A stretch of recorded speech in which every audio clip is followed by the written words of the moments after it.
Chapter 88. True monarch Yan Chen looked in the direction of the voice. His eyes pierced the void and saw an old man wearing an imperial crown and gown with 3 multicolored dragons on them. "Isn't it retired Prince Ji Chong?" said Yan Chen with a nonchalant smile. "I have not seen you for quite some time. By the way, what do you mean by coming to receive death? When did our Dao opening sect offended you?" Soon true monarch Ji Chong arrived in front of Yan Chen. His eyes were cold and snorted indifferently. "His Majesty and Ji Xiang might swallow their loss for what you people did not my great-nephew, but I want. One of you has to pay." "Your great-nephew?" asked Yan Chen. Then he seemed to remember something. "Oh, you mean Crown Prince Ji Song. This thing happened decades ago. Why are you still bringing up old news? You almost killed him and ruined his foundation forever," roared Ji Chong. "Well, from what I remember, this was a fight between the younger generations and your great-nephew lost fair and square. He should be happy that he was left alive. What's more, isn't he all fine now?" True monarch Ji Chong's eyes became more cold when he heard this. He did not say anything, but a tall figure appeared behind him. The figure was more than 900,000 zhong high, and had a fiendish aura emitting from it. His face was quite ugly with red skins and 2 rows of sharp and pointy teeth. Upon seeing the figure, true monarch Yan Chen's face changed and yelled, "Ji Chong, are you crazy? Do you really want to fight with this monarch?" However, the retired prince did not answer and just looked at Yan Chen with cold and bloodthirsty eyes. He was ready to attack at any moment. Seeing the seriousness of the situation, Yan Chen knew that he could not avoid this fight. As such, a figure also appeared behind him. However, his figure was different from retired Prince Ji Chong's. It was the figure of a breathtakingly beautiful woman holding a bamboo sword. The woman exuded a very sharp sword intent that could destroy both heaven and earth. This figure was actually also more than 900,000 zhong, however, it was still taller than Ji Chong's. It was actually close to crossing the 1 million zhong line. After both of them were ready, they began to fight. Ji Chong roared out loud. The Asura is often seen as a bloodthirst being whose sole purpose is to slaughter, but only a few know that it is also responsible for punishing the wicked and the damned.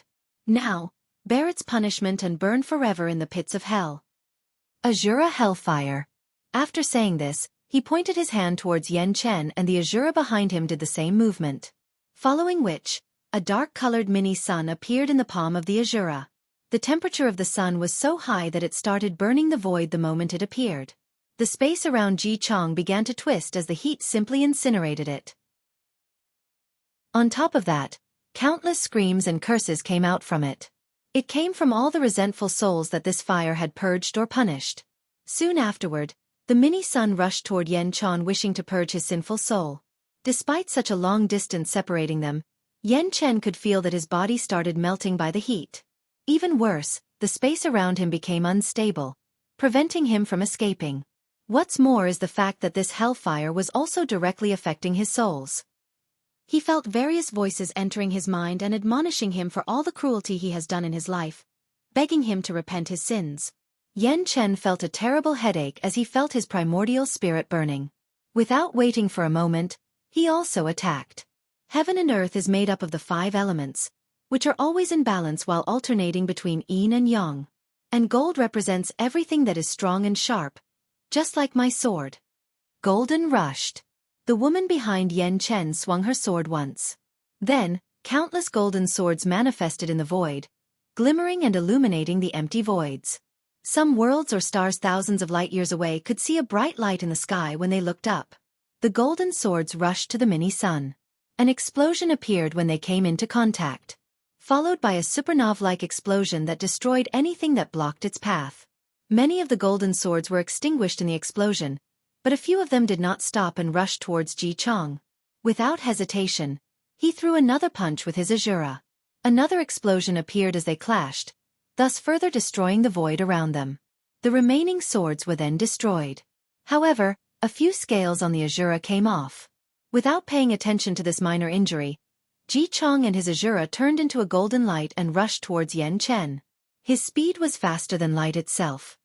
The light always sends the darkness back to a corner, and it also always illuminates the sinful back to the righteous path. Come witness it, the light baptizement. Yan Chen's face changed as he felt a terrifying light power that wanted to forcibly bend his will and turn him into a pure person, making him want to dedicate the rest of his life doing good things for the world. Without hesitation, he used another powerful move. Heaven and earth are made of turbid qi, which represents the yin of the world. It is the embodiment and resting place of all that is negative, including darkness. The sword in my hand has only one purpose: darkness bending. Yan Chen and the woman then turned into a gigantic sword heading towards Ji Chong. The sword was all black, filled with countless creepy shadows flowing from it. In these shadows, you could see the most depraved act imaginable to human beings. Whether it was rape, murder of children, cannibalism, or torture for pleasure. This was just the tip of the icebergs. All the filth that exists between heaven and earth existed in this sword. And it was not just the filth that exists in the human's heart, but also physical filths. Anything that exists and considered filthy was included in this sword. After the two of them clashed, the shockwave they created spread out to countless worlds in the endless void. This shockwave did quite the number on the world closest to their fight, except for the one the trial took place. Some lower 1,000 worlds were even destroyed due to the clashes of the two of them. Meanwhile, after a breath confrontation, Ji Chong discovered that his light was beginning to be tainted. The light that was supposed to bring judgment of the wicked began to distort. The light no longer believed that the sins of the wicked can be saved. It believed that anyone who committed the tiniest of sins should be wiped out. Upon noticing this, Ji Chong's face changed and became ugly. Without much hesitation, he stopped his technique. However, soon afterward, he vomited a big mouthful of blood.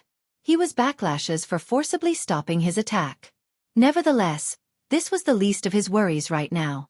Yan Chen's attack was still coming towards him. Ji Chong looked at the Azura protecting him from the attack, and removed it from the front. This thing was more important to him than his life. If he was injured, he could still find ways to heal. However, once the Azura was seriously injured, the amount of time and resources he will need to heal are incalculable. All of Ji Chong's thoughts happened in just a brief moment. Without having enough time to act, he took out a talisman from his space ring and crushed it. A barrier appeared around him as a form of protection. However, this barrier only lasted a few seconds under Yan Chen's swords before being destroyed. Meanwhile, the dark swords pierced Ji Chong's body, pushing him flying countless light years away. On his way, Ji Chong's body hit countless asteroids, destroying them without much effort. His Azura had already disappeared. He continued to vomit both blood and pieces of his internal organs as the sword did quite the number on his inside. However, Ji Chong did not care about his injury. To a person at his level, this kind of injury can barely be counted as a medium level of injury. What worried him the most was the fact this sword seemed to be the antithesis of his Tao of Judgment. The black sword has contaminated his soul and made it dirty and filthy.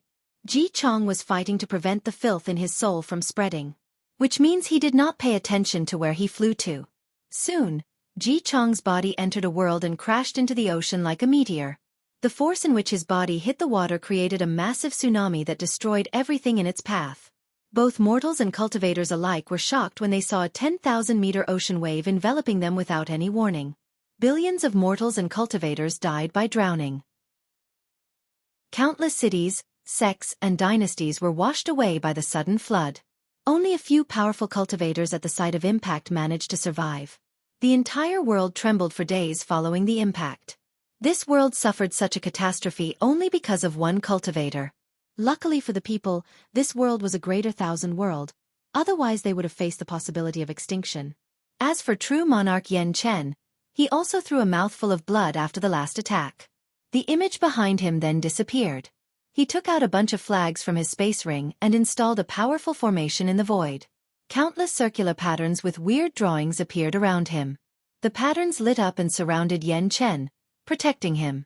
Afterwards, he took out a bunch of pills from his space ring and stuffed them into his mouth, sat cross-legged in the void and started healing.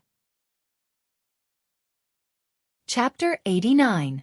In front of a plain known as the Warring Kingdom world, many other true monarchs stood in the void while discussing and commenting on the battle between Yan Chen and Ji Chong.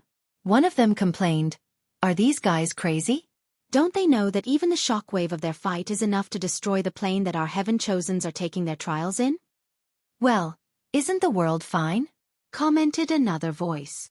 However, These two guys seem to be fighting for real, especially Ji Chang. He even took out his Dharma body without hesitation, forcing Yan Chen to do the same. TSK, I don't think so. Although Ji Chang looked like a brute who only acted on impulse, don't forget that he also grew up in a dynasty full of schemes and intrigues. Didn't you see that he did not even use his supreme tier magical weapon? So that's how it is. He uses the name of revenge to teach the people of the Dao opening sect a lesson without totally offending them. Unfortunately, he hit his foot with an iron rod this time. He did not expect Yan Chen to cultivate the heaven-slashing scripture to such a high and profound level. Especially that last strike. It seemed to be the nemesis of his Tao of judgment. Speaking of the heaven-slashing scripture, I cannot stop marveling at its creator, the Sword Empress. The Sword Empress was indeed a legendary emperor. With the body of a female, she suppressed all her generation with one bamboo sword in her hand and became the second emperor of the ancient era. And the scripture she created was indeed powerful, using everything between heaven and earth as a sword, then slash heaven itself to escape its shackles and limitations. The Dao opening sect is indeed lucky as an emperor lineage. First there was the Sword Empress, then they had the absolute sword Wang Tian. Hopefully, they won't have another Wang Wei. After saying this, the true monarchs stopped talking for a while. Although they were of an older generation, they had to watch their descendants being completely suppressed by one man with a sword in his hand. And what's even worse is the fact that in this generation, there are signs that indicate that another heaven-defying heaven chosen was slowly growing up in the Dao opening sect in this generation.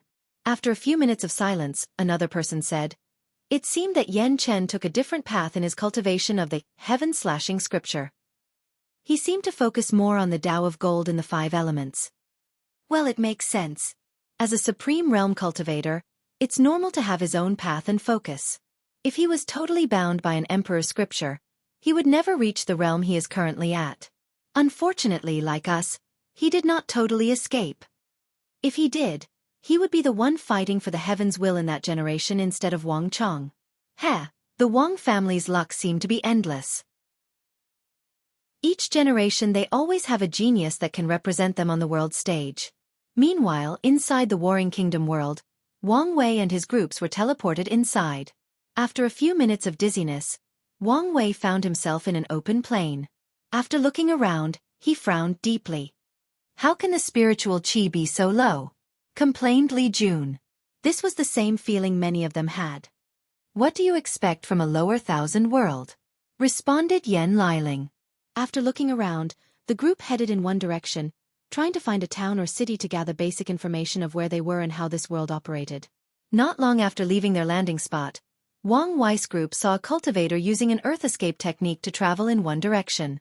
The cultivator seemed to blend with the earth, and with each step, he traveled underground instantly and appeared a few hundred meters away. The first thing that Wang Wei noticed about this cultivator was the fact that this cultivator was in the Divine Sea realm. More importantly, he was using the origin system as a cultivating path. Then an information he had read about in the sect's library suddenly appeared in his mind. The information was about how the majority of worlds in the community that revolved around the Myriad Emperor world also use the origin system.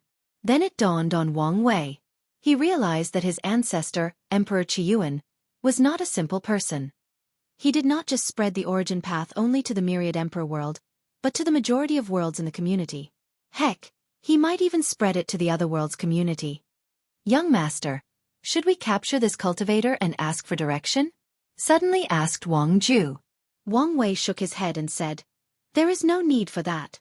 Just follow the direction he went."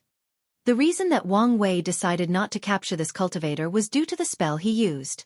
This is a lower thousand world, and yet this cultivator is using such a powerful spell in the Divine Sea realm. This can only mean that his background is not simple. In fact, Wang Wei was not scared of this person's background. With his strength, he feared no one in this world. However, he just arrived in this world and did not have any knowledge or information about the distribution of power in this plane. He feared that he might offend some sect or family for trivial matters. Then they combined together and forcibly exiled him out of this world, effectively failing this trial. Despite deciding to be low-key, after a few minutes of trekking, the group encountered a bunch of bandits who stopped them. There were more than 20 of them, with one standing at the front. One of the bandits said to the one standing in the front, "Boss, look at the clothes of these people. I don't know what material they are made of, but they look expensive. Maybe we can kidnap them and ask their families for ransom. However, the boss did not immediately give the order to attack. The reason for that is the fact that he did not see even a hint of fear in those people's eyes. Only a look of playfulness, a look of a human looking in the ground at an ant that they can easily squash to death. He had seen this look many times before and did not like it. It made him feel small, and it reminded him of the greatest failure of his life. While the bandit boss was still pondering his next step of action, Li Jun motioned for General 5 to take action. Without hesitation, General 5 mobilized his origin chi and rushed towards the boss bandit and attacked. However, the bandit boss seemed to have anticipated the attack and escaped it with a swift movement. General 5 was quite surprised. In fact, not just him, everyone watching the attack were surprised. The reason for that was the fact that this person did not use blood chi to move. He was only using the strength of his body to move. Upon seeing this, General 5 decided to test the strength of this strange bandit boss. Just like the first attack, General 5 decided not to use all his strength and continued to test the abilities of this bandit. After evading the first attack, the bandit boss said, "Cultivator." General 5 looked up and down at this bandit, then asked, "You don't seem scared after knowing that we are cultivators? On the contrary, you seemed very excited." "Of course not. As a martial artist, it is my dream and goal to fight and kill powerful cultivators like you." "Martial art? Isn't that the method used by mortals who did not have a leakless body?" After hearing the word leakless body, the bandit boss secretly clenched his hand and a hint of hatred flashed deep in his eyes before disappearing. Then he continued, "After my last humiliation, I dedicated myself to martial arts until I developed my own intent. Now let's test my newfound strength with you." After saying this, the bandit boss took a deep breath, gathered all his Buddha strength and punched toward General 5. Although this punch was a normal one, without any lights or vision appearing, General 5 felt like an explosion was happening in his mind and he froze for a few seconds. Without making any response, the bandit boss punch soon arrived and hit General 5 in his stomach. With the force behind this punch, it is very likely that the general would be heavily injured. However, when the punch was about to hit, the origin chi inside General 5's divine sea automatically operated and protected him. After being hit, he woke up from his brief stupor and took more than 5 steps back before stopping. The bandit boss looked at the intact General 5, looked at his hand, then muttered, "After all these years, the gap is still so unsurpassable. Heaven is unfair. Heaven is unfair." Meanwhile, Wang Wei and his group were again surprised by the bandit boss attack. As a mortal, he managed to push back a cultivator and won in the divine sea realm too. This fight has increased their understanding of mortals. What is the intent that this bandit spoke of? Is it the same intent of our world? Asked Yen Liling. No, it is not. Everyone turned their heads and looked at Wang Ju, hinting at her that she should explain the meaning of her words. In this world, due to the low level of spiritual chi, cultivators have a very difficult time entering the heaven and earth realm.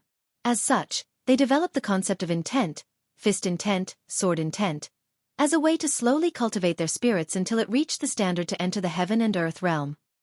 Since intents are essentially a manifestation of the spirit, even mortals can technically cultivate it as well given that their bodies are strong enough to bear it. After hearing this, Wang Wei immediately decided to learn this method of cultivating intent. Although this method is of no significance to him personally, he can still provide it to the sect and ensure that it becomes easier for the other disciples to enter the divine altar realm in the future. Wang Wei smiled happily after making such a plan. He had just arrived in this world and already got some benefits. Chapter 90. General 5 looked at the bandit boss with cold and ruthless eyes. Originally, he was intrigued by this guy's weird method of using his physical body, so he did not take the fight seriously. Who'd have expected that this guy would have such a strange method that affected the spirit? If it was not due to his origin chi, he would have suffered an even worse defeat. Yes, to General 5, being pushed back by a mortal is considered a humiliating defeat. What is even worse was the fact that General 5 was humiliated in front of his boss. No, to be precise, he was humiliated in front of his boss. With a lot of anger, General 5 rushed towards the bandit boss. This time he did not reduce his strength and went all out. The bandit boss again used his explosion fist intent with a powerful punch. However, General 5 was prepared this time. He just mobilized part of his origin chi into his brain, essentially neutralizing the effect of the fist intent. With a crack, General 5 broke the bandit boss' right hand. The boss screamed in pain, however General 5 ignored him.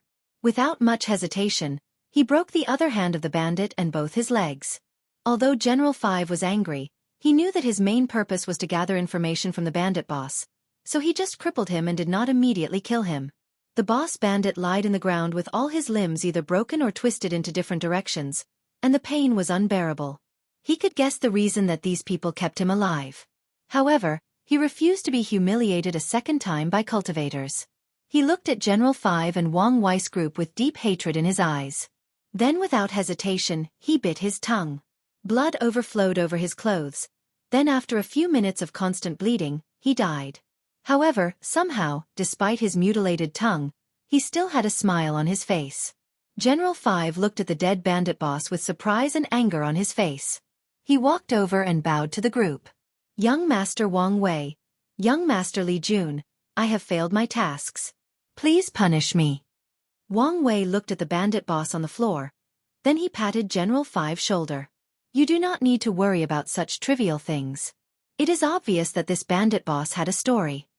After saying that, he walked over to the remaining 20 bandits, passing over the body of the bandit boss on the floor. With just one look of Wang Wei, the 20 bandits felt a vast pressure coming over them. They immediately knelt in the ground while cold sweat ran down their backs. I'm gonna ask this just once. Where is the direction of the closest city? After just a few seconds, one bandit could not bear the pressure and told the group the information they needed. Wang Wei nodded in satisfaction, then he ordered General 5. Kill all the other ones and leave the one that spoke first as a guide. Without hesitation, General 5 easily massacred the remaining bandits. The process went smoothly as none of them knew any martial art. As for General 5, he was more than happy to do the dirty work. In fact, he was grateful to Wang Wei for providing him a chance to redeem his mistake. There were currently only 5 generals under young Master Li Jun. And currently he was the weakest one. If he did not perform well then, Lieutenant number 1 to number 10 would be more than happy to take his title of General 5. The group took more than 5 days traveling before reaching their destination, the Clear Sky City. The journey could have been faster. Unfortunately, Wang Ju is not allowed to use her cultivation level to fly. As a last resort, Wang Wei wanted to tame a demonic beast, hopefully a flying one, as a transportation means. However, the bandit guide told him that the distance to the closest herds of demonic beast was even further than the city they were heading to. Luckily for this group, midway through their journey, they encountered another group of bandits that had many horses. After arriving at the city, Wang Wei paid a few gold taels for entrance fee and reserved the most expensive rooms at the best and available. However, his lavish spending was noticed by countless people with ulterior motives. In order not to cause himself trouble, Wang Wei released a powerful aura that covered the entire city, effectively scaring anyone who had any ideas about their group. The next day, the city lord came to visit Wang Wei personally. After a brief chat, the group got a little information about the city and the surrounding area. However, Wang Wei did not talk too long with the city lord, as he did not want him to realize that they did not know anything about this world. Soon, the group spent half a month in Clear Sky City. Wang Ju, who had disappeared after the first day, returned bringing a beautiful and charming woman with her. Inside the room, Wang Wei, Li Jun, Yan Liling, Wang Ju and the charming woman were having a discussion. The charming woman slightly bowed and said, Su Ai has seen young Master Wang Wei. Su Ai? Where have I heard this name before? After hearing this question, 3 tails suddenly appeared behind Su Ai. Suddenly, Wang Wei remembered where he heard that name. You are the young matriarch of the Fox Demon clan. Su Ai bowed again and responded. That's me. I would like to personally thank young Master Wang Wei for saving our Fox Demon clan. You do not need to thank me. I just provided your clan with an opportunity. If your matriarch did not have the courage to defy the demon royal family and move the entire race, then it would be pointless for me to invite her. Young master, you may be right. However, in most situations, a single opportunity is more valuable than everything else. Well, you can disperse with the ceremonies. What brought you here to this plane? At this time, Wang Ju started to explain. The elders of the sect feared that the Great Wu imperial dynasty would not fight fair in this trial, so they wanted to secretly send someone here in advance to scoop information. At first, it was supposed to be me who came. However, the young matriarch contacted the sect and said that she wanted to repay the favor of saving their clan. Due to her powerful charm ability, the sect believed that she would be the perfect person to gather information and chose her instead. After knowing the gist of everything, everyone nodded and looked at Su Ai. She smiled and opened a map from her space ring. The elders were right to be worried about the people of the Great Wu imperial dynasty. After saying this, she pointed in the middle of the map. The entire middle ground was divided into 3 parts which had different labels: Great Wu, Great Yi, Great Shu. These 3 kingdoms are the most prosperous and powerful of the entire warring kingdom world. For countless years, they have fought with each other, thus creating a stable balance like a 3-legged tripod. However, the Great Wu dynasty was not always called like this. Its previous name was Great Wei. After saying this, Su Ai looked at Wang Wei, who just shrugged his shoulders. It is not his fault that his name is actually quite common. According to the information that I have received, both Crown Prince Sun Wen and Third Prince Sun Jiaolong of the Great Wu imperial dynasty have long entered the world before everything else. Crown Prince Sun Wen seemed to have made some kind of deal with the royal family of the Great Wei dynasty. A few months after his arrival, the Great Wei dynasty changed its name to Great Wu and Su Wen was crowned emperor. Wang Wei nodded when he heard this. This was useful information. Crowning himself emperor, huh? The natives of this world may not know better. Doesn't this Sun Wen know the significance of this word? What about the other central dynasties? Any information? Yes, young master. All I currently know is that Crown Prince Ji Song has entered the army of the Great Yi dynasty. He seemed to want to take control over the military first before overthrowing the royal family. That's a good plan. Is his big brother with him? Yes, first Prince Ji Su served as his advisor in the army. Well, things make more sense now. With this guy's rash nature, if things were left up to him, he would probably fight the entire kingdom with his strength alone. After a brief ponder, Wang Wei continued to ask, what about the Great Shu dynasty? Unfortunately, the information I have is already limited as they seem to anticipate the infiltration of foreign spies and had preventive measures. All I know is the fact that someone was canonized as the dynasty's national teacher and Taoism became the national religion of the entire Great Shu dynasty. I'm sorry, young master, that I could not gather more information. Wang Ju walked to her and patted her shoulder. You did more than enough in such a short period of time. Wang Ju is right, Miss Su Ai. The information you gathered is more than enough for us to get started. Well, thank you, young master Wang Wei. In fact, I could have gathered more information. Unfortunately, all of the cultivators of this world have powerful and tough spirits, making my charm less effective. Wang Wei did not blame Su Ai. The information she brought was more than enough. As such, he started to ask her about the other kingdoms in this world, while planning his next step of action. Chapter 91. After reading the information regarding the majority of kingdoms in this world, he had a preliminary plan for their group's next actions. However, he needed to check something first. As such, he asked, is there a place where the 3 borders of these dynasties meet together? Yes, young master. Su Ai then took out a more detailed map and pointed to a place at the intersection of the 3 great dynasties. This city is called Intersection Point City. Well, it's not a very original name. However, as the name suggested, this city was designated as a free trading point by all 3 dynasties. The city lord will be changed every few years, alternating between them to choose who is elected to be in charge. Are we using this city as a starting point to attack one of the 3 dynasties? And which one are we attacking first? Asked Li Jun with a frown. However, Wang Wei shook his head. He was not that stupid to attack the most powerful empires in this world just like that, especially when there are other heaven chosens that have already planted their foundation in these places. I'm the only one headed to Intersection Point City because I need to check something out. I need you guys to head here and gather as much information as possible, said Wang Wei as he pointed to a kingdom all the way east of the central dynasties. Yen Liling, can you refine the Spirit Break Pill? Spirit Break Pill? That's a very rare high-level profound tier pill used by some cultivators to strengthen their spirits and increase their chances in entering the realm of heaven and earth. I do know the recipe. What about the materials? The materials are very common, and I should be able to find them in this world. The hard part of this pill is the runes needed to inscribe on them are very sensitive. A wrong mistake could turn the pill into a deadly poison that directly attacks the spirit. That's good.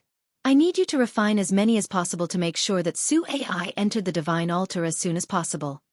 After saying this, Wang Wei turned and looked at Su Ai. I'm assuming that you have created some sort of spy agency in this world?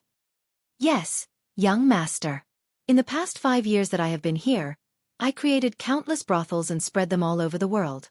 Through them, I can gather information from the highest of officials to common street beggars. Wang Wei frowned after hearing this.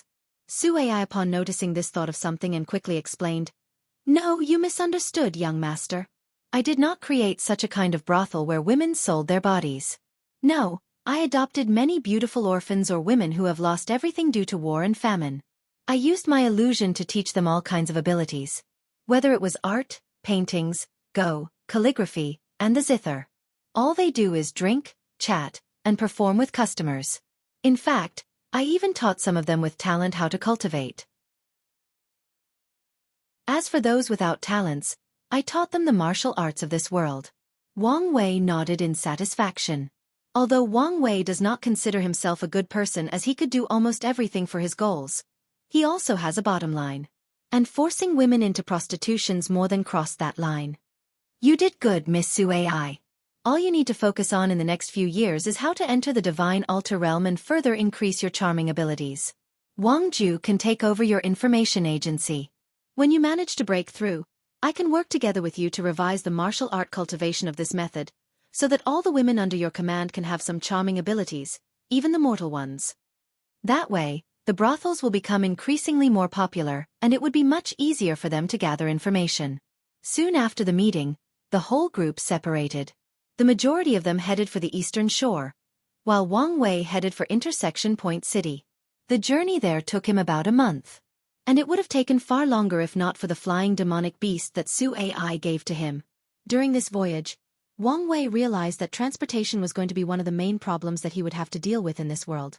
After entering the Intersection Point City, Wang Wei had to put on the aura of a cultivator not to cause himself trouble. Ever since he entered the 13th layer of the body refining realm, his aura had disappeared and he looked like an ordinary person. So, he often has to purposely release his aura. Wang Wei did not like the whole concept of a tiger hiding as a sheep. If you are a tiger, why do you need to hide? Many of his fellow traversers like to be low-key, then when some random guy humiliates them for being weak, then they face-slap them by showing their true power. The whole thing seemed pointless to Wang Wei.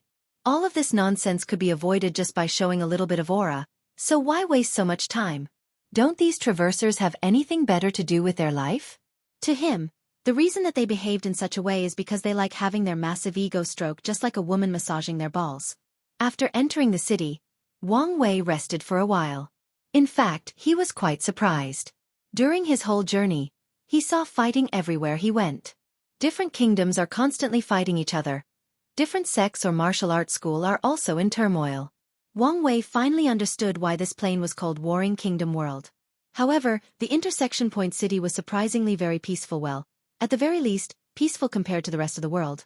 Throughout the day, all suspicious activities in this city were suspended. All cultivators and martial artists followed the law. However, at night, they immediately turned into hyenas that have not eaten anything for months. Tonight, Wang Wei was finally about to do what he came to this city for.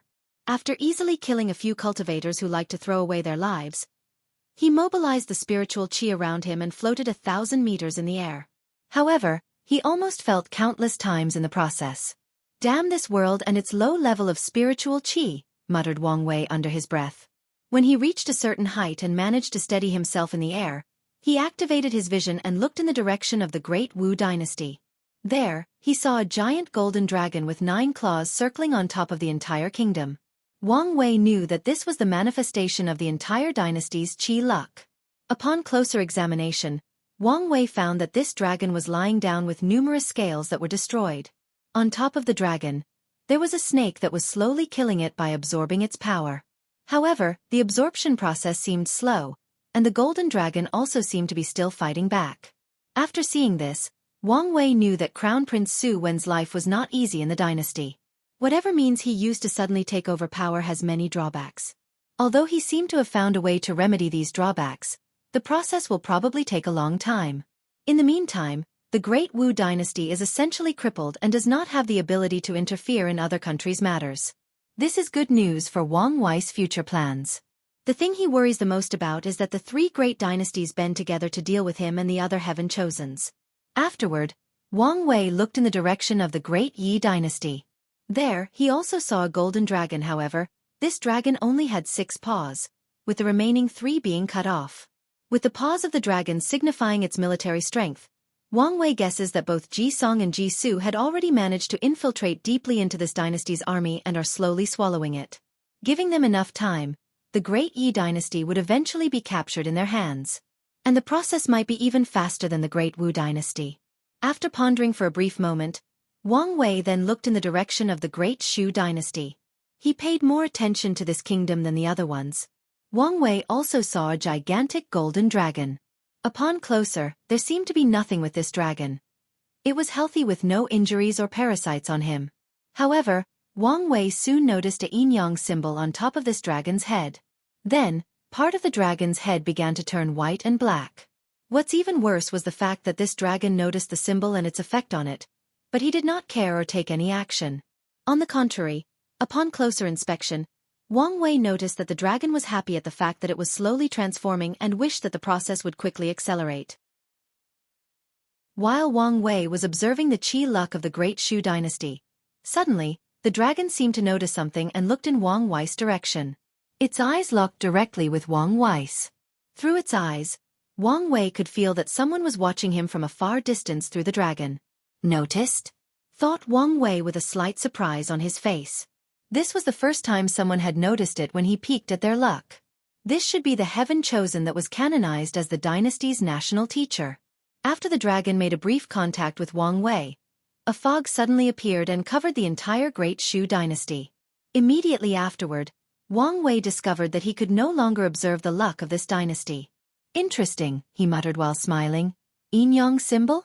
Is this guy related to the Tai Profound Gate? Chapter 92. Great Shu Dynasty. Inside a newly built temple, a teenager dressed in Taoist robe was sitting cross-legged. Although he was not overtly handsome, he had a peaceful air about him. He gave the feeling that even if the whole world was destroyed, nothing would faze him. He would still remain quiet, inactive, and peaceful. This person can actually directly observe the luck of the entire dynasty. And it seemed that he did not use any secret method. It was like an innate or inborn talent from his eyes, just like you, answered another hoarse and bland voice. Master, you woke up, said the teenager. After which, a transparent person floated next to the teenager. It was a middle-aged man with eyes full of vicissitudes. He had a very ancient and profound air about him. Yes, I felt something was happening and came to check it out. Master, did that person wake you up? Is he worthy of you to pay attention to? Did you forget the warning that the sect gave you before coming here? You mean that this guy was actually the young sect master of the Tao opening sect Wang Wei? The transparent person nodded his head and looked in the direction of Wang Wei and started thinking. Meanwhile, the young teenager had a frown on his face. Teacher, do you think this Wang Wei noticed something? You do not need to worry about me. Even if a great emperor came right in front of you, it would be difficult for him or her to notice my existence. As for the other thing, it is very unlikely due to the distance. However, if you ever meet this guy in person, you should be extra careful not to do anything unusual. The teenager nodded in acknowledgement. As expected of the master who survived from the incense era, muttered the teenager under his breath. Meanwhile, the transparent middle-aged man started thinking to himself. Does this generation have a genius similar to him? No, it cannot be. I have waited too long for my plans to be spoiled by anyone else. After a few minutes of pondering, the transparent man suddenly became even more pale, almost disappearing. The teenager became worried and asked, Master, are you okay? You primordial spirits seem to be fading? You do not need to worry too much. This world is just too low for me to exist outside of your body for too long. It'll be fine after a period of rest. The teenager clenched his hands in determination. Without his master's guidance, he would just be one of the many mediocre disciples in the sect, let alone acquiring the position of Tao child. Master, it won't be long before I enter the supernatural realm. By then, you can rest in my Niwen aperture and use my soul to sustain you until I find the right method to help you resurrect. The transparent man looked at his disciple and nodded. My disciple, it's good that you have such intention. However, there is no need to hurry. It is better to take your time and set a solid foundation for your future. I can still last for a while. After saying this, the middle-aged man who was currently just a primordial spirit turned into a light and entered the body of the teenager. If you look closely, you would find out that this man has turned into a swastika tattoo on the teenager's chest. Meanwhile, Wang Wei had already checked the information he needed from observing the luck of each dynasties. According to his analysis, the Great Shu will probably pose the greatest threat to him in this trial. Whoever entered the Great Shu dynasty had chosen the best and most efficient way to acquire power: through religion. With this method, it is only a matter of time before the entire kingdom will fall into his hand and he can easily gather the luck needed for this trial. And if that person decides to expand his reach beyond the dynasty's borders, after summarizing the information he needed, Wang Wei left the intersection point city and headed to the eastern coast. He spent 15 days on a journey that should have taken more than 3 months. In order for the demonic beasts to be able to keep up with such constant traveling, Wang Wei had to nourish its body with his origin qi, which allowed the flying beasts to break through its cultivation realm. Meanwhile, Wang Wei discovered that his pure origin qi might have the ability to strengthen the bloodline of low-level demonic beasts. However, he does not currently have the time to ponder the significance of his newfound ability.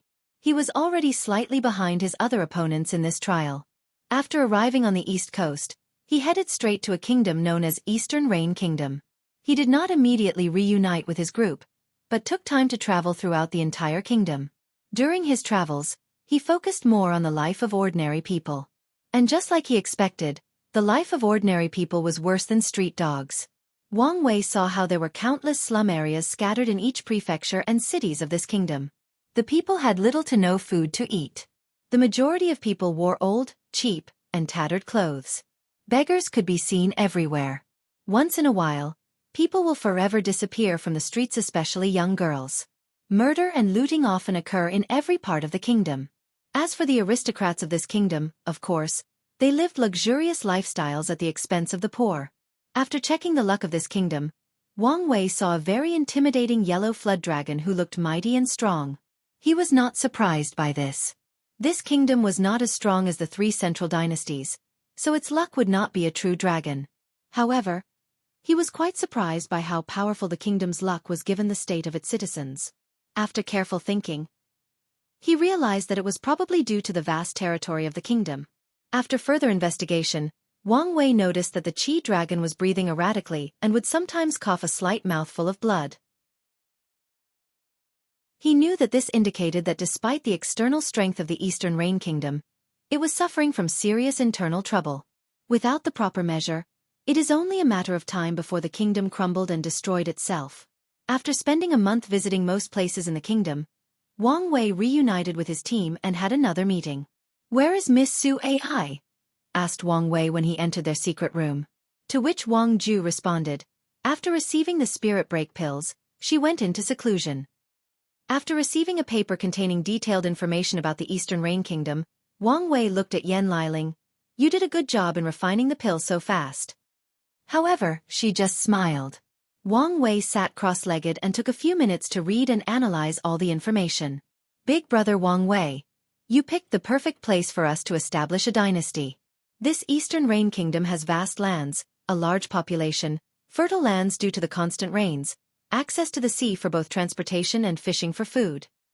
However, both the royal family and the nobles have a firm and complete control of the military. Are we just going to kill them first?" Wang Wei shook his head and answered, "We cannot do that. With our strength, it would be very easy to kill the royal family and the noble clans. However, what next? The ordinary people of this kingdom have been brainwashed for countless generations that it is right for them to be ruled. It is normal to give up their freedom and labor to the higher echelons of the dynasty. As long as they continue to live day to day, everything else is fine. If we suddenly pop up and tell them that now, we are in charge, the only thing we would have left is a kingdom with countless people rioting all over our territory. And in such a kingdom, how could we gather luck? Then Big Brother, what's the plan? What's our next step of action? In order to properly establish our own kingdom, we need two things: the general support of the people and legitimacy. Li Jun looked at Wang Wei and asked, I understand what you mean by the support of the people, but what do you mean by legitimacy?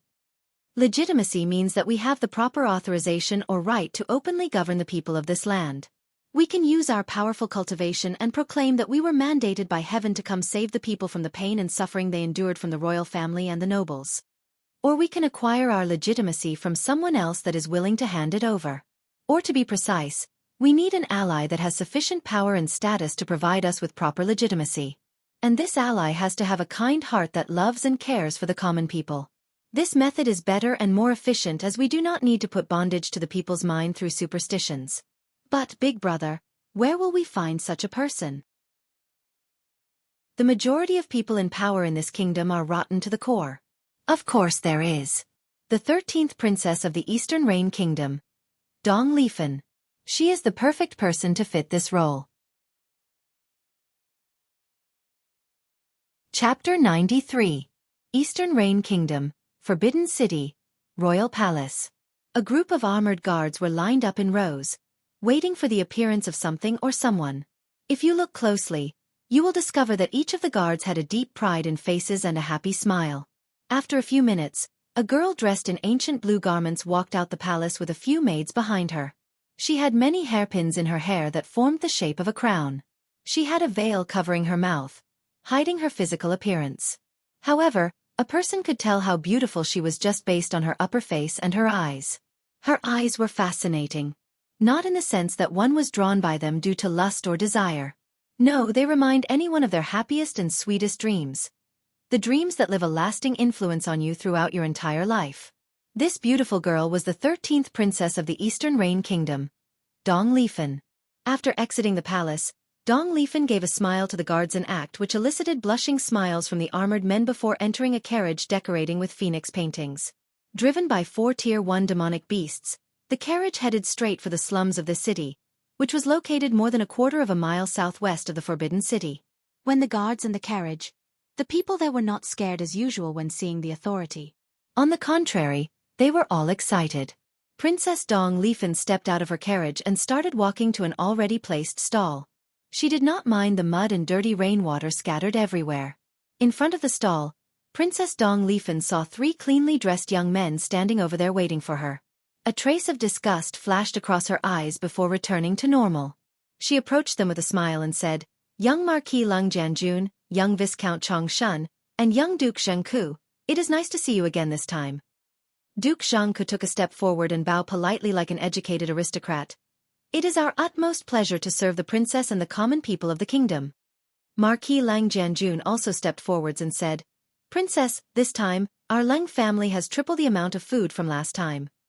Viscount Chong Shun did not want to be left behind, so he immediately said, This time our Chong family have donated more than 100,000 cotton-made robes perfect to protect the untouchable.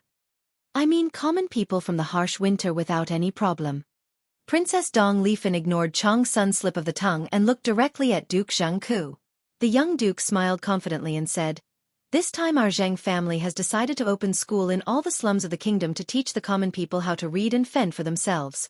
As the saying goes, it is better to teach a man how to fish than to give him the fish directly. After saying this, Duke Jianghu had an arrogant smile on his face as if he had accomplished something as important as world peace. Princess Dong Lifen wanted to roll her eyes and punch this guy in his face. However, she just smiled and answered, You did a good job this time, young duke. Now that everyone is here, let's accomplish the task that we came to do here. The people's hunger cannot wait for us to finish our discussion. After saying that, she headed to the stall that was full of food and clothes. There, the princess saw a group of people lining up. The majority of them were in tattered clothes with dirt all over their faces and body. Each of them had a pungent smell emanating out their bodies. With so many of them standing together, the stench was quite unbearable. However, Princess Dong Lifen did not care about this as she was used to it. Unfortunately, this cannot be said to the 3 male companions that followed her like a dog chasing its own tail. Nevertheless, given the mission that their families had given them, They decided to hold their breath and interact with all these untouchables, no matter how unwilling they are. Children and women first, followed by people with handicaps, then normal men can come last. After saying this, the princess started handing out food and clothing to the people. In the past, she would also hand out money, but that resulted in tragedy. Meanwhile, not far from the stall, on a tall building, Wang Wei was looking at the princess that was doing her work. What do you think? Big brother Wang Wei, you are right. She is indeed a very kind person. From the information we gathered about her from the past month, she would come here at least once a month to provide relief to the people. Yes, she is indeed a kind soul. While traveling throughout the kingdom, I have heard of her deeds among the people. At first, I still kept a skeptical view that maybe all she did was nothing but a front to hide some nefarious plans. However, after meeting her today in person, I can tell that she is a genuinely kind individual. From the fluctuation of her soul, I can tell that she has a very bright and pure soul. Li Jun nodded in agreement. Although he does not have the ability to judge a person's character from their soul fluctuation, he still has his way to judge a person. After all, he was also once an emperor in the pagoda trials and had to deal with court politics. After spending the whole day in the slums, Princess Dong Lifen returned to the palace late at night. After taking a shower under the care of her maids, she was lying down on her bed thinking about the future of the kingdom. Suddenly, a powerful voice appeared in her own chamber. Do you think that what you are doing now can actually save this kingdom? After hearing this, Princess Dong Lifen jumped off her bed and took out a sword. She yelled, "Who dares trespass into the royal family's chamber?" After saying this, she saw a young man with gray hair and gray eyes looking at her up and down. From his eyes, she felt as if everything about her was seen through, that her fate did not belong to her. She frowned as she felt that tonight, something incredible was about to happen. Wang Wei looked at Dong Lifen through his true vision ability. Interesting, you actually have a dream manifestation soul. Dong Lifen looked at Wang Wei with wariness. Without dropping the swords in her hand, she asked, "What is dream manifestation soul?" It is a form of innate talent or physique. Although the dream manifestation soul is not listed in the 3000 heavenly physique list, it is actually a very rare physique that can probably compare to the top 20 of heavenly physique list. As a sign of this talent, the owner usually has the ability to enter and exit people's dreams without them knowing. After hearing this, Princess Dong Live's face became more solemn. She has read about the heavenly physique list. However, she knows that few people in this world know about this as it is a very ancient secret. The only reason that she knows about it is due to the fact that their Dong family is actually one of the oldest families in this world. As such, there are still records from ancient time. Dong Lifen learned about the heavenly physique while rummaging through all the documents of the family's ancestral hall to find whether something was wrong with her after her talent awakened. As for her having the ability to enter people's dreams, only 2 people knew about this secret: herself and her master. However, this young man just took a glance at her and he could identify her ability. What's more is the fact that he seemed to know the secret of ancient times. After taking a deep breath to calm herself down, Princess Dong Lifen asked again, "Who are you? And why have you intruded into my chamber?" "Oh, I apologized. I should have introduced myself first. My name is Wang Wei and am from what you would call the higher realm." Dong Lifen frowned again. She has heard of the higher realm. In fact, every cultivator in this world pursues to one day break the void and enter the higher realm in order to reach a higher level of cultivation. However, she did not immediately believe this young man's words. As such, she asked, "How could you prove that your words are true?" Wang Wei was not surprised by her question. Maybe a normal cultivator might believe his words with a little effort. However, this princess was born into the royal family. She grew up living and witnessing countless conspiracies. The fact that she managed to grow up until now and have such status proved that she is not a simple-minded girl despite her kind nature. After hearing the girl's question, Wang Wei mobilized his divine altar and a powerful aura enveloped the entire room, crushing down on Princess Dong Lifen. The princess felt a tremendous weight was pushing on her and a horrified look appeared on her face. She realized what this pressure meant. This was the pressure from a divine altar ancestor. She recognized as he once met one of the sleeping ancestors of the Dong family. Dong Lifen was indeed horrified. The divine altar realm is the highest cultivation of this world before breaking the void. Only a few very talented individuals have the chance to ever reach such a realm in their life. As the most talented person of the Dong family in this generation, she is considered to be a heaven-defying genius for reaching the body-refining realm 9th layer with her age. However, this young man who seemed to be of similar age as him has already entered the divine altar realm, a realm she decided as a goal to pursue all her life. A realm that even her master has been stuck in a bottleneck for more than 100 years and has not been able to reach. Chapter 94. Inside the royal palace, Wang Wei's aura pressure soon disappeared after a few minutes. Princess Dong Lifen took a deep breath in order to calm herself down. Sir, this does not prove anything. You could just be a very talented person. Just a powerful cultivation does not prove that you are from the higher realm. Wang Wei smiled after hearing this and said in a tranquil voice, You should be perfectly clear that a tiny little world like yours cannot cultivate a strong person as young as me. However, I can understand your skepticism. There are numerous ways that I could prove to you of my identity. I could show you things that you have never seen in your life, provide you with knowledge beyond your wildest comprehension. However, all of this will happen when you and I come to a certain level of trust. Additionally, Your Highness, you seem to have misunderstood something. I did not show you my power just to prove my identity as a foreigner. I showed it to you to tell you that if I wanted to do something to you, there is absolutely nothing you could do to stop me. Even that little divine sea cultivator hiding in the corner could not prevent me from harming you if I wished to. After hearing this, Princess Dong Lifen's heart skipped a beat. She has been exposed. Few seconds later, a woman appeared from the corner and walked next to the princess. She was middle-aged, however, all her hair had turned white. Her eyes displayed the fact that she had gone through a lot of things in her life. Wang Wei could tell that this middle-aged woman was probably close to reaching the limit of 300 years old of divine sea cultivators. However, she seemed to be able to maintain a somewhat youthful look. The middle-aged woman then bowed and said, UCU has seen Your Excellency Wang Wei. I would also like to apologize on behalf of my disciple. Master! Exclaimed Princess Dong Lifen. Quiet.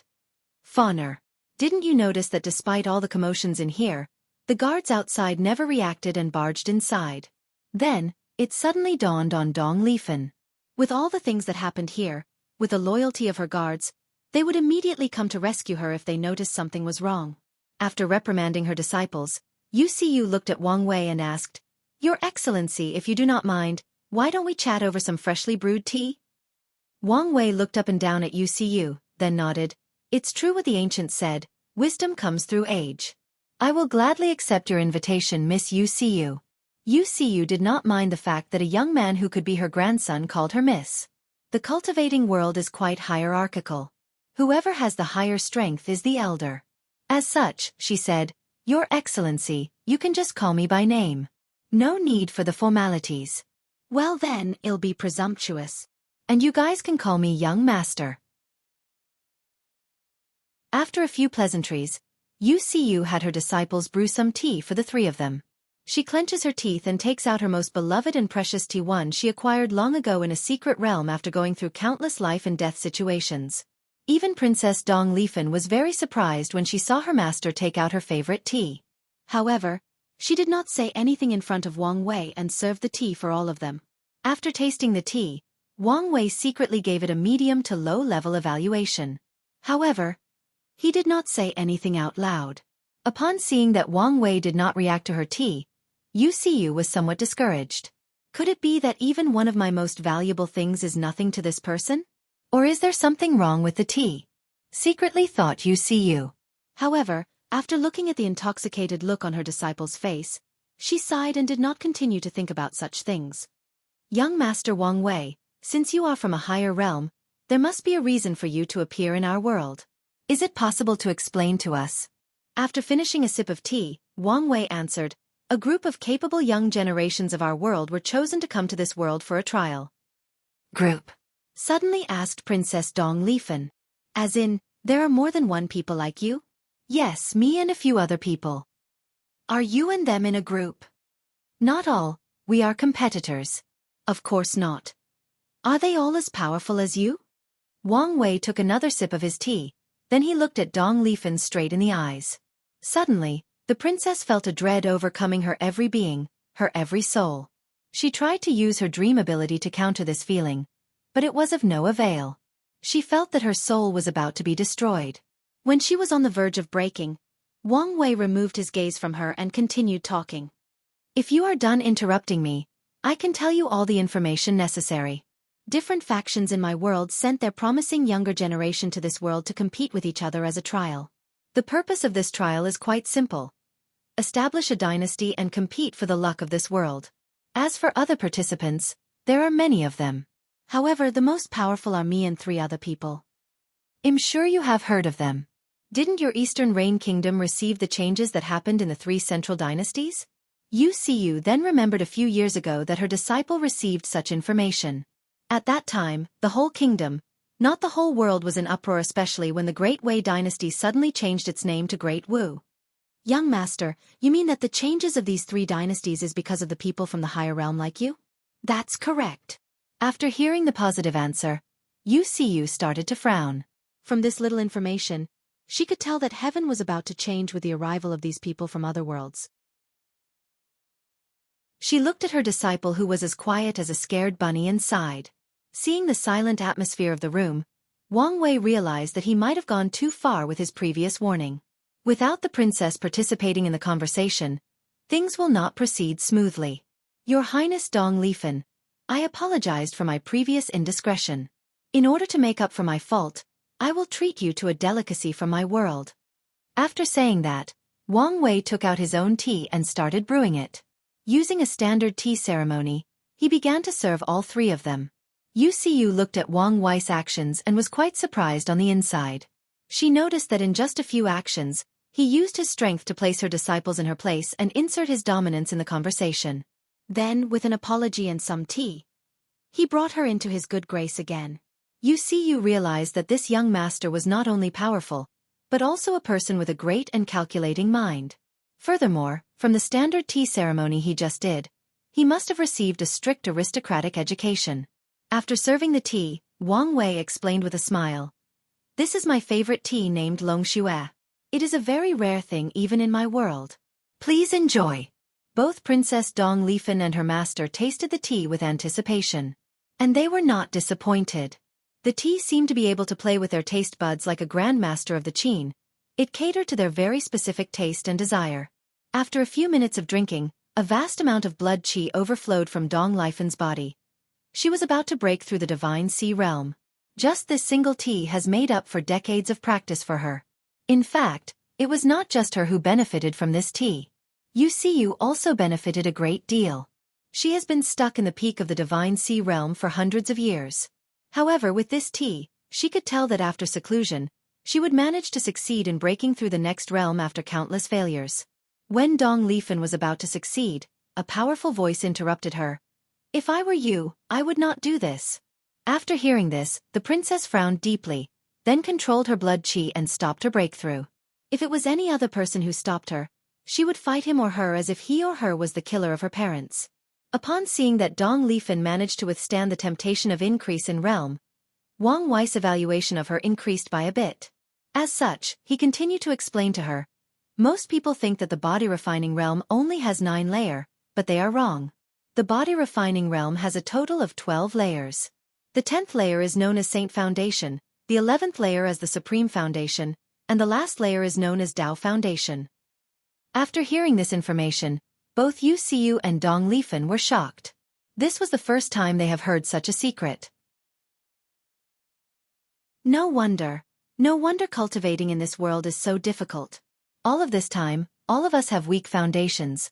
How could we reach higher realms?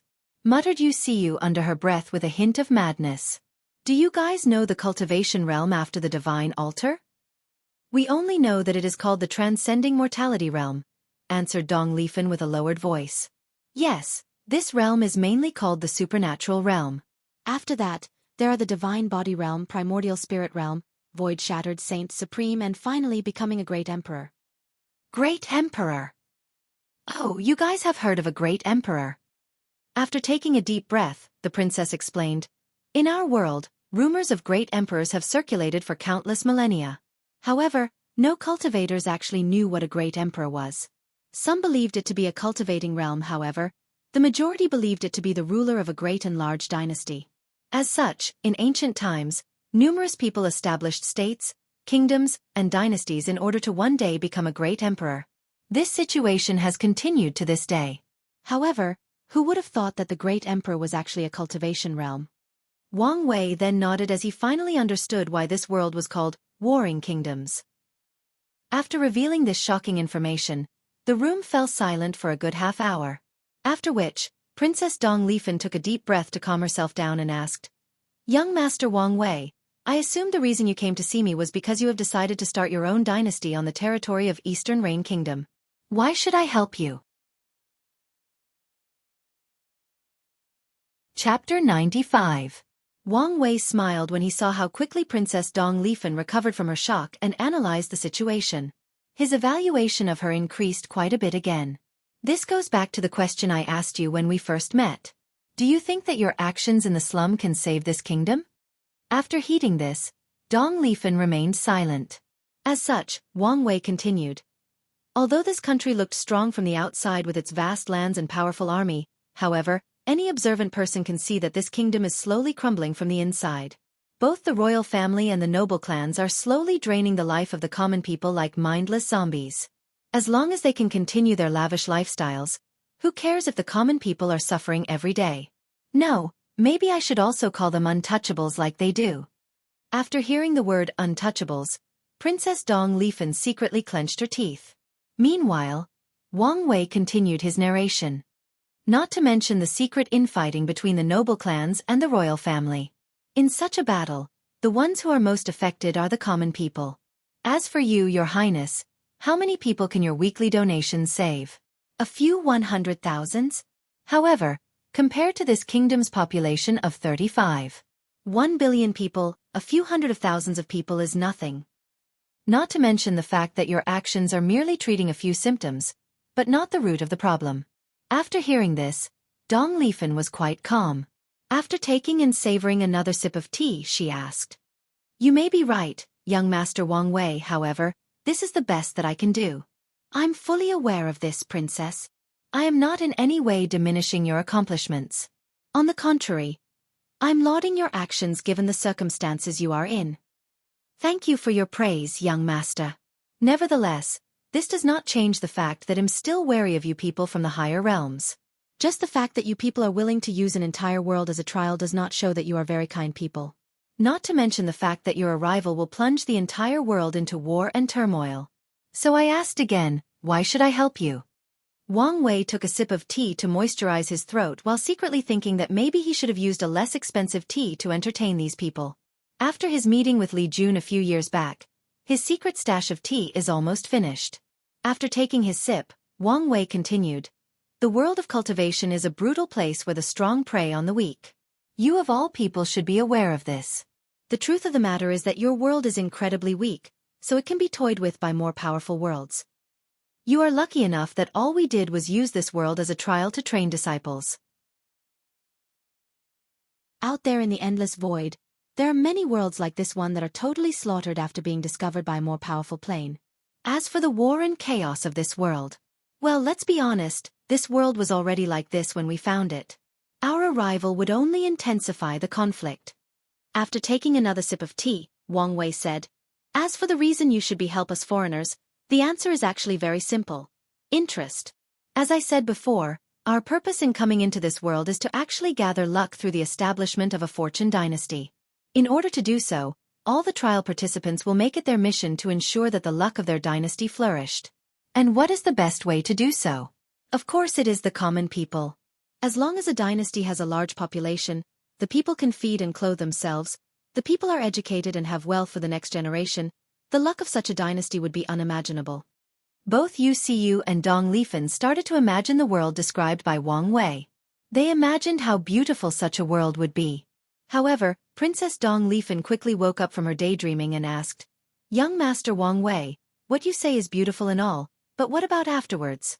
After you guys plunder the luck you needed for this trial, what will happen to the people? Of the dynasties you created? Princess, do not ask such a stupid question. As a member of the royal family, you should be aware of what happens if a ruler blatantly absorbs the luck of a dynasty. They will be backlashed by the dynasty's luck and suffer from karmic retributions. Wang Wei nodded after hearing her explanation, and continued to explain. The truth of the matter is the fact that all of us that came to the trial came from powerful sects or dynasties with tremendous amount of luck. As such, wouldn't it be easier to just absorb the luck of our own faction? The answer is no. The reason for such is because we know the consequence of absorbing from such powerful luck. As such, we set our sight into a small world like yours due to the fact that the laws of karma are very weak here. As long as we establish a prosperous dynasty in this world, then we can absorb a bit of luck without suffering from karmic retributions. The more prosperous the dynasty we establish, the more luck we can take. After we leave, we will have settled our karmic debts. Although we stole a little bit of luck from this world, we return it with a powerful and prosperous dynasty. Our cause and effect are then settled. Upon hearing this, both Wuxia and Dong Lifen were shocked. They did not expect that a simple trial like this would involve such profound understanding and insight into the Tao of karma. Wuxia secretly sighed for the third time today. She sighed on how such a young generation of the higher realm have such deep understanding into the Tao. Compared to the cultivators of their world, after getting all the information she needed, Dong Lifen asked straightforwardly, "How can I help you, young Master Wang Wei?" "I'm here to make a deal with you." "Deal? What kind of deal?" "When the time is right, I need your highness to become my empress and rule the dynasty with me." After hearing this, both Wuxia and Dong Lifen were shocked. Then the princess said, "I did not expect that young Master Wang Wei was just like all the young masters of this kingdom and lusted after my beauty and prestige." Wang Wei looked at her and laughed out loud for a few seconds. "Did I say something wrong? After all of those eloquent speeches, didn't young Master Wang Wei just want to use me to buy the people's hearts?"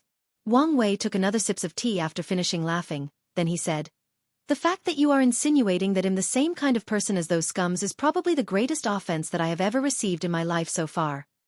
As for me lusting after your beauty, let's put it that way, princess. In my life, I will probably have only one Tao companion that accompanies me through countless trials and tribulations. And you, princess, have not come even remotely close to fit my requirements for a companion." Wang Wei then paused for a moment to reheat the tea while the princess had an unconvinced look on her face. After warming the tea, Wang Wei looked at the princess straight in the eyes and said, "Princess, you seem to have gotten something wrong. I do not need your help to take over this kingdom. As a matter of fact, this kingdom will fall in my hands one way or another. It is only a matter of time. The reason for asking for your help is to speed up the process and minimize the unnecessary casualties when I do so." Dong Lifen suddenly realized that this man was right. With this young master's strength alone, maybe he could easily take over this kingdom. And there is a high chance that this person has other people behind to help him. And if that were to happen, there is nothing she could do to stop it. After thinking about this, cold sweat started to fall on her back. Suddenly, Wuxia spoke and asked, "Young master, since you say that you are here to make a deal, there must be other benefits for Funner to help you?" "Of course," said Wang Wei while thinking that old ginger is always spicier than young one. "As a reward for help, I will provide her with knowledge, pills, and higher cultivation methods from my world. Additionally, as long as she helps me manage the dynasty properly, I can still promise to take her back to my world if she wishes to. Of course, as her master, you are also more than welcome to come with us." After hearing this, Wuxia wanted to immediately agree. This was an opportunity to forever change her life. However, she knew that this was an important decision for her disciples to make and did not say anything. After looking at her disciples' pensive look, she told Wang Wei, "Young Master Wang Wei, if you do not mind, could please give us a few days to consider?" After hearing this, Wang Wei nodded and answered, "No problem, I can give you a week to decide." After saying this, he stood up and looked at the princess. "In fact, you do not need to worry about the so-called marriage between us, as it is simply a deal. I can even swear a Tao oath not to force you to do anything that you did not want to. As long as you accomplish your official duties as the dynasty's empress, everything else will be fine." After saying this, Wang Wei moved quickly and instantly disappeared from the room, not forgetting to remove the isolation formation he previously placed in this room. Meanwhile, Princess Dong Lifen was thinking about the biggest decision of her life that will probably decide the fate of the entire Eastern Rain Kingdom, and maybe even the whole world. Chapter 96. After a week, Princess Dong Lifen and her master Wuxia met Wang Wei and his group in a private room of a restaurant. The princess was once again surprised. Although she could not tell the cultivation level of these people, however, given how respectful her master was to these young people, she could guess that they were in the same realm as young Master Wang Wei. Many of her previous skepticism were removed after this meeting. Especially when she saw how beautiful both Wang Ju and Yan Liling were. She knew that young Master Wang Wei did not lie when he said he was not after her beauty. Inside, everyone was eating and drinking tea. After taking a sip of tea, Dong Lifen had an ugly look on her face. Ever since she tasted the Longxue tea, every other tea she drank tasted like piss to her. So princess, have you made a decision? Asked Wang Wei. Dong Lifen nodded her head and said, Yes, young master, after thinking about it, I decided to work with you. Wise decision. After saying this, Wang Wei waved his head to Wang Ju, who placed 3 things on the table. A book, 2 bottles of pills, and a brocade box. After opening the brocade box, 2 rings laid there. Then he explained, These 2 rings are space rings. I noticed that this thing is actually quite precious in your world, so this is the first gift I give you to show my sincerity to work with you. In these 2 bottles of pills, one contain blood-nourishing pills, which can increase your cultivation of blood qi by at least 3 times. In the second bottle, there is a very precious pill known as the Foundation Reinforcement Pill. As the name suggests, this pill can actually strengthen the foundation of a person. I have prepared this pill especially for your master. After she takes it, her normal foundation can increase to a holy foundation without having to abolish her cultivation and start over. Yu became excited as soon as she heard this. After knowing the secrets of the different foundations, she guessed that the young master will probably prove her disciple with a way to have a better foundation. However, she worried about herself. She had already stepped into the divine sea realm and her foundation was already set. Her disciples told her to abolish her cultivation and start over, however, she could not make a decision. After all, she has been cultivating for more than 250 years, as such, it is not easy to just abandon everything just like that. Now, she did not have to make the decision. With this pill, she has hope for a better foundation, thus also hoped for reaching higher realms. Young master, these 2 things are indeed very precious, so I would like to thank you. I've always wanted a space ring of my own, however, only royal father has one and he refused to give it to me. What about the book? Asked the princess with a bright smile. This book will allow you to cast a supreme foundation. What about the Tao Foundation? You are very ambitious, suddenly said Yan Liling. Do you have any idea how precious such a book is even in our world? How many people would kill to have it? If any news of this method were to leak out, countless people would not hesitate to destroy this little world for it. Yan Liling's words woke up the princess from her moment of greed. She apologized and started to read the cultivation technique. However, a gleam of desire and determination flashed deep in her eyes. After going over the cultivation method briefly, she looked at Wang Wei and asked, Is this technique incomplete? Of course, princess.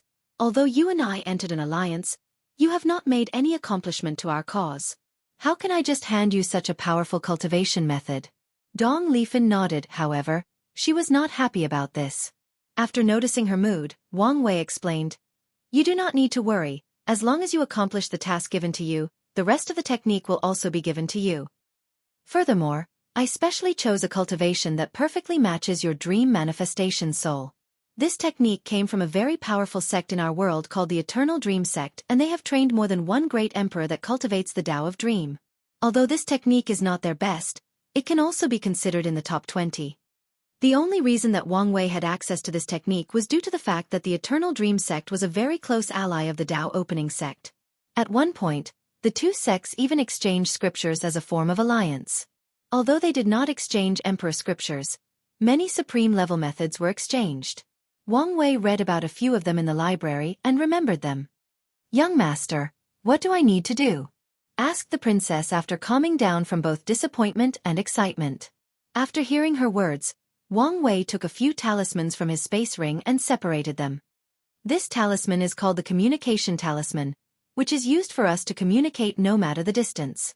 Oh, so it's like the Flying Pigeon Hex. Flying Pigeon Hex? Seeing the confusion in Wang Wei's face, the princess explained that the so-called Flying Pigeon Hex is actually what cultivators use in this world to communicate. After the explanation, Wang Wei understood that this pigeon hex is actually just another name for the communication talisman in this world, except that it transmits written letters instead of direct voice. As for the reason it has such a weird name, well, according to the princess, since mortals used flying pigeons to send letters, the inventor of this talisman just used the same name. Wang Wei was speechless after hearing about this. Although he and his team have information about a lot of things in this world, it will take some time for them to adapt to the culture. Wang Wei took a moment to remove the distracting thought from his head. Then, he explained the purpose of the other talismans to the princess. You need to place these talismans in different places of the capital city. Their purpose is to prevent any communication from formation or talismans from reaching there, essentially isolating the capital from the rest of the kingdom. In addition, princess, you need to use your own people to intercept any messengers coming from anywhere in the kingdom. If there is any information about our actions, you need to prevent it from reaching the royal family. And if you cannot stop the message, then at least reduce the level of threat we seem to pose to the upper echelons of the kingdom. After saying this, Wang Ju handed Dong Lifan a map of the places that the talismans need to be placed. Soon afterward, Princess Dong Lifan and her quiet master secretly left the restaurant. Few seconds after their departure, Yan Liling asked, "Big brother Wang Wei, do you really trust her just like that? What if she betrays us after gaining all the benefits?" "You do need to worry about this," responded Wang Wei. "I already have Wang Ju secretly monitor the princess at all times. And if she betrays us, then we just have to kill her. She is not that essential to the overall situation." Wang Wei was calm when he said this. To him, the princess was nothing but a way for him to speed up the process of capturing this kingdom. If she cooperates with him, he will not treat her badly. This could be seen by the fact that he used a precious supreme tier technique to motivate her. However, if she decides to betray him, he will not hesitate to kill her, then use more fierce and brutal means to capture this kingdom. "So, big brother, which place are we going to attack first?" asked Li Jun with a fierce fighting intent on his eyes. Wang Wei could swear that this guy began to look more and more like the ancient desolate emperor. "The borders are our main target first. I don't want this country to be breached by others while I'm slowly building power. As such, we must control all the border cities and states." After that, Wang Wei looked at Wang Ju and asked, "Did you get all the information I asked for?" Due to the limited time, we only gathered a few pieces of evidence. However, by the time we arrive at the borders, everything should be ready and prepared. "That's good. We have to hurry now given how much ahead a lot of our competitors already are." After that, Wang Wei and the three others journeyed for a whole half a month before arriving at the borders. The groups arrived at a city called Iron Wall City, which is a border city that prevents the advancement of the Iron Fist Kingdom. The Iron Fist Kingdom is famous in the eastern regions due to its mad monarch. The monarch believes that war is the only thing that can fuel the existence of humanity. Without war, a man cannot be considered a man. Without war, a man cannot be considered to be alive. As such, the Iron Fist Kingdom is always fighting with its neighboring kingdoms. What's even worse is the fact that the majority of the people of the kingdom actually agree with the Mad King. Wang Wei's first step of action is to take control of the Iron Wall City and establish a foundation before taking over the entire Eastern Reign Kingdom.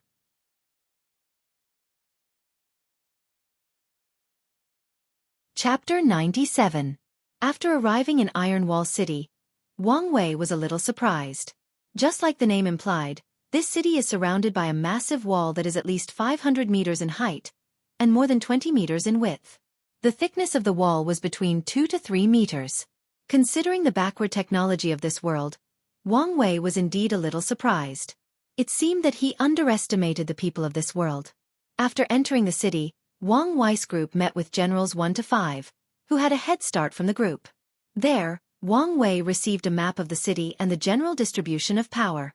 The entire city was divided into 4 districts: the Noble District, the Merchant District, the Common District, and the Military District. The Noble District is where the nobles and city lord live. It is the political center of the city. The Merchant District is where the majority of trades take place. As a border city, despite the constant war, trades between other countries often take place. Of course, the majority of these trades are technically illegal. However, merchants are people who pursue profit. As long as they can make money, there is nothing that they will not do. The Military District is where the border army is located. It is led by General Dong Wu, a peak divine sea cultivator. He basically controls all the armed forces of the city. The common district is the largest area with the highest population, but also the one with least amount of wealth. Due to the fact that this city is constantly at war, the life of the majority people is used only as cannon fodder through constant recruitment into the army. However, they are willing because it is the only way for them to receive a little bit of food.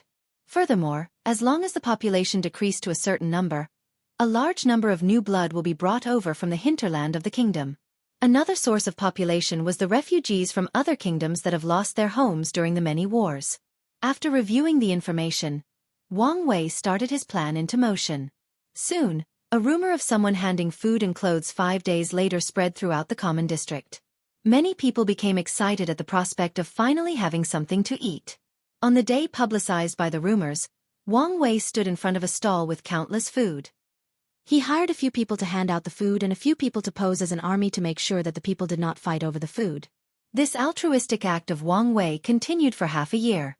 During this time, he will go distribute food to the poor almost every week. On top of that, Wang Wei opened up schools to teach people how to write and read. Throughout this time, he preached to the people the concept of benevolence and self-worth. He told them that they have the right to pursue their goals and dreams, and that they are not the so-called untouchables that the nobles called them. With his actions and constant preaching of a positive message, Wang Wei's popularity among the common people rose like a comet. The people gave him the title of the Wise Sage. Of course, during the process, there were some minor problems. When the nobles heard what he was doing, they sent someone to warn him. Education was the main way that these nobles kept their power over the common people. How could they allow someone else to make it universal? After Wang Wei ignored their warning, they sent all kinds of assassins to eliminate him. Unfortunately for them, none of these assassins came back alive. Military District. General Mansion. A burly man with a scar on his face sat in an office reviewing a bunch of papers. The man exuded a stench of blood. A powerful fiend qi was coming out of his body. This was General Dong Wu, commander of the Iron Wall City. After reviewing the information that his advisor handed to him, one piece of information caught his attention. Who is this wise sage? Do we have any information on him?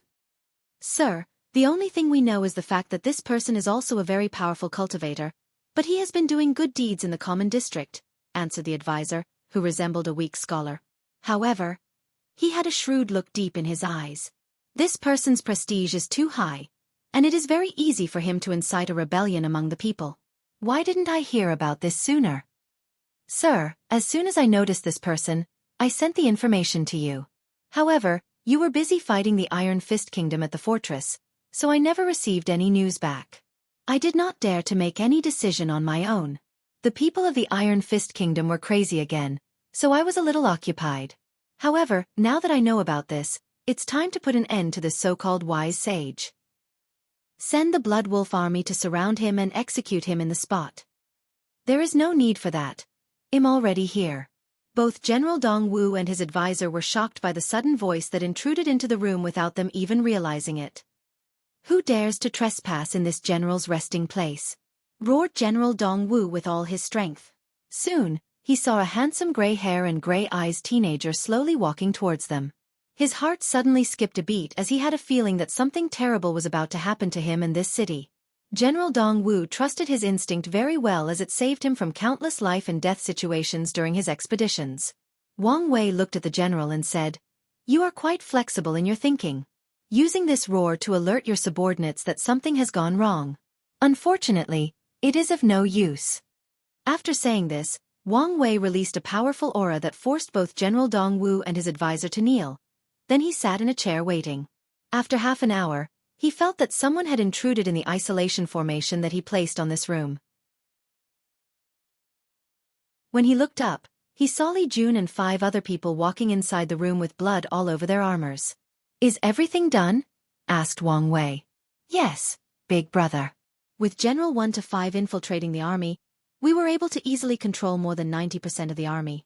And like you ordered, we tried to minimize the casualties to the lowest number possible. What about the remaining 10%? They are all people who are deadly loyal to General Dong Wu. As such, we have arrested them, waiting for you to decide what to do with them." Wang Wei nodded and looked at the 5 generals beside Li Jun and said, "You guys did a good job this time. Keep it up and soon you will be rewarded."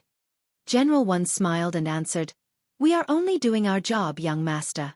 Furthermore, this task was easier than it seemed.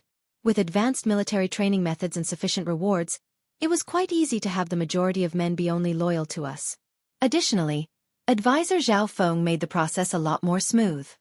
Wang Wei nodded in agreement, then looked at the advisor next to General Dong Wu and praised, "You hold up the end of your bargain now, it is my turn."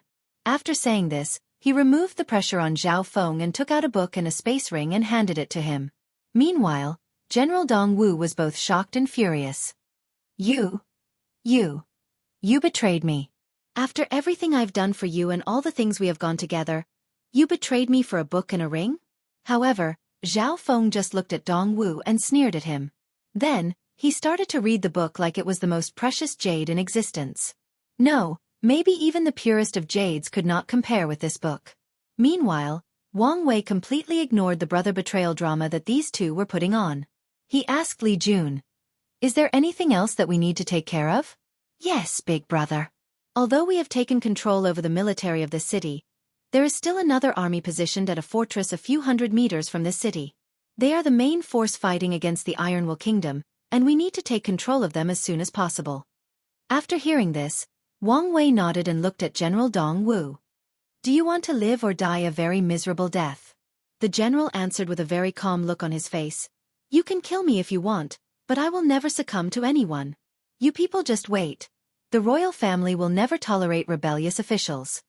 After seeing the firm determination in this man's eyes, Wang Wei knew that this person would never betray his kingdom for his life. So he changed tactics. "General 2, bring him to Wang Ju and tell her to use hypnosis and have him write an edict that transfers the military power of the fortress to General 1. Also tell her to keep him alive. We may need him in the future." Of course Wang Wei could have done it himself with his powerful soul. However, what is the point of having subordinates if he has to do everything by himself? With Wang Ju's divine body cultivation, she is more than capable of doing this. Although her cultivation is sealed, she still has a powerful soul because of her realm. Over the years after starting to cultivate, Wang Wei has discovered that he has a natural talent when it comes to controlling the soul. This was shown when he used his powerful soul to easily intimidate the princess during their conversation. He guessed that it has to do with the fact that he spent countless years floating in the void in the form of a soul when he was swallowed by the space cracks back on Earth. After giving his order to General 2, Wang Wei looked at General 1 and asked, "Do you know what to do?" "No problem, young master. Give me 3 months, no, 2 months and I will have the entire fortress under my command." "Very good. All of you can go rest now. Tomorrow, we can finish discussing our future plans."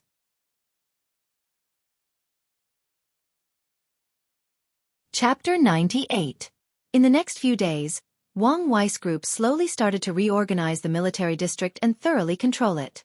Wang Wei was lucky because he soon realized that General Dong Wu was a person obsessed with power, especially when it comes to military or force. In the entire Iron Wall City, the general controls any group that can be considered to be armed force.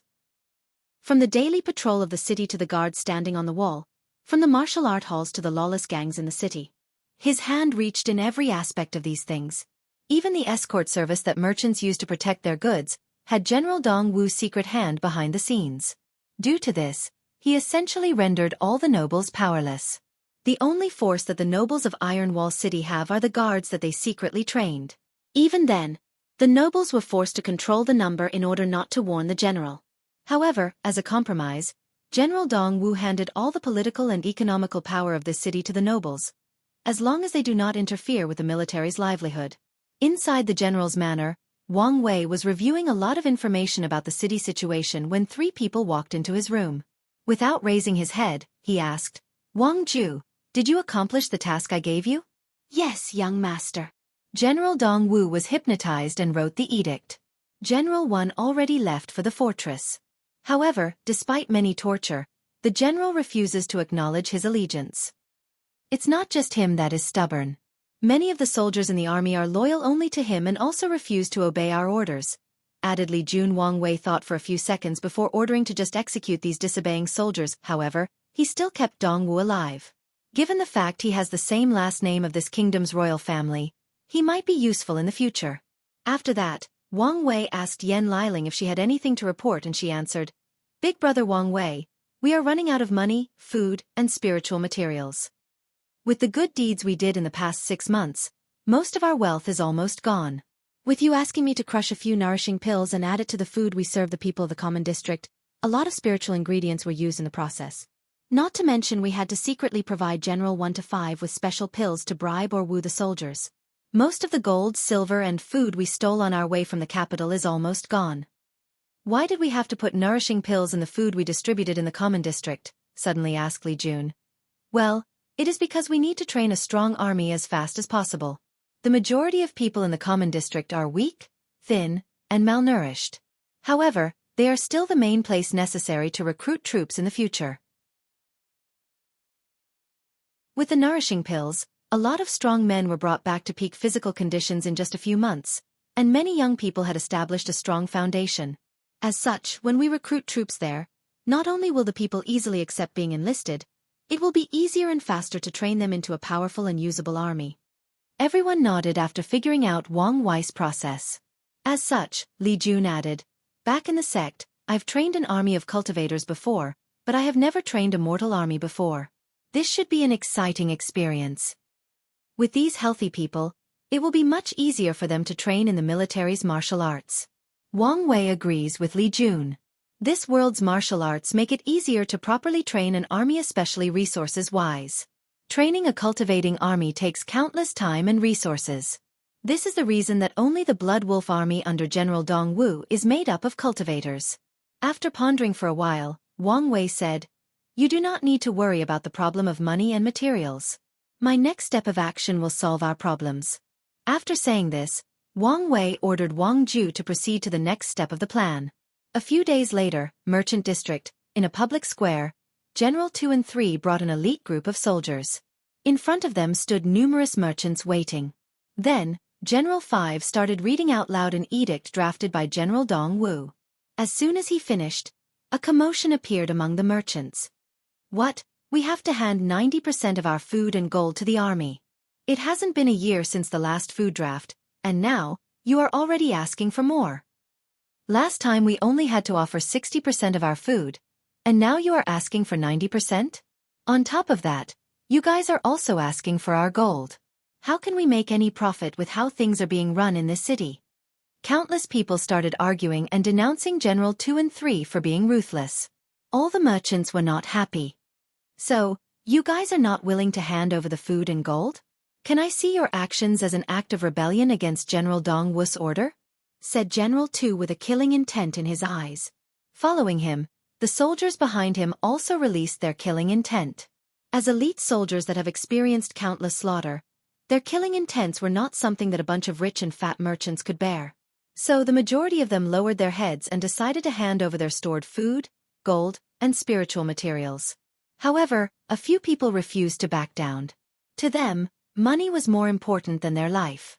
Without hesitation, General 2 ordered the soldiers to slaughter the people that resisted and confiscated all their wealth.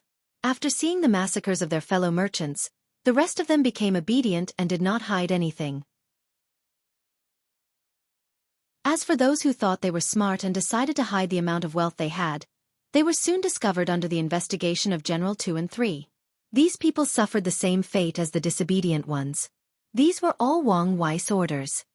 He had no sympathy for these merchants who leached on the life of the common people.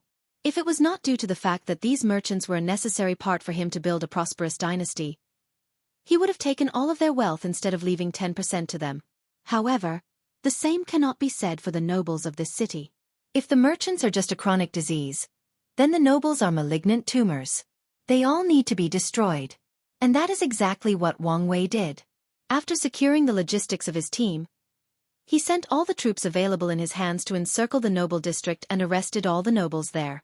Then, in front of all the people of the common district, he showed them evidence of the crimes that these nobles had committed. With a recording crystal brought from his own world, Wang Ju and his spy group recorded all kinds of atrocious crimes.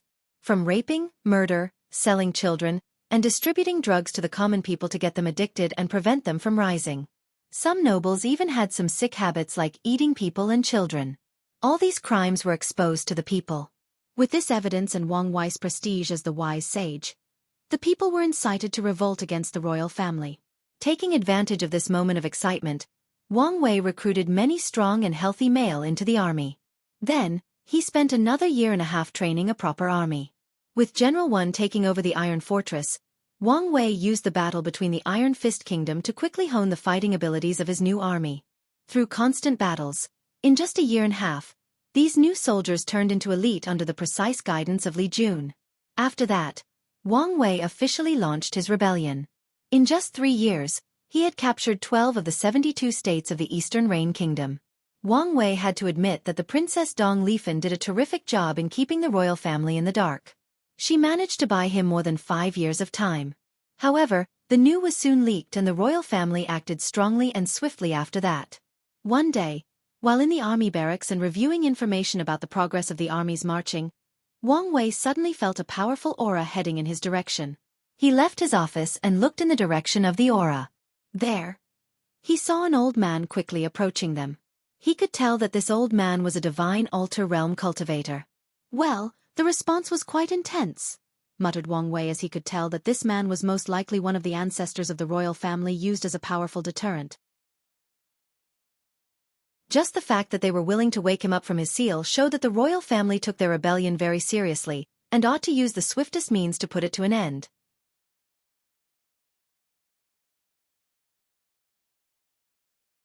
Chapter 99. Wang Wei looked at the approaching old man with a calm face. He did not care for the fact that this person was in the divine altar. He could see at a single glance that this person had only about 100 divine veins engraved on his altar. Meanwhile, he had 360 divine veins. In the divine altar realm, a cultivator can have a maximum of 365 divine veins. More than 90 veins were considered the middle of the realm, more than 180 veins were considered the high of the realm, while more than 270 were considered the peak of the realm. In the last 7 years he spent waiting for the trial to begin, he had already entered the high divine altar realm. Meanwhile, in the past 5 years in this plane, he managed to reach the peak using a lot of the origin sources he brought back from the sect. Wang Wei also knew that he was not the only one who had reached such a cultivation level. Both Li Jun and Yan Liling had reached the peak of the divine altar realm, with only a few divine veins behind him.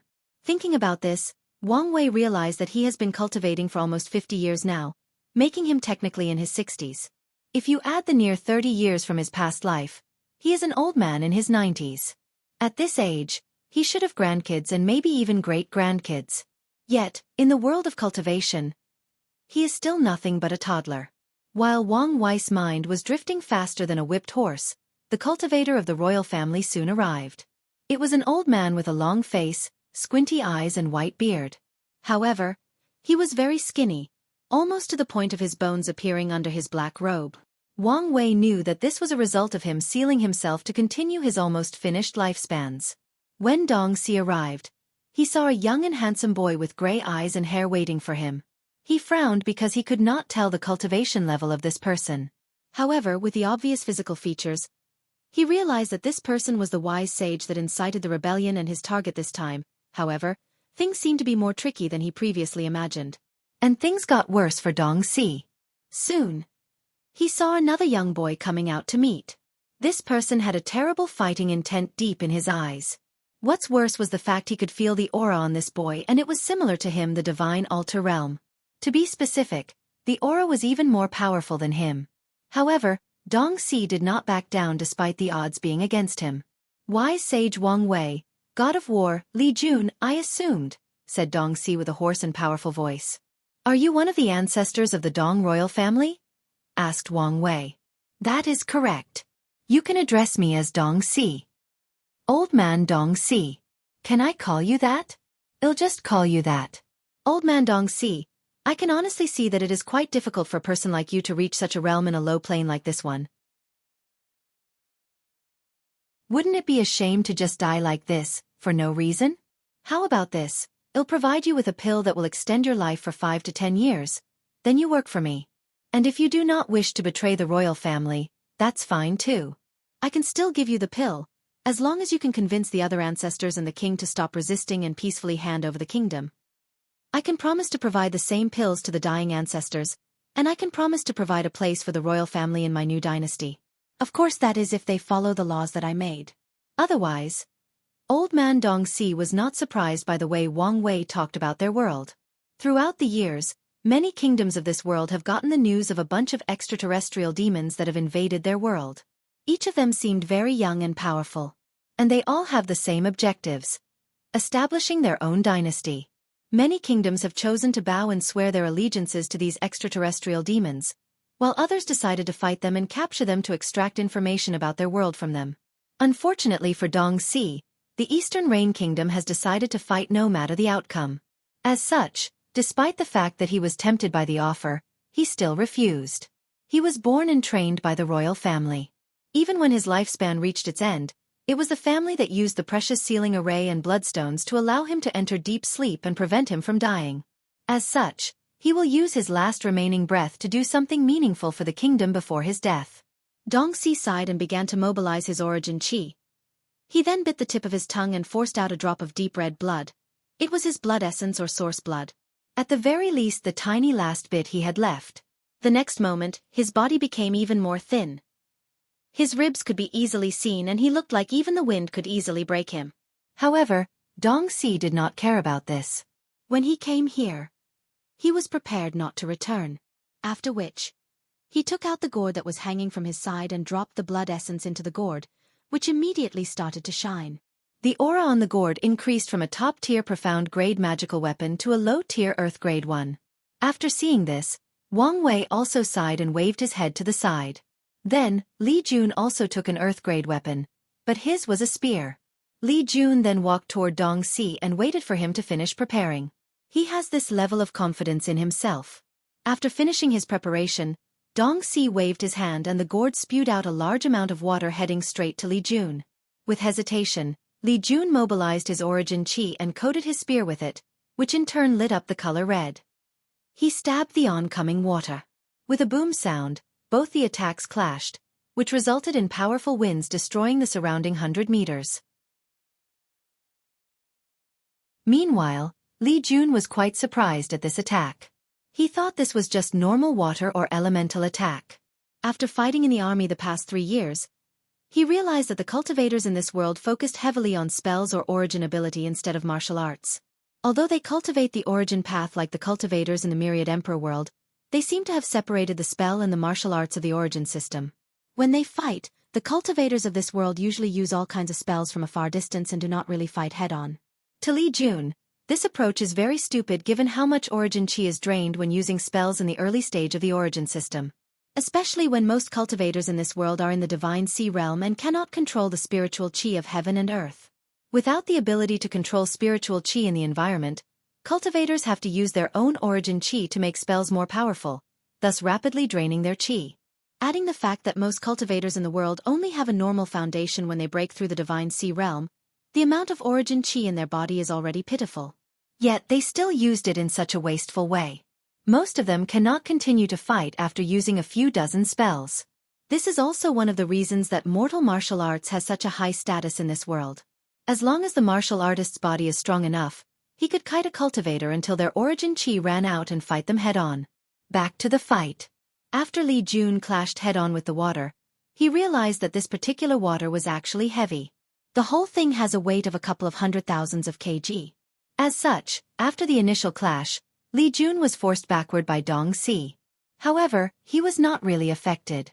He mobilized the divine veins in his altar which he modeled after the battle tower in the sect, and controlled the spiritual qi in the air.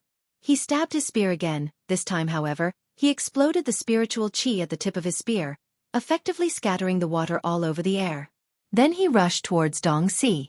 However, Old Man Dongxi had many experiences fighting with martial arts that came close to him. As such, without hesitation, he used his gourd who suddenly expanded in size and blocked Li Jun's attack. Then he used the shock wave of the weapon clashing to distance himself from Li Jun, while at the same time regathering the scattered water he had previously used. Dongxi spit a mouthful of blood, but ignored this, then quickly chanted a spell. The water turned into a dragon, and flew towards Li Jun. Li Jun stabbed his spear again, Then a 15 meters long red spear image came out of his weapon and flew towards the dragon. Boom! The air trembled and exploding sound echoed in the plane they were fighting in. Even the citizens and soldiers inside the city a few hundred meters away could hear the sound of the explosion. The water dragon was once again dispersed, however, before Li Jun could make another move. The scattered water turned into marble-like size and started falling downwards. Li Jun immediately felt something was wrong as the color of the water had turned black. Without hesitation, he covered himself with his origin chi and started blocking the black rain. Li Jun moved his spear very fast, blocking every single drop of water that came at him, thus creating countless after images of his spear moving. After the rain stopped falling, Old Man Dong Si was breathing really hard. Meanwhile, Li Jun looked terrible. His clothes had many holes and he looked like a beggar. In fact, he was not even the slightest injured due to his origin chi protecting him. However, the same cannot be said for his clothes. Li Jun looked at the ground around and noticed countless marble-size holes in a diameter of 50 meters around. It looked like a mole digger had done quite the number in the environment. Li Jun looked at Dong Si and said, "It seems that I have underestimated the cultivators of this world. Alright, let's end this charade." After saying that, Li Jun moved and appeared a few meters behind Dong Si. Although he looked like he teleported, this was just due to the fact the moved so rapidly that the normal eyes could not notice. In fact, even Dong Si did not notice how Li Jun moved instantly behind him. However, his many years of experience could feel the threat from his backs, so he tried to protect himself and move out the way. Unfortunately for him, it was too late. Li Jun mobilized his killing intent and imbued it into his spear, then threw it at Dong Su. Old Man Dong Si only heard the sound of the air whistling. Then he knew he was in danger. He tried to mobilize his origin chi to protect him and buy him enough time to dodge, but a sudden killing intent entered his divine si and started to destroy his origin chi. Without the time to dodge and any protection, the spear effortlessly pierced Dong Si into his heart from the back, making him throw up another mouthful of blood. However, it did not stop there. The force of Li Jun's spear carried Dong Si's body and traveled in the air for more than 100 meters before hanging his already dead body on the wall of the city.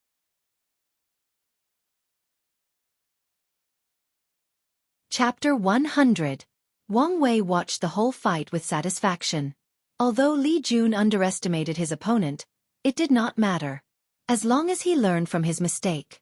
Furthermore, he recognized that the last spear throw was actually a move from the Heaven Fighting Scripture, the Emperor Scripture created by the Battle Maniac Emperor. It allowed Li Jun to easily manipulate things like fighting will or killing intent. In the later stage, it can easily turn these concepts into physical manifestations instead of just spiritual ones. After the fight, the two of them returned to the city and calmed the citizens who were previously panicking. After that, both Wang Wei and Li Jun entered the main barrack to discuss the next military strategies. After the royal family discovers their actions, the fighting will intensify dramatically. Inside the room, there was a map of the Eastern Rain Kingdom and a sandbox of the terrain of the next city they are about to attack. On the map, the kingdom was divided into layers. A group of cities together formed a county, and a bunch of counties created a state. Together, 72 states formed the entire Eastern Rain Kingdom. On the map, 12 of the states had pins on them, indicating they had been conquered. After entering the barrack, both General 4 and 5 saluted Wang Wei and Li Jun. "How is the situation on the border?" asked Wang Wei. "Still stable.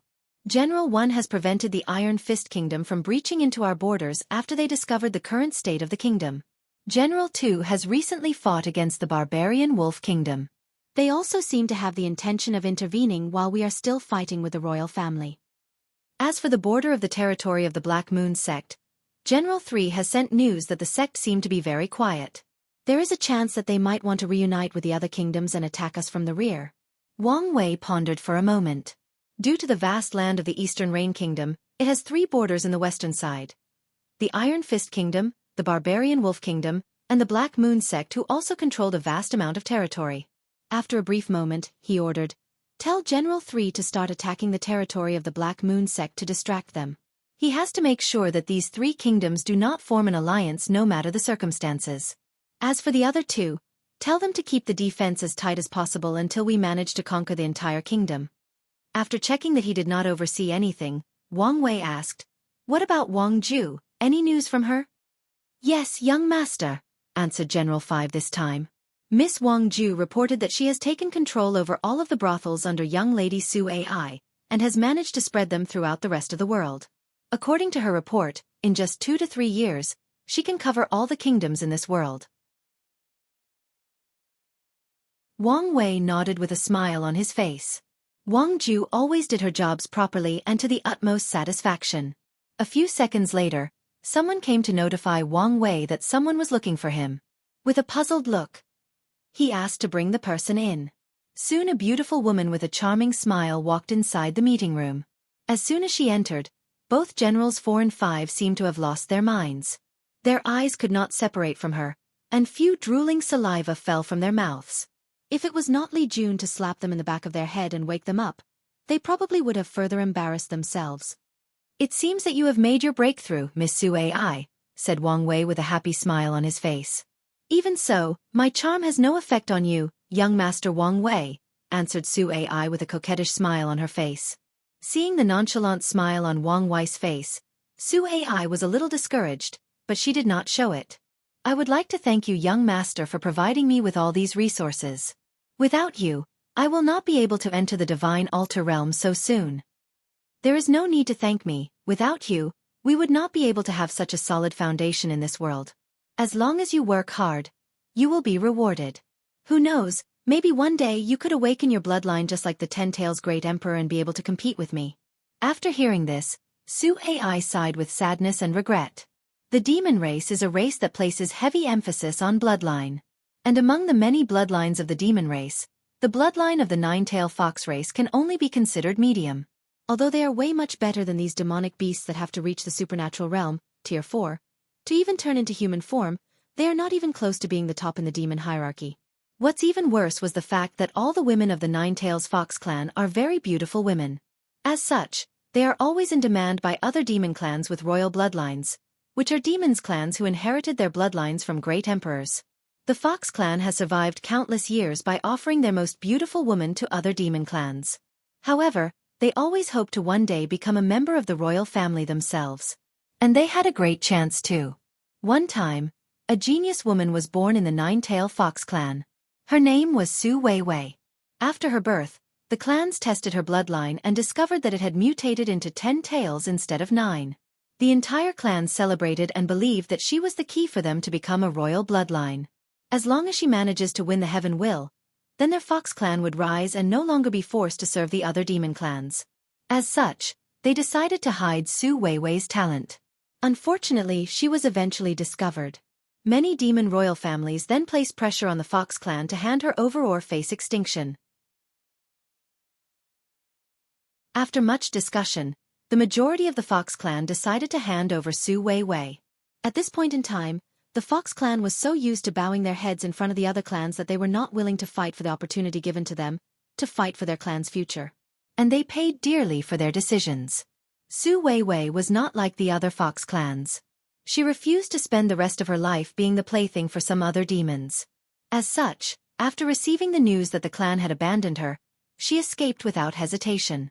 After receiving the news, the other royal families were furious and further threatening to annihilate the Fox clans. In order to make amends to the other clans, the elders of the Fox clan used bloodline origin spells to track Su Weiwei and led other demon clans to chase her. Since then, Su Weiwei's life has been constantly on the run. Everywhere she went, the demon clan would send someone after her. The running lasted for thousands of years or more. It wasn't until she became a saint that she managed to find a way to hide her bloodline powers and escape. After that, Su Weiwei disappeared in front of the world. Many people thought that she was either dead in a distant corner of the world or secretly captured by one of the demon clans in order to study the mutation of her bloodline. However, everyone was soon proven wrong. When the Heaven Will of that generation appeared, Su Weiwei once again showed and fought for it. With an unparalleled illusion technique, she easily killed all the heaven chosen of the demon races and suppressed all the ones from the human race. Then, she bore the Heaven Will and proved the Tao. She took the name of 10 Tails Great Emperor. After becoming emperor, she did go on a killing spree or take revenge on the people who had pursued her all her life. No, she completely ignored them, even the fox race. All she did after proving the Tao was preaching to the whole world, just like every other emperor has done. Then, she vanished without a trace. The 10-tailed Great Emperor can be considered the shortest ruling Great Emperor of the Myriad Emperor Plane. As for the Fox Demon Clan, well, it was a terrible loss for them. They lost the chance to further their bloodline and to have an emperor scripture. They essentially threw away their only chance at becoming a royal demon clans. After this incident, the other royal demons feared the bloodline of the Nine-Tail clan and went to great lengths to suppress them. Until this generation, with the help of the Tao opening sect and the decisiveness of their matriarch, the Fox Demon Clan escaped to the central continent. After seeing Su Ai's sadness, Wang Wei realized that he might have poked a sore wound of hers, so he said, "Do not think of past things and look forward to the bright future. When I establish the dynasty, I will reserve a high position for you. That way, blessed with immense luck, it is possible for you to quickly cultivate to the peak of the divine altar realm and even increase your luck." As soon as he finished saying this, he felt a sudden reminder and took out a talisman from his space ring. Immediately, he heard Princess Dong Lifen's words, "Young Master Wang Wei, you need to hurry up. I just received news that the royal family has sent a powerful cultivator to secretly attack Bless Wing City." "You mean Hard Rock City?" "You do not need to worry. I already fought and killed their envoy." "No, not Hard Rock City, Bless Wing City," answered the princess with anxiety in her voice. It was then that Wang Wei realized that he had made a grave error. He assumed that when the royal family heard about their existence, they would send someone directly to fight and kill him. However, war is not a game with rules. Who said that the enemy could only attack you where your troops are stationed? And this is exactly what the royal family did. Not only did they send someone after Wang Wei, but also sent someone to bypass their troops and attack the rear in a surprise attack. And they succeeded as Wang Wei was not prepared for such a move. Without hesitation, Wang Wei rushed towards Bless Wing City with all his strength, hoping to arrive in time to protect it.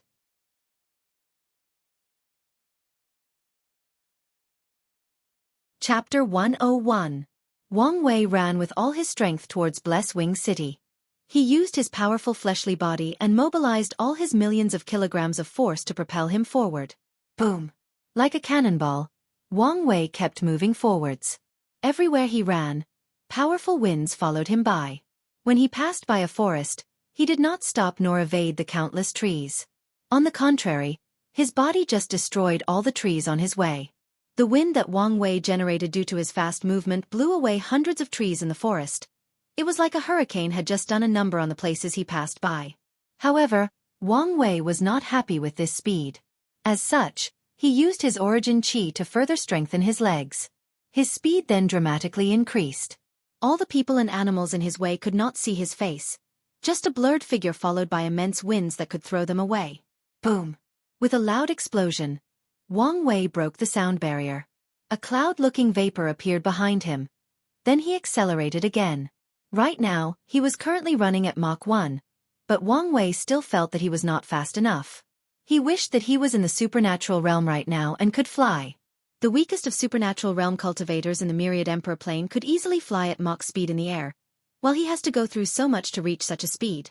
Or at the very least, he should have cultivated a technique that focused on increasing his speed. Wang Wei knows that one of the emperor scriptures of the sect focus on speed, now regretting not cultivating it. It was at this moment that he realized his arrogance. Although having such a powerful fleshly body provided him strength, defense, and endurance similar to divine body realm cultivators, however, his mobility was quite subpar. However, he was so blinded by his increase in strength and ignored such obvious flaws.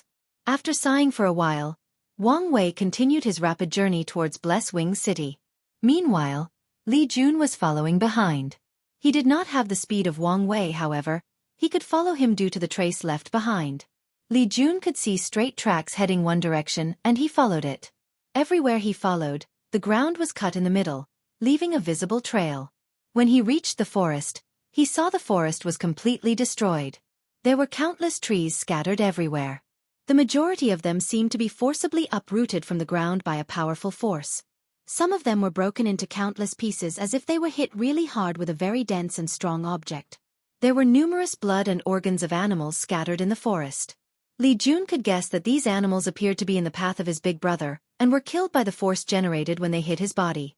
With a sigh, Li Jun continued to follow the destructive trail left behind. Meanwhile, after more than 1 hour of rushing, Wang Wei finally saw Blessed Wing City in his sight. He had to thank his ever-expanding divine sea, otherwise, he would never have lasted so long with how much origin qi he was using. A few hundred meters from the city, Wang Wei saw a yellow mist enveloping the entire city. Without hesitation, he rushed in. With a slight jump, he reached the top of the 200-meter city wall. However, his vision was obscured by the large mist. When the mist touched his skin, he could tell immediately that it was poisoned. However, it had no effect on his powerful fleshly body. However, a terrible feeling came over him. Without hesitation, he gathered his more than 10 million gene of force and threw a punch. Boom! With an exploding sound, the air exploded. Then following the sound, a powerful wind was generated by the force of the punch. This wind blew away the yellow mist or miasma that covered the entire city. However, it was perfectly controlled not to destroy anything else. After his vision was cleared, Wang Wei immediately entered the city.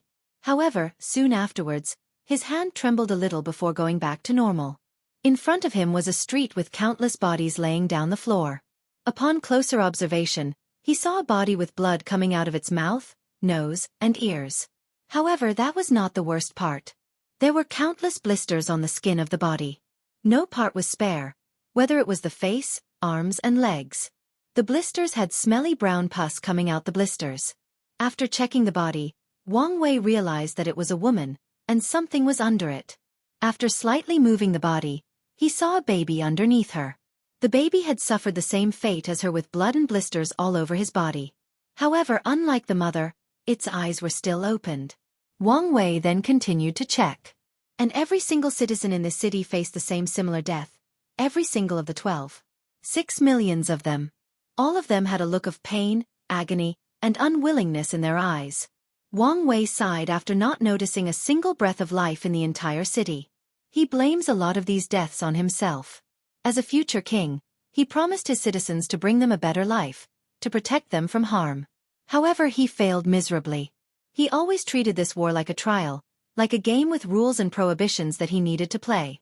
But what Wang Wei did not understand was that while this was indeed a trial, but to the people of this world, this was their livelihood, their futures, and their lives that were at stake. Any tiny mistake can cost them dearly, just like today. While checking the city, Wang Wei suddenly noticed a breath not far from it. Without hesitation, he rushed towards it. A few seconds later, he saw a beautiful woman walking in the opposite direction of the city. She had fair skin, nice curves, and cold and ruthless eyes that looked exactly like a snake. "Did you kill the people of the city?" asked Wang Wei with a very calm look on his face. The beautiful woman looked at Wang Wei with her dotted eyes and licked her mouth with her long and pointy tongue. "Gray hair and eyes, you must be the so-called wise sage. Seeing you here means that Dong Si has failed. What a weak man. Answer my question." "Ho ho, there is no need to be so angry at the death of a few untouchables. In just a few years, they will easily replenish their loss. Also, this is war, people die all the time."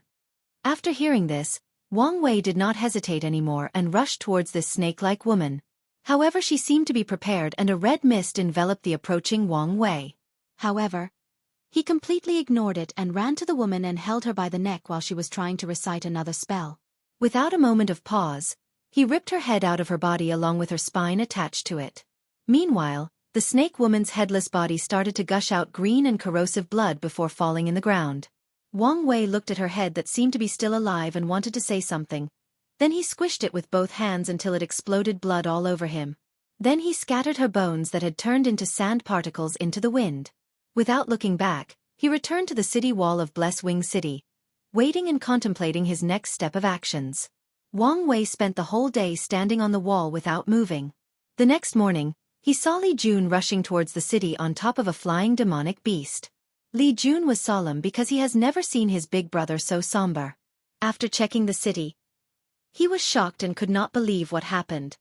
"No, no, no, no, no," muttered Li Jun as he rushed into different houses of the city to check. However, the result was the same. Li Jun knelt in the ground, then started to punch it with all his strength.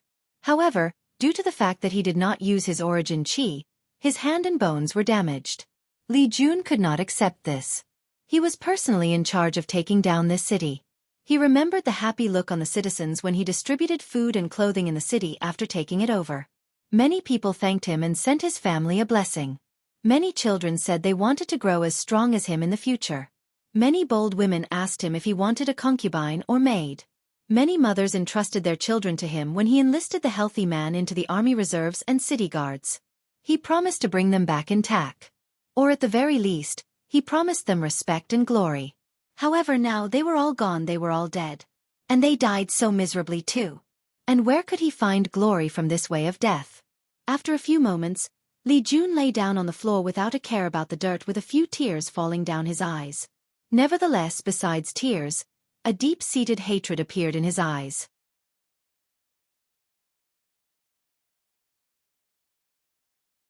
Chapter 102.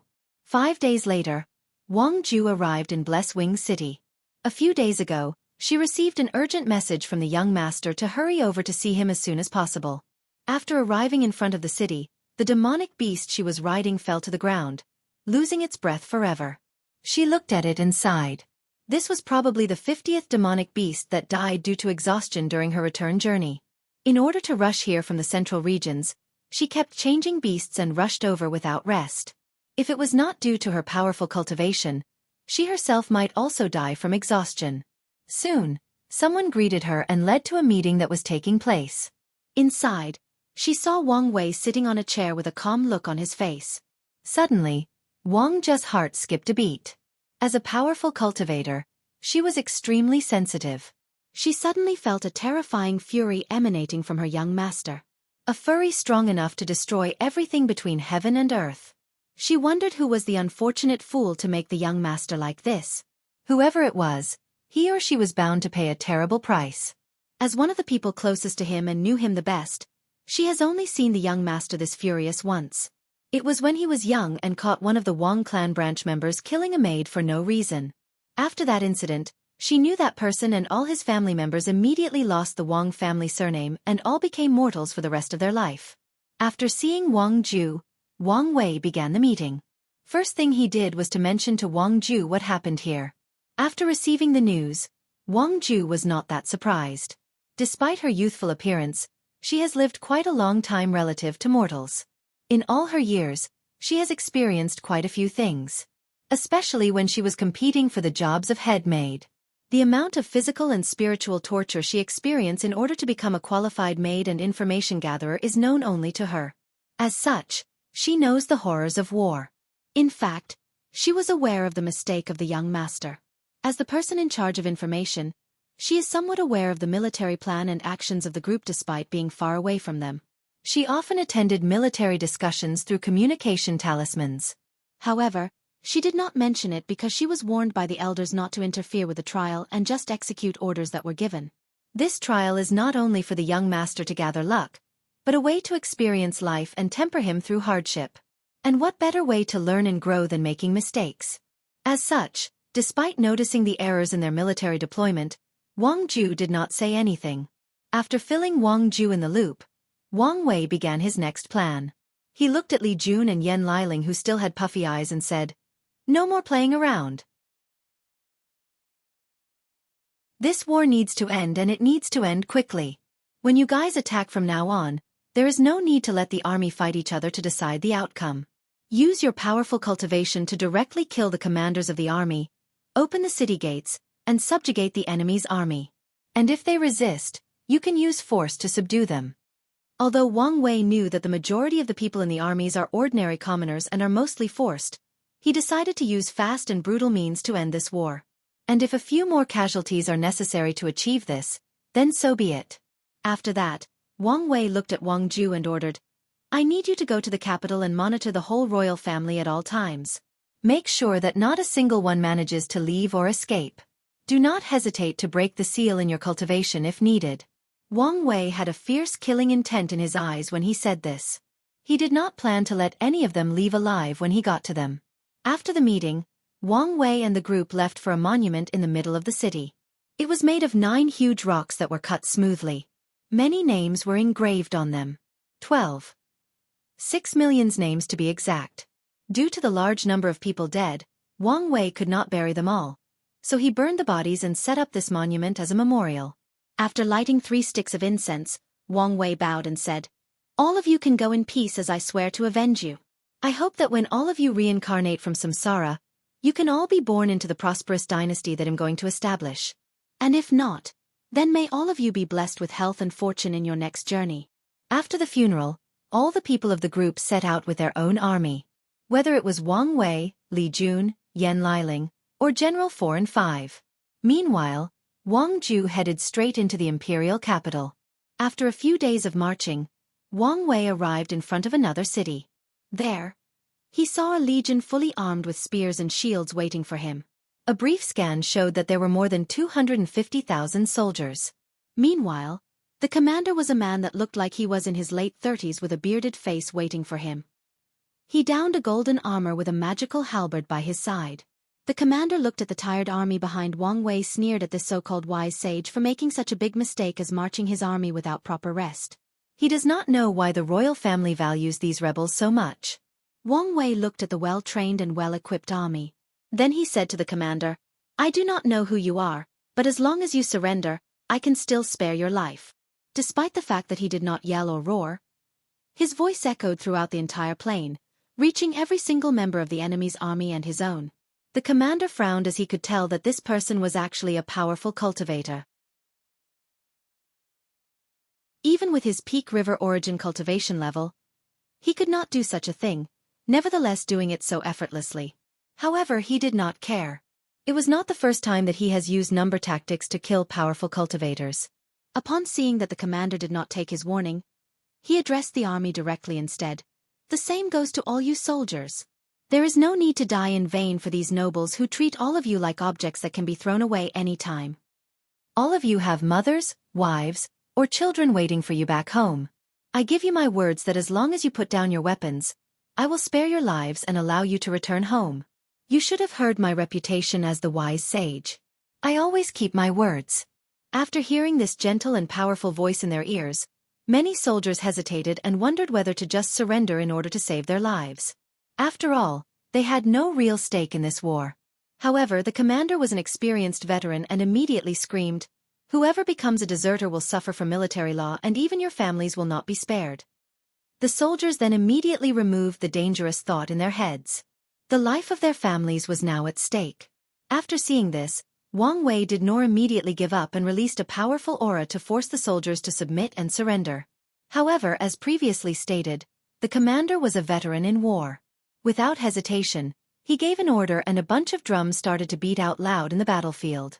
Then, a red hue appeared above the soldiers, effectively blocking Wang Wei's aura.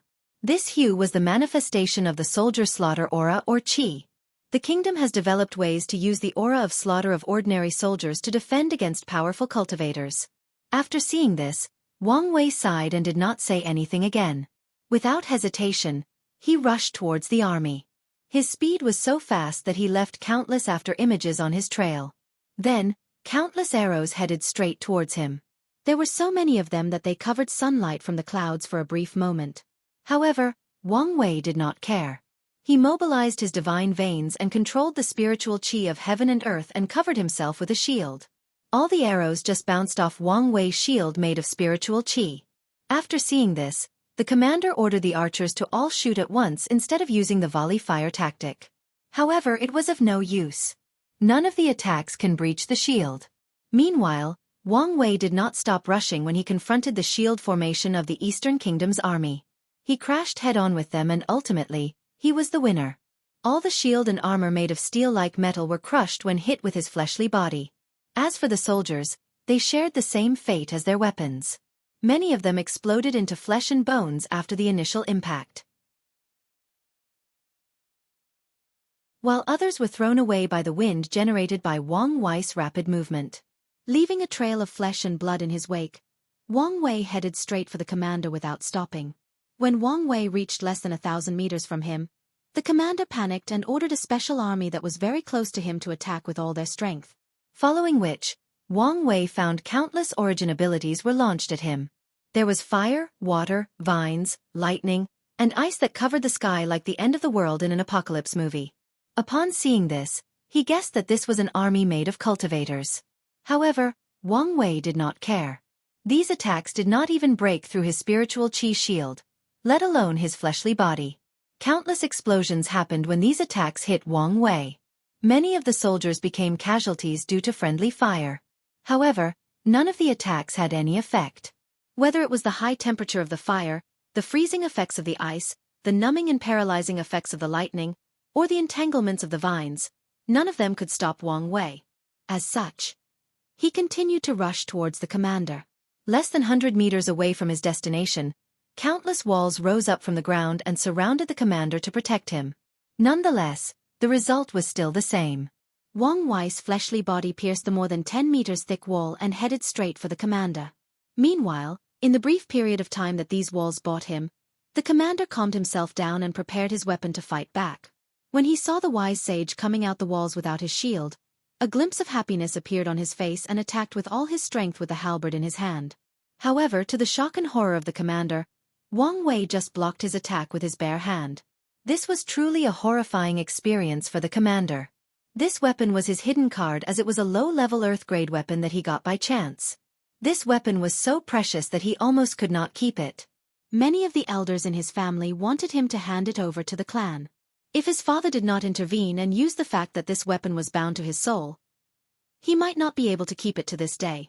While the commander was briefly distracted, Wang Wei had already reached him. When the commander came back to his senses, he saw that he was no longer on his horse and was floating in the air. When he looked down, he saw a bloody hand had pierced his body all the way to his back and was holding him above ground.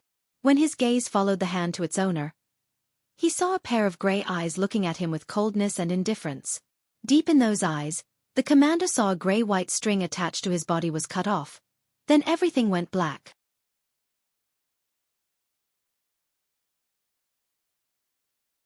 Chapter 103. Wang Wei looked at the dead commander he was holding. Then he threw it away just like thrash.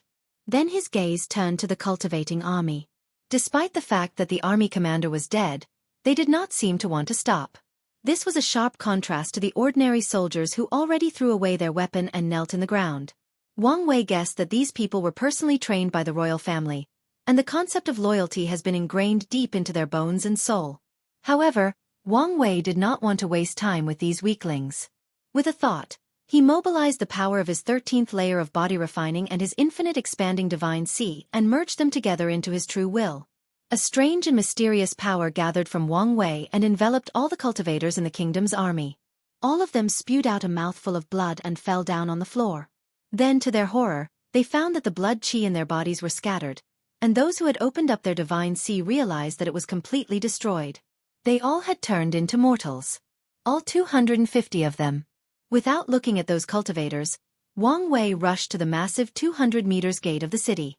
With just one punch, he destroyed it and allowed his army to enter and occupy this city. Meanwhile, another city in the same county. Li Jun looked at the army in front of him and sighed. Since no one paid attention to his warning, he will use force. With a wave of his spear, countless red spots from both his soldiers and the kingdom rose into the air. This was the slaughter qi of the soldiers. Under Li Jun's control, the slaughter qi turned into a 50 meters long and 5 meters wide spear. Without hesitation, he rushed towards the commander of the opposing army, who was actually a woman. The giant spear cut through the army like a knife cutting through butter. Everywhere it went, flesh and blood were left in its path. What's even worse is the fact that as more people die, the spear becomes longer and stronger. However, soon, the spear was destroyed by the combined attacks of countless cultivators. However, Li Jun had already breached most of the army's defense and was not far from the commander. As such, he used his signature move. He gathered all the slaughter qi in the battlefield and reinforced his spear, then he threw it with all his strength. The spear broke the air as it moved rapidly. Following the sound of cannonball, the spear rapidly approached the commander. However, a few meters from her, countless thick walls rose from the ground and protected her. Unfortunately, this protection measure was of no use. The spear easily penetrated the walls and without stopping or reducing its speed, it pierced the throat of the commander. The force of the spear pushed her away from her horse until she fell to the ground a few meters away. Then with a wave of his hand, the spear returned to Li Jun's hand. Then, he went on to massacre the cultivating army. After using his swift movement to dodge the first wave of origin abilities, he cut each of them with his spear before they could recite any other spells. On Yan Liling's side, she was also leading her own army. Her fighting style was even more efficient than both Wang Wei and Li Jun. She took out a pill from her space ring and crushed it. Then an overwhelming odor covered the Eastern Rain Kingdom's army. Immediately afterwards, more than a quarter of the army fell down on the floor unconscious. Then, Yan Liling pronounced a few words to use an origin ability. A dragon made of fire appeared in front of her. With a wave of her hand, the dragon flew in the sky and bypassed most of the army. When it reached close to the commander, it spewed out a breath of fire. The commander did not have time to react from the previous shock of his men's sudden incapacitation before he started screaming in agony. Then he was turned into ashes by the flame. Then the dragon fire looked in the direction of the cultivating army, and headed to deal with them without giving them the chance to react. In 2 other cities, both General 4 and 5 had also just finished a battle. However, unlike the 3 divine altar cultivators, their fights were quite brutal. Both of them had countless arrows stuck on their bodies with blood spilling out everywhere. There were many fire burns, freezing burns and lightning burns. However, despite the pitiful states they were in, they both were quite happy as they were victorious in their battles and had each conquered a city on their own. Furthermore, the intense fighting had increased their experience and strengthened their foundations. They could tell that after a few battles like this one, their foundations will be strong enough to break through to the divine altar realm.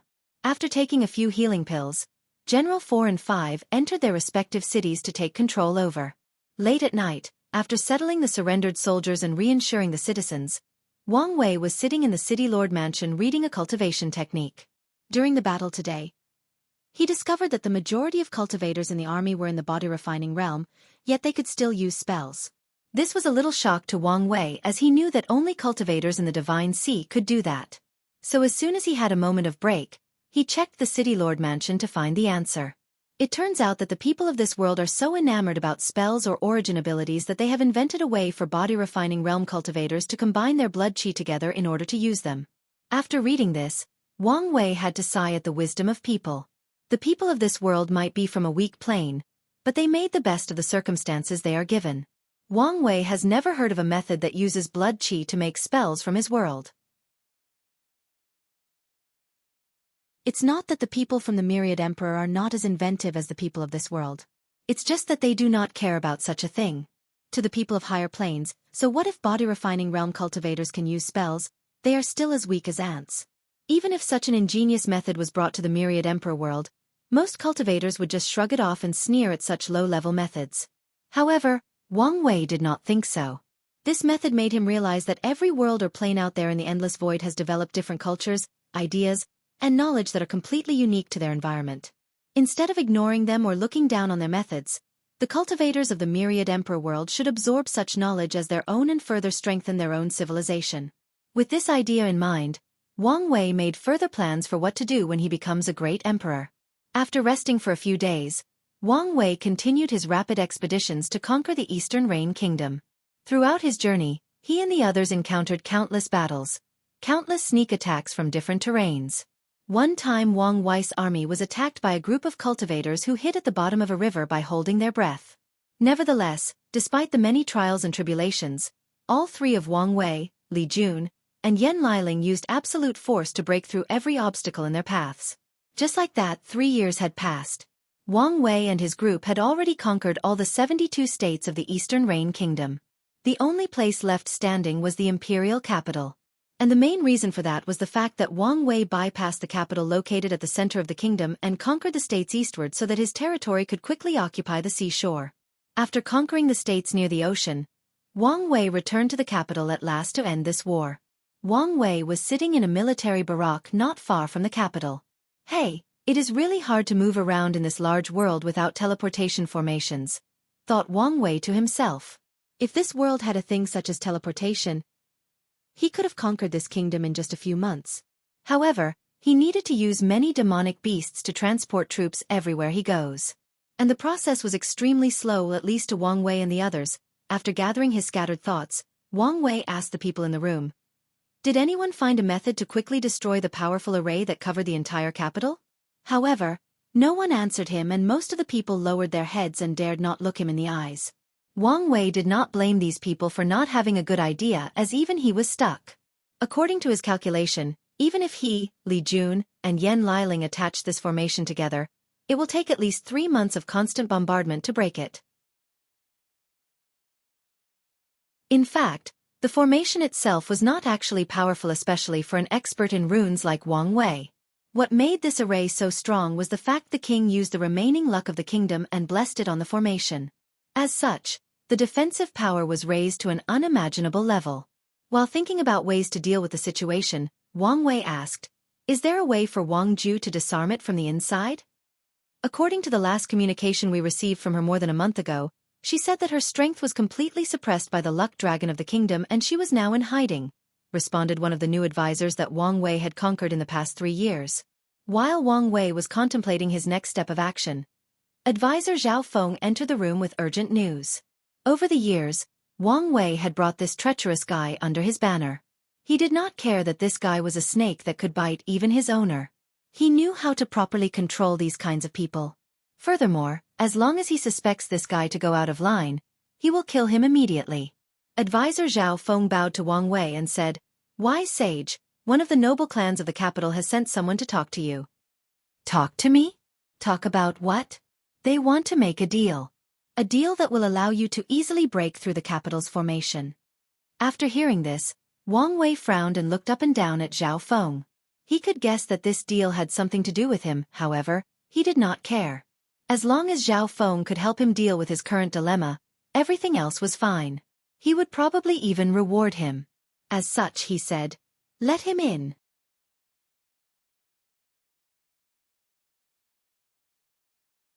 Chapter 104.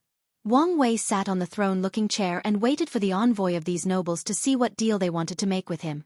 A few minutes later, a middle-aged man walked in the room with advisor Zhao Feng. After close inspection, Wang Wei noticed how this man was walking with a straight posture with his head held high. His robe looked luxurious and showy, and he had a cultivation level in the peak of the divine sea realm. The envoy looked at Wang Wei, slightly bowed and said, "Are you Wang Wei?" After hearing this person's words, the room instantly became quiet.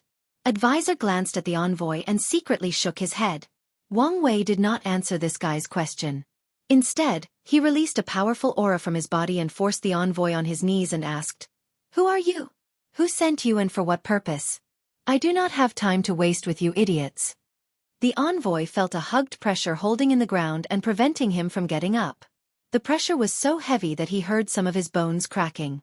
He tried to mobilize his origin chi to resist, but it was to avail. It was then he remembered the elder's warning that he was going to meet a powerful cultivator and should be respectful. With sweat dripping down his face, the envoy said, "Your Excellency, wise sage, my name is Zhang from the Duke Zheng family. I have come as a representative of the Noble Alliance to come help you." "Oh, what can you do to help me?" asked Wang Wei with a nonchalant look on his face. Seeing how calm the wise sage was, Zhang Yi's mind moved fast and realized that negotiation might not be as easy as the Noble Alliance thought it would be. However, he still continued his words. "The Noble Alliance can help your excellency to open the formation that surrounds the capital from the inside." Wang Wei was not surprised by this offer, as he had already guessed that it was the case. However, he did not immediately respond, but pondered for a while tapping his finger on his chair. The room then became quiet with only a constant sound of clicking echoing throughout the room.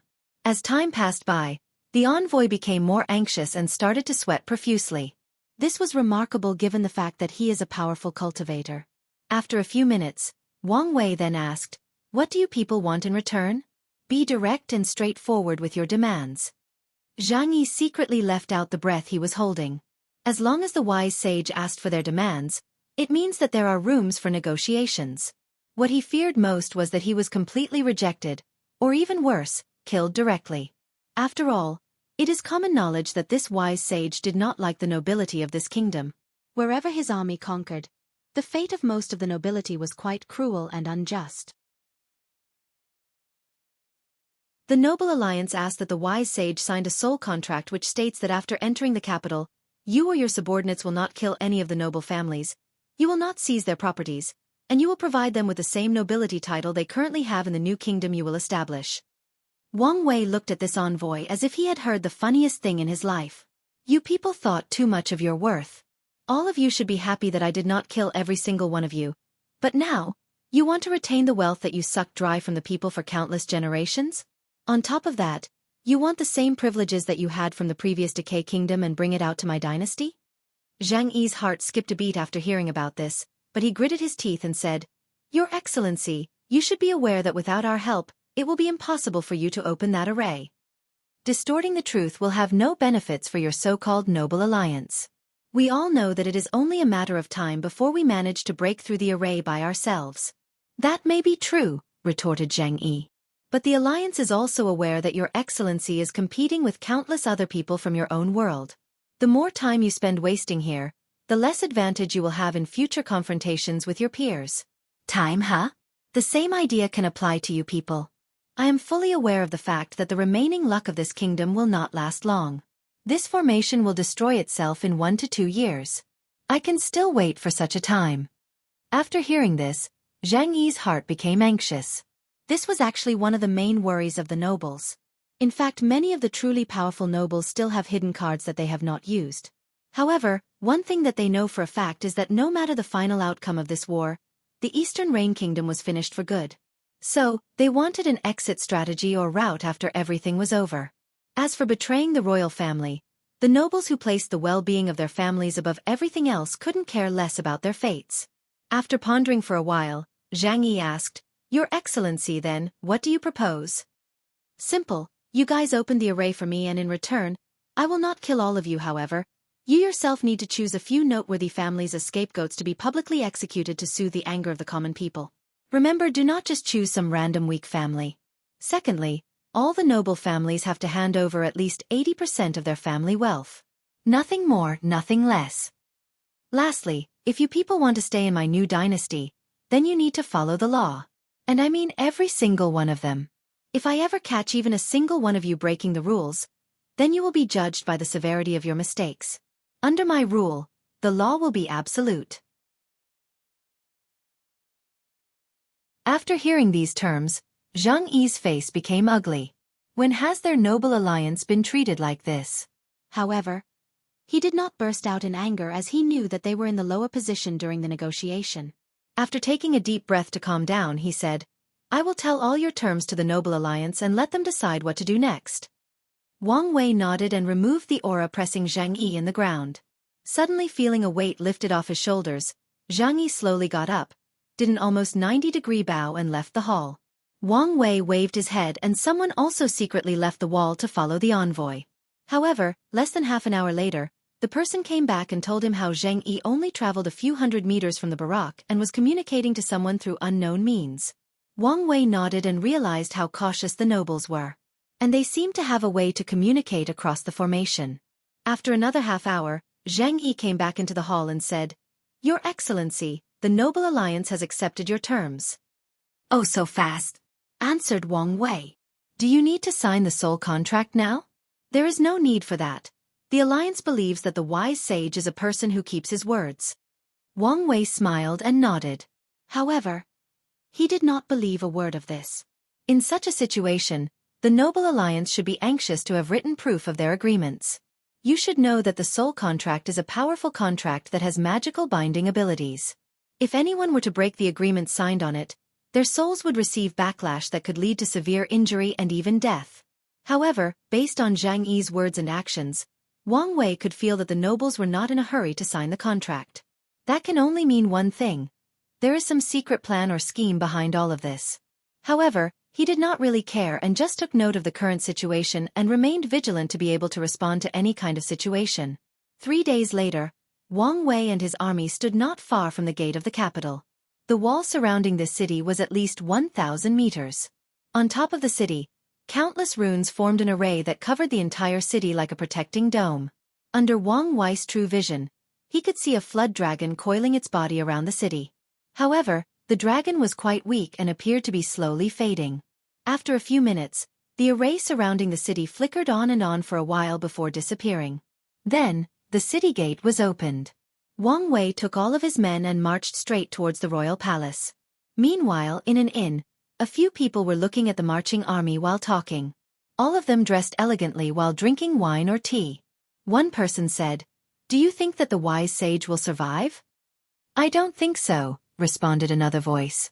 "I disagree with you." Who knows what weird methods these extraterrestrial demons have hidden in their sleeves? Well, it does not matter to us anyway.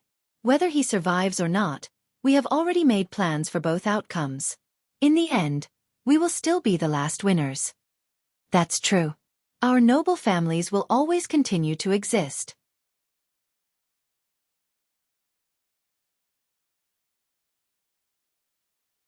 Chapter 105. Wang Wei marched his army straight in front of the royal palace. As he led the army, many people looked at him with fear and closed the window to their house and locked themselves in their home. Wang Wei sighed as he knew that this was a normal reaction. In this chaotic world, every time a city, especially a capital, is conquered, what often follows was disaster for the people. The invading army will brutally kill the citizens, loot all the wealth and food, sexually assault the women, and set fire to the houses.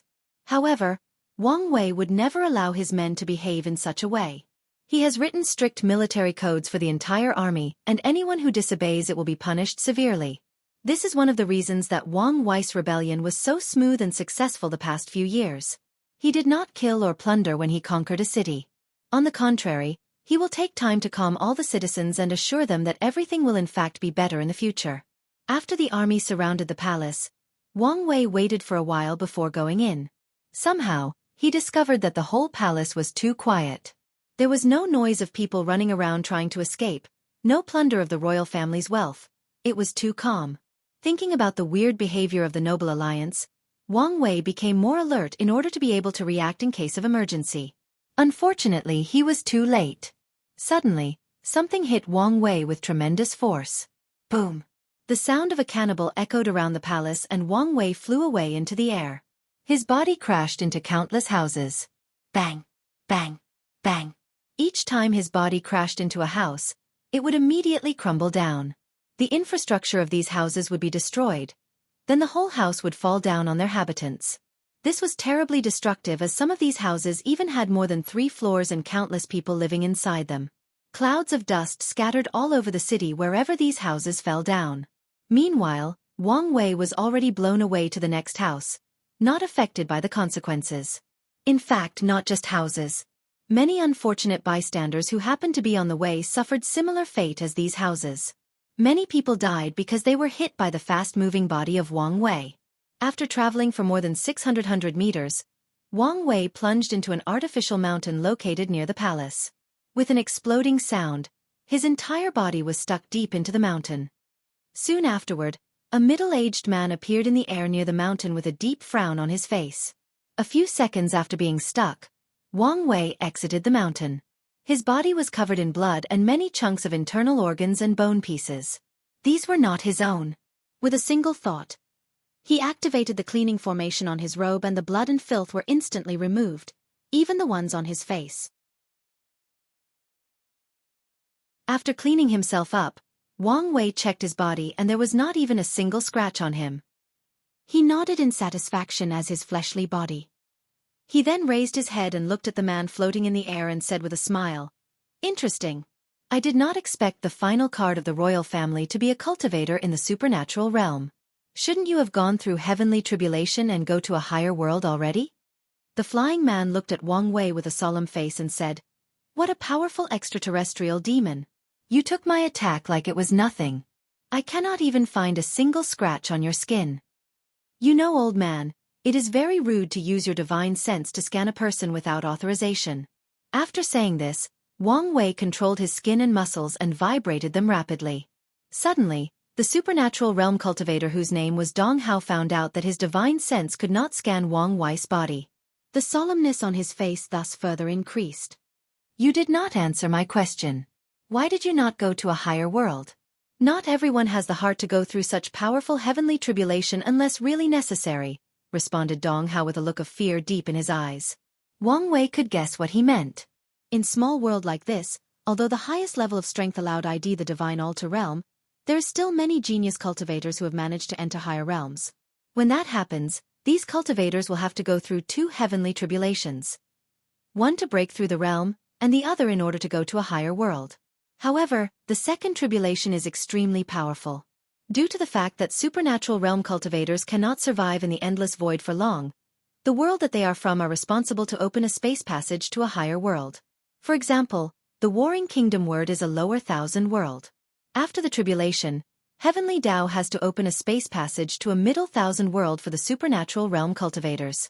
Unfortunately, the cost of opening such a passage is extremely costly for such a low-level world. As such, in order not to have to do it, Heavenly Tao exponentially increased the difficulty of the heavenly tribulation. Thus, few cultivators can pass the tribulation. Of course, those who do are in fact truly heaven-defying geniuses. These people are often sought after and recruited when they reach higher worlds. In fact, Wang Wei read about another method from the sect's library. This method is actually simple. Occupation. After discovering a lower plane, some more powerful planes will occupy these planes and set up a powerful transplanar teleportation, or as it is more often called, the ascending channel.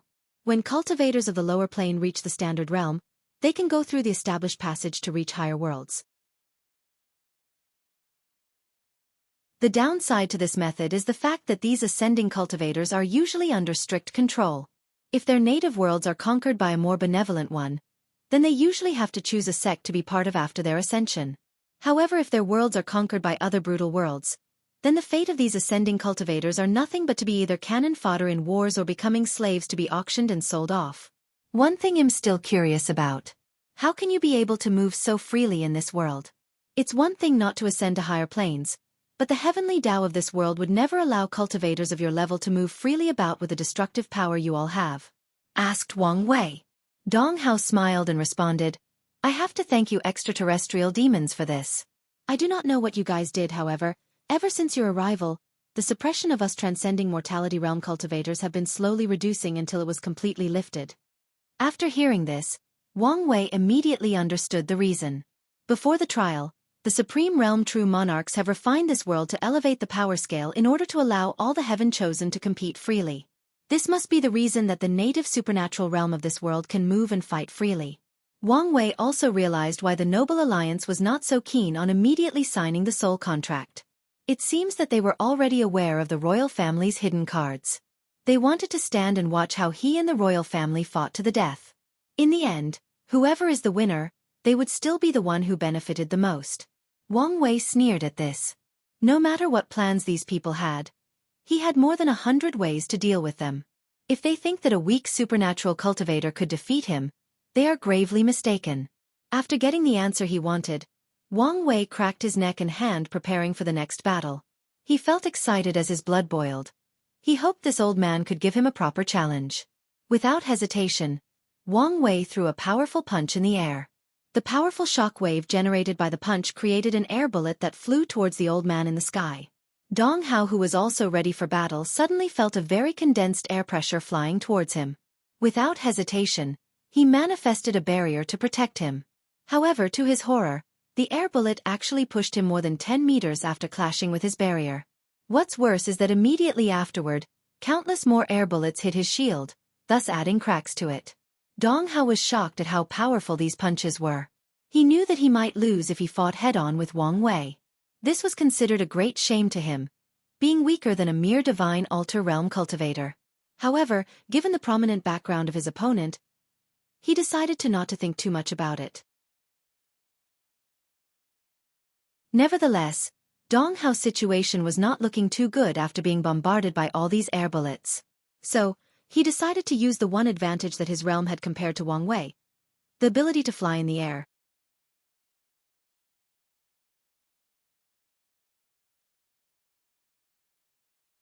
Chapter 106.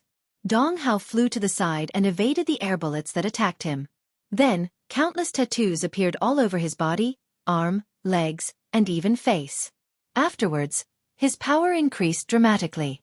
With a wave of his hand, the patterns on his body lit up, and a gigantic mountain materialized in the air and headed straight towards his enemy. Wang Wei looked at Dong Hao and frowned. He was not frowning at the changes that appeared on Dong Hao, as he knew these tattoos were known as origin pattern and all cultivators in the supernatural realm had them.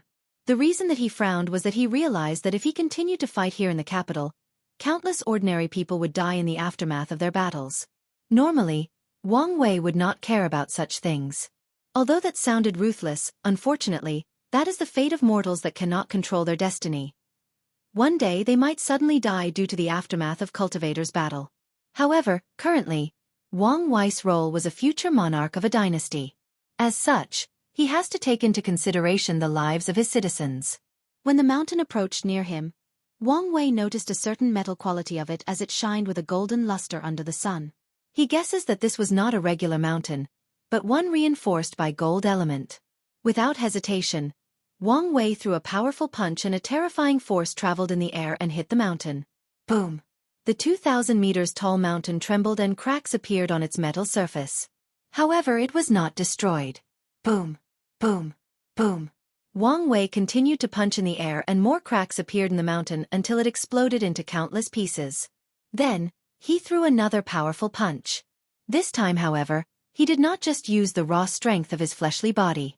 Instead, he controlled the vibration from his muscles and directly released them into the air, thus creating an earthquake between heaven and earth. Bang! With a loud explosion, the entire city trembled slightly, the wind howled like crying ghosts, and the clouds in the sky scattered. The many debris of the falling mountain were instantly pulverized into powder and flew away with the wind without affecting the citizens of the capital. As for Dong Hao, he was pushed back by the force of the punch and threw a mouthful of blood. Despite the barrier he erected, the vibration still managed to bypass his defense and injured his organs. Wang Wei stood on the ground with his long gray hair floating with wind while looking at his FST. He smiled as he was very happy with the new move he just created. He called Earthquake Fist. And this move took full advantage of his powerful fleshly body. One thing he always complained about the ancient desolate body refining scripture was the fact that it did not have any fighting moves in the early stage. Although there are many fighting methods in the scripture, some of which even made Wang Wei drool day and night, he needed to cultivate it to a very high realm before he could use these moves. What's worse was the fact that in the notes that Wang Wei read from predecessors that also cultivated the scripture did not also contain powerful moves for the early stage, but contain their understanding on how to properly control force or strength. Most people who successfully cultivate the scripture usually care about the powerful defense and stamina it brought in the early stage instead of the strength. After taking a brief moment to contemplate his new move, Wang Wei looked at Dong Hao and said, "How about we take this fight outside the city?" However, Dong Hao, who was in the air, completely ignored him and the patterns on his body lit up again, preparing for another attack. As such, Wang Wei continued, "Don't you care about the people of this city?" Seeing the silence of his enemy, Wang Wei secretly sighed. Then, with all his strength, he jumped straight towards Dong Hao. His body left countless cracks in the ground and a powerful shockwave spread after his departure. When Dong Hao saw Wang Wei coming straight at him like an artillery, he opened his mouth and spewed countless tiny swords. These swords then became normal size after leaving his body, and with swish sound, they quickly attacked Wang Wei. Clink, clink. The sound of metals sounded as these swords hit Wang Wei's skin. Then they bounced off without even leaving a single scratch or mark. When Wang Wei was about to clash with Dong Hao, the latter sneered at him and easily evaded him. Dong Hao did not expect this wise sage to make such a mistake. Without the ability to fly in the air, he engaged someone else in aerial combat. However, the sneer did not last long on Dong Hao's face. As soon he evaded the clash, Wang Wei seemed to have anticipated this and did a somersault in the air. Then, he activated his divine veins to control the spiritual qi in the air to create a foothold for him. With a boom sound, he rushed towards Dong Hao with absolute speed. Dong Hao was quite shocked by this maneuver and was almost unable to react. However, his years of experience allowed him to instantly erect a barrier around him. However, Wang Wei did not care about this. With unmatched speed, his hand formed a claw and easily crushed the golden barrier and grabbed Dong Hao in the face.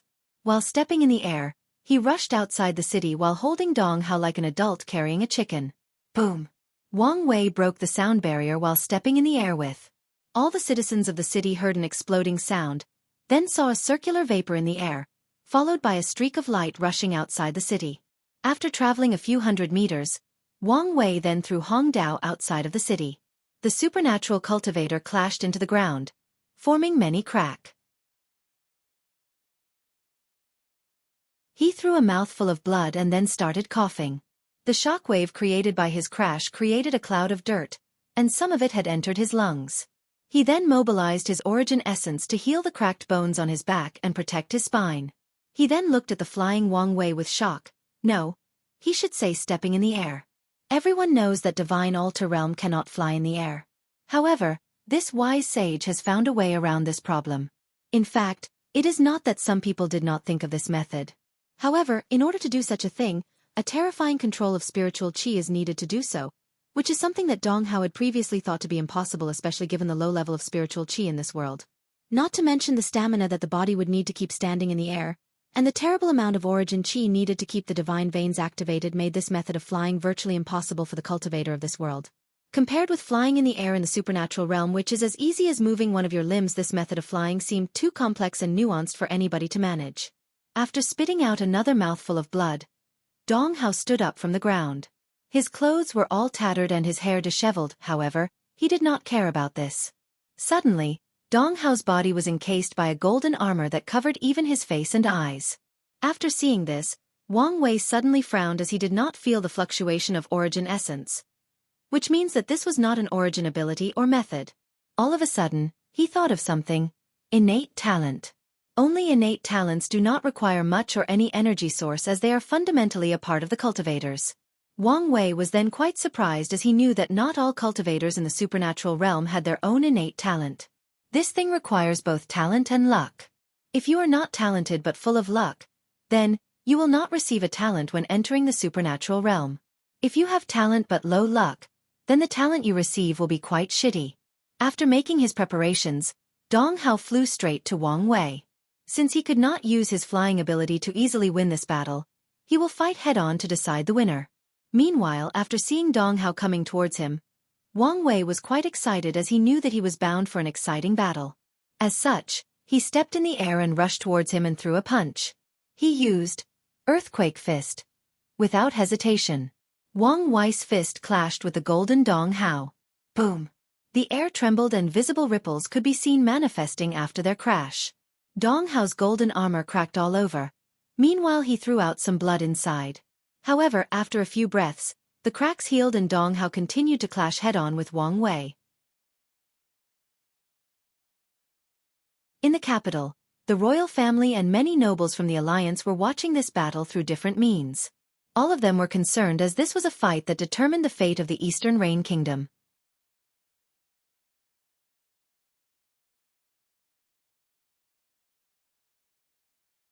Chapter 107. Both Wang Wei and Dong Hao started clashing in the sky. The clouds scattered and the air vibrated wherever these two appeared. Dong Hao had suffered countless injuries with each of the clashes. However, his golden armor was still intact. Wang Wei could tell that maybe this guy wanted to slowly drain both his origin qi and his stamina. However, with his current state, he could probably fight for more than a week without stopping or getting tired. As such, he wanted to end this battle as soon as possible. Of course, the main reason for such a decision was due to the fact that this battle was no longer fun for Wang Wei. Despite fighting for quite a few minutes now, Wang Wei realized that his enemy had not even managed to break off his skin, let alone injure him. His overwhelming defense made this battle quite boring for him. Without hesitation, he rushed towards Dong Hao and kicked him into the ground with all his strength. The golden armor cracked again, this time, almost completely destroyed. Then, Dong Hao landed on the ground and created an explosion that scattered dust all over. Many pieces of land would break from the land and fly in the air following the shockwave of Dong Hao's crash. Without giving his enemy a chance to breathe, Wang Wei rushed to Dong Hao and punched in the face. Boom! The force of the punch created more shockwaves on the ground. As for Dong Hao, he spit out a few pieces of his internal organs and his body was forced further deep into ground, creating a meter-long crater. However, his face was not hit directly by the attack, as he converged the golden armor that covered his whole body and made sure that it only covered his face, thus further nullifying some of the power of the punch. Wang Wei, after seeing that his punch did not do the intended destruction, threw more punches. Boom! Boom! Boom! With each punch, the ground would shake tremendously, then shockwaves would follow in the air. Pieces of land will fly out into the air, then land on the ground. As for Dong Hao, the crater he created became deeper with each punch. By the 10th punch, He had already inserted himself more than 10 meters underground. Nevertheless, none of these punches had a direct hit on him. Whenever a punch was about to hit, whether his face or ribs, a golden would appear to protect him from a direct hit. Unfortunately, the recoil or shockwave generated by the sheer force of each punch still managed to travel inside his body and destroy many things. As such, right now, Dong Hao had many bones broken, both his kidneys and lungs started to fail him, and one of his eyes was destroyed. When he was about to receive another punch, Dong Hao quickly bit the tip of his tongue and spit out bright red blood on his golden protection. The golden protection immediately expanded and turned into a circular shield. However, it did wrap around Dong Hao to protect him. Instead, it encased Wang Wei inside and essentially imprisoned. Wang Wei suddenly felt himself inside a very hard shell case, and it was very dark inside without any light source. Without hesitation, he moved his origin chi into his eyes and could see the golden shield hat trapped. Without hesitation, he punched the shield. However, it did not immediately destroy or crack like previous attacks. After noticing this, he used his earthquake fist. The powerful vibration shook the golden shield after being. Then it cracked. After 3 more punches, the shield was destroyed and myriad pieces of gold scattered everywhere with Wang Wei at the center. Immediately afterward, Wang Wei felt something and looked at the sky. Dong Hao was floating there with blood all over his body. One eye socket was empty, and most of his robe was destroyed. Without hesitation, he waved his hand and an ancient lamp appeared before him. The lamp had countless patterns inscribed in it, and a 3-colored fire was burning brightly on top of it. He opened his mouth and spewed more than 3 drops of deep red blood. This was his source blood. Then, these drops of blood entered the lamp and the fire on top of it turned from 3-colored to 5. With a wave of his hand, the 5-colored fire descended from the sky and attacked the surprised Wang Wei with match speed. The flames enveloped more than 100 meters in the surrounding area. No sign of Wang Wei could be seen as he was swallowed by the flame. After a few minutes, the 5-colored flame disappeared and a body could be found standing in the middle. To be exact, it was a charred body. Although his clothes were intact, the skin on his arms, legs and face was badly burned. It was burned dark all over with few spots of red flesh. This was the first time he was injured ever since he started cultivating the ancient desolate body refining scripture. He raised his hand and looked closely at his burned skin. An intense pain suddenly assaulted his nervous system. However, Wang Wei did not care as this was not the first time he was burned alive. Meanwhile, in the sky, after seeing his attack working, a slight smile appeared on Dong Hao's face despite it being almost disfigured. However, his smile did not remain there for too long. He watched from above how Wang Wei's dark and burned skin fell off the ground, and in just a couple of seconds, new skins were regrown. Without hesitation, he waved his ancient lamp and new rounds of flame attacked again in order not to give his opponent time to heal. Wang Wei instantly uses the lion fist from his overlord fist cultivation technique. This was the first time he used a fighting method based on origin chi during the whole fight. A 20 meters tall and 100 meters long lion manifested from Wang Wei's fist. The lion opened its mouth and roared. A sound wave attack came from its mouth and clashed with the oncoming attack. Then the flame was separated in the middle, forming a V shape with both Wang Wei and the lion in the middle. Without any pause, Dong Hao controlled the flame to fly into the air, then separated them into countless tiny meteors. Afterwards, they fell towards Wang Wei like a modern machine gun firing. Wang Wei threw countless punches and many lions manifested from them. Together, each lion attacks a different meteor fire. However, there were too many of them. Soon an explosion occurred with Wang Wei in the middle. However, weirdly enough, there was no heat that emanated from the 5-colored flame. After a few seconds, the cloud of dust created by the explosion was blown away by the wind.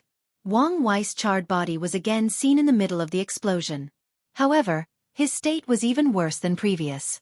This time, not only his skin was burned, but even his muscles were burned by the flame. Many of his bones could be seen exposed to the outside. However, just like previously, they started to heal immediately. However, the process was not instant like the first attack. Many of his burned muscles started to grow back at a speed visible to the naked eyes. After seeing this, Dong Hao wanted to attack again. However, he spewed a mouthful of blood instead, then knelt on knee in the sky. Soon afterwards, his long hair immediately turned white, his skin became wrinkled, and many age spots could be seen on his face. When Wang Wei saw this situation, he was not that surprised. The moment that Dong Hao decided to use his source blood or blood essence to increase the power of his attacks to the divine body realm, the result of this fight was doomed from the beginning. Not to mention the way he abused his ancient lamp. Wang Wei shook his head while observing the regeneration process of his body. This was one of the reasons that he allowed himself to be so injured during this battle. He wanted to know how fast his body regenerated under different circumstances. That way, one day, when he is in a true battle of life and death, he can find ways to buy himself time to properly heal. After a few minutes, a brand new Wang Wei was standing on the ground. If anyone were to see him, you could not tell that he had suffered from a 4th-degree burn. He then looked at Dong Hao and asked, "Don't you know that it is taboo for cultivators to use their ancient lamp like you did?" Dong Hao, who was happy to have a few seconds to rest, responded, "What do you mean by this?" In fact, he was truly interested in what this wise sage has to say. Their royal family have long speculated that these extraterrestrial demons came from a more advanced world than them. So, they are privy to many unknown secrets that the cultivators of this world never had access to. "The flame you just used is known as the good fortune flame," continued Wang Wei. "It's not used for fighting. This is a foundation necessary by all cultivators to cultivate the next 2 great realms after the supernatural realm." After hearing this, Dong Hao frowned. Then his one-eyed face became very ugly to look at. "So, you figure it out?" "Yes, the more you use the good fortune flame to fight, the more you ruin your foundation and cultivation path, essentially cutting your path or chances to higher realms. As such, in my world, unless a cultivator is forced to utmost despair, they will never use their flame of good fortune to fight, because they know that even if a tiny bit of it is used, it will be nigh impossible to make up." While saying all of these, Wang Wei had finished healing, and he then completely ignored the ugly and despairing look on Dong Hao's face. "So that's how it is," muttered Dong Hao in the sky. "No wonder no one has managed to pass the heavenly tribulation for so many years. We all thought that the world had started to enter the Dhamma end period, but it was just that we were wasting our foundation by using our Tao flames." After that, he laughed out loud. However, this laughter sounded so bleak and desolate. Although he had learned the truth, Dong Hao knew that it was too late for him. Meanwhile, Wang Wei was ready to end this fight. Suddenly, a gigantic image appeared behind him. It was an image of him sitting on an immortal throne while myriad races and words bowed to him. Meanwhile, he was holding countless strings that dictated the fate of these races and worlds. Immediately afterward the vision appeared, the entire world trembled slightly, causing countless earthquakes. Many of the heaven chosen that participated in the trial were instantly alerted. They all looked in the direction of the Eastern Rain Kingdom and muttered, "Young Emperor."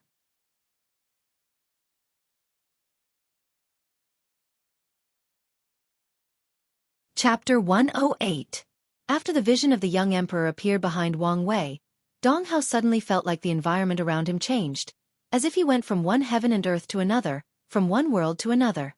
Then, to his horror, he lost the ability to fly and fell from the sky and landed on the ground, resulting in further severing his injuries. What's even worse was the fact that half of his strength was instantly gone, and he did not know the reason. He guessed that it had to do with the wise sage, but he did not know the specifics. Knowing that death was soon approaching, he wanted to struggle desperately, or better yet, find a way to run away. He tried to use more of his blood essence. Unfortunately, he had already run out, so he just spit more blood from his mouth due to backlash. Wang Wei could guess the thought of Dong Hao. As such, he wanted to end this battle as soon as possible. After using the pseudo-domain of his young emperor title to prevent Dong Hao from escaping through the air, he mobilized most of his origin chi and used the dragon sovereign fist. A mighty dragon appeared that headed straight towards Dong Hao and roared into the heavens. The sound traveled throughout the entire city and echoed throughout heaven. All the citizens immediately felt an instinctive fear, just like a higher life form looking down at a lower one. It was a fear hidden deep in their blood and soul from their ancestors when they faced the wrath of a superior life form. This dragon did not attack, instead released a supreme and noble aura that demands that all life form bow down to it. Suddenly, Dong Hao felt a tremendous pressure coming down on him, preventing him from moving. He struggled with all his strength, but it did not work. So, he immediately detonated the origin essence in his body to try to resist, but it was to no avail. No matter how he struggled, he could not move. Meanwhile, after the first attack, Wang Wei rushed towards him to end this battle with one last blow. A few meters before arriving, Dong Hao burned out his soul in order to increase his strength in a moment of desperation. He opened his mouth with difficulty and a sword appeared. The sword became massive and an unpredictable heaviness could be seen from it. It rushed towards Wang Wei with tremendous speed, leaving a golden trail behind it. Wang Wei then muttered a few words to use an origin ability. Although Wang Wei usually does not use spells in battle does not mean that he does not know any of them. As a person who likes to be prepared for any occasion, he has studied spells extensively back in the sect in order to know how to respond when encountering them in battle. After his incantation, a bright yellow flame appeared in front of him and melted the rushing sword in just an instant. Without pause, he rushed towards Dong Hao and threw a punch. Following which, a tiger with intense killing intent appeared and rushed forwards. The tiger turned into a red light and penetrated Dong Hao's body without any resistance. The light destroyed his heart, then pierced his back leaving a massive hole visible to the naked eyes on his chest. Dong Hao looked at the hole with his one remaining eye, sighed and fell down on the floor, blood splashing all over the ground. Wang Wei gazed at Dong Hao's body on the floor and also sighed. This was the first true opponent he had since he started cultivating and the first true life and death battle he experienced in his life. All the fights he previously had were essentially either competitions or trials with safety mechanisms that can save his life at any moment. And Dong Hao was the first opponent that truly tried to kill him at all cost. Although this opponent did not bring out his full power during the fight, he still learned a great deal of things. He learned that most cultivators will fight desperately when they are cornered and about to die. They can use all kinds of means to boost their fighting strength during battles, just like Dong Hao used his essence blood to increase his attack power. In future battles, Wang Wei will use all his strength to prevent his enemies from having the time or ability from using these methods. And if he fails to do this, he will always be on guard for desperate counterattacks from them when they are driven on the edge of despair. After summarizing his gains in this battle, he waved his hand to create a deep hole. Then, he placed Dong Hai's body in it, creating a burial site. He placed a headstone made of rocks and inscribed on it, "Here lies Dong Hao, a loyal man to his family even in death, and a worthy and respectable opponent that fought to his last breath." After doing this, he stepped in the air with rapid speed and returned to the city. By the time he reached the royal palace, Li Jun had already captured all the people inside and was waiting for his return. Wang Wei then entered the throne room where he saw many people bound by chains and kneeling on the ground. He ignored them before heading to a golden chair with many engraving of dragons on them. Without hesitation, Wang Wei sat on the dragon throne. Suddenly he felt that he was all-powerful, that he could control the lives of billions of people in this kingdom, that his words were absolute and no one dared to disobey it. The power was quite intoxicating. However, after a very brief moment, he shook this feeling off his mind. Compared to the supreme throne of a great emperor that stands above the Tao itself, what is this mundane throne?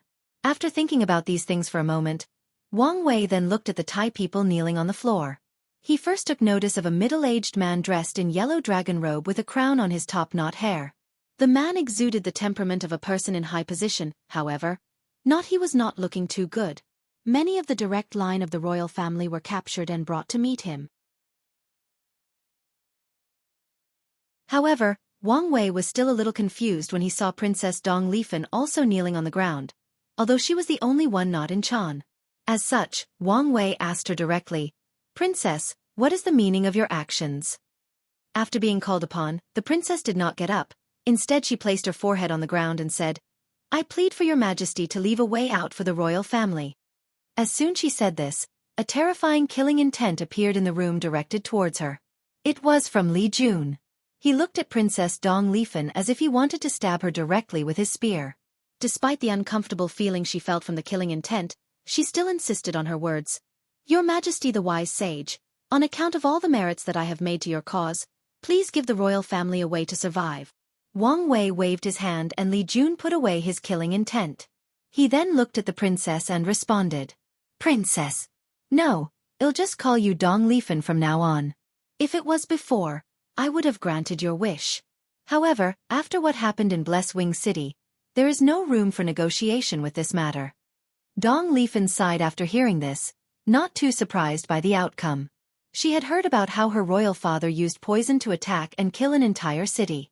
She was also furious when she received the news. However, she still wanted to try to save some people. After a brief moment, Dong Lifen then said, "At the very least, can your majesty spare my mother and little sister? They are both innocent and did not take part in the political decisions of the kingdom." Wang Wei then started thinking for a few seconds, then he asked, "Can you promise that they will live an ordinary life without having any thoughts that they should not have?" After saying this, Wang Wei released his killing intent this time. Dong Lifen felt a suffocating breathing slowly squeezing the life out of her. Then she immediately nodded as guarantee. She understood the warning that Wang Wei was given to her. After seeing her nod in agreement, he removed his killing intent and waved his hand to dismiss her. "I will believe your words for now. Well, you can fulfill your side of our deal." Dong Lifen sighed and stood from the floor with a forehead that had a slight bruise on it. She looked at her father and left the room. Meanwhile, the sovereign of this kingdom did not speak even a single word throughout the whole interaction. Even when he heard of his daughter's betrayal, he did not flinch or say anything. Wang Wei admired his firm determination. This was a man who accepted defeat and death like a true king, a true ruler. 3 days after the fall of the Eastern Reign Kingdom, all the members of the royal kingdom except for 2 of them were publicly executed. A vision formation was used to broadcast the entire process throughout the entire kingdom. Former Princess Dong Lifen, who was very loved by the people due to her altruism and kindness, made a speech denouncing all the crimes that the royal family committed. She then reassured the citizens of the kingdom that they would be in good hands when the new dynasty was established. She reassured them their lives will be much better from now on.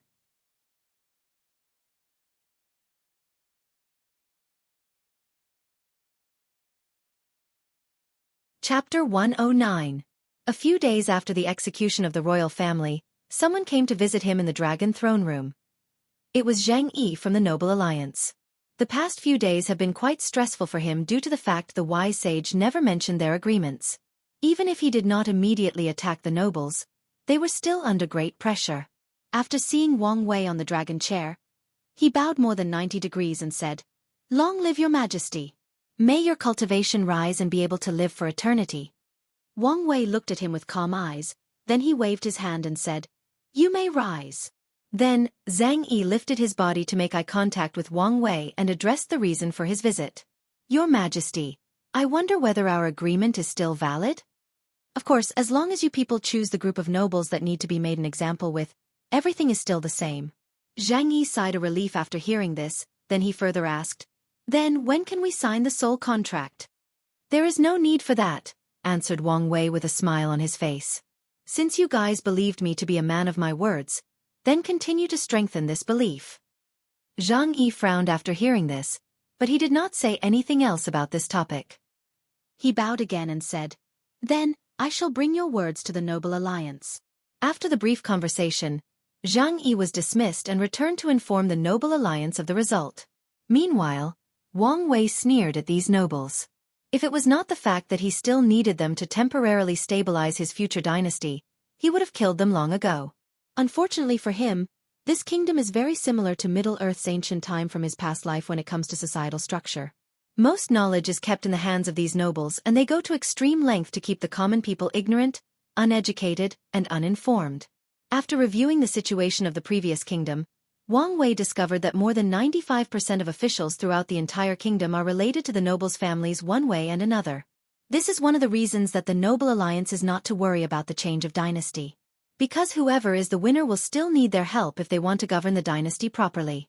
Because they are the true controller of this land, and this has been the case for countless generations and will remain the same for countless years to come.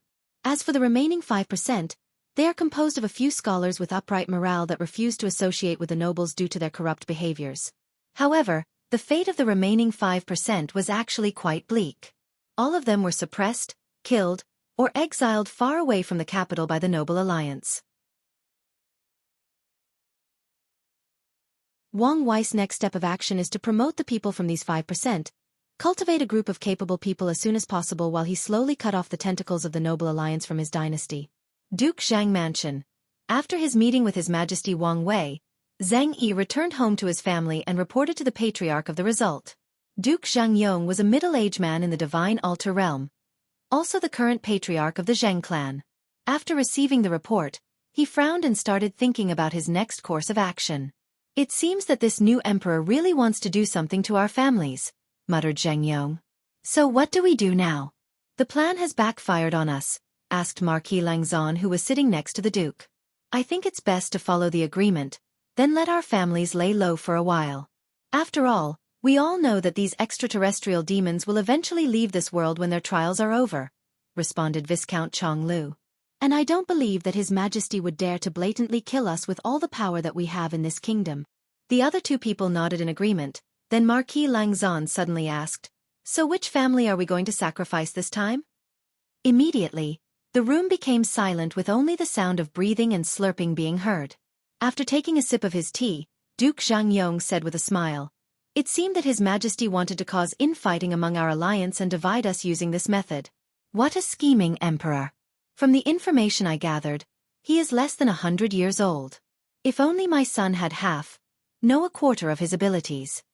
After sighing for more than 10 seconds, the Duke continued, There is no need to argue about this. We can take this opportunity to get rid of the other two Duke households.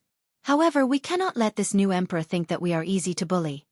The next day, Wang Wei was having a meeting with many of the ministers that are under his control. He was making plans for the establishment of the new dynasty. Then, someone informed that advisor Zhao Feng asked for a meeting. After nodding, Zhao Fen entered the room with some new information. He informed everyone how the Noble Alliance brought over all the family members of Duke Qiu and Duke Yun. They also brought many space rings with countless wealth in them. There were countless gold, silver, jade, jewelry, and land deeds to countless properties. However, what was weird was the fact that a woman flying brought these things over. Furthermore, immediately afterward, the woman destroyed a building next to the royal palace. After hearing this, the room became silent and many people started thinking. One person suddenly asked, Excuse me, what does the Noble Alliance mean by this? It's a message, or to be precise, a warning, answered Li Jun with a frown on his face. Message? Warning? What kind of warning? It is to tell us that the final card of their family is actually also a supernatural realm cultivator, responded another voice. This time it was Wang Wei who explained. However, the minister who asked the question was still somewhat confused, so he continued to ask, Your Majesty, you have proven that you are way more powerful than any cultivator in the transcending mortality realm, so why would they use this method to warn us? It makes no sense. I am indeed more powerful than cultivators in that realm, however. One of my biggest flaws is the fact that I cannot fly as easily and as fast as them in the air. As long as cultivators in that realm decide to run away, I cannot guarantee that I can prevent them from doing so. And if one of these supernatural realm cultivators decided to hide and use guerrilla tactics and randomly attack the citizens in the different cities located throughout our vast territory, there is nothing I can do about it. Immediately, the minister realized the importance of this warning. Given how these nobles do not give a damn about ordinary people, it is highly likely that they would use such a method. Yan Liling suddenly added to the conversation. The tactic of the Noble Alliance is actually quite brilliant.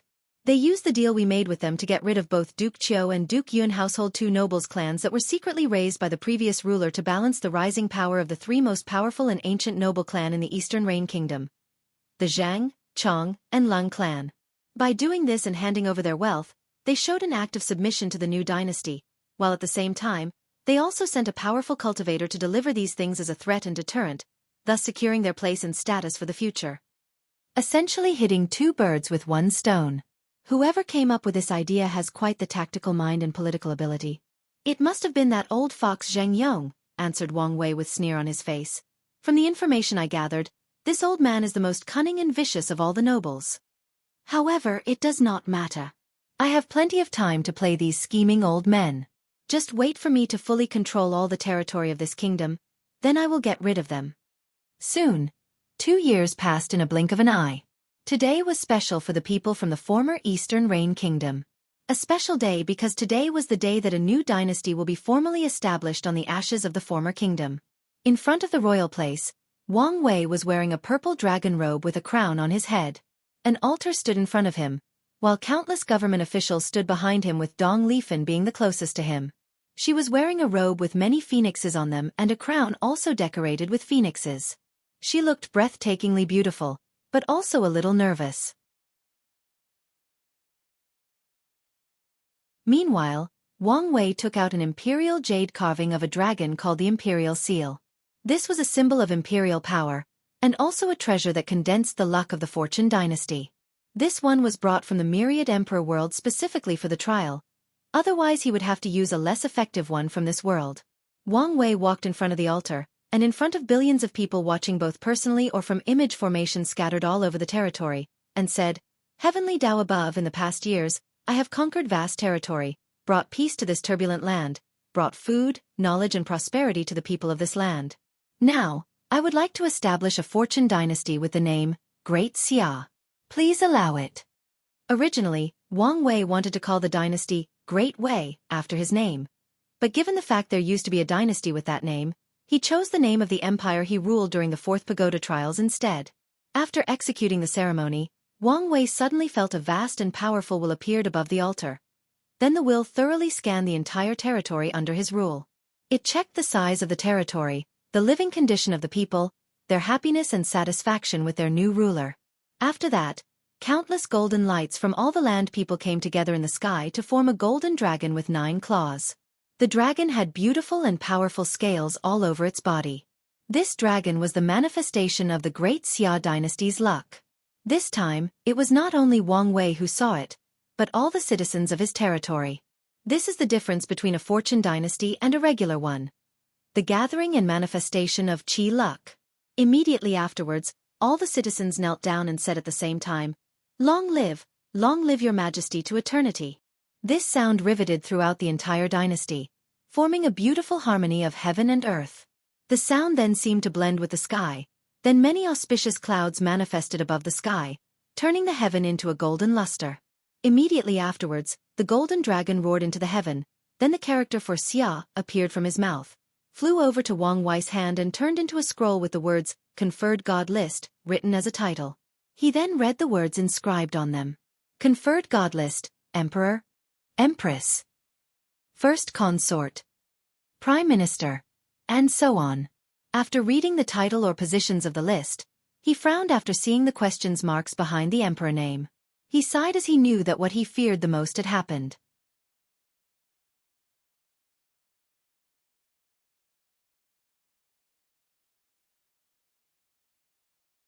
Chapter 110.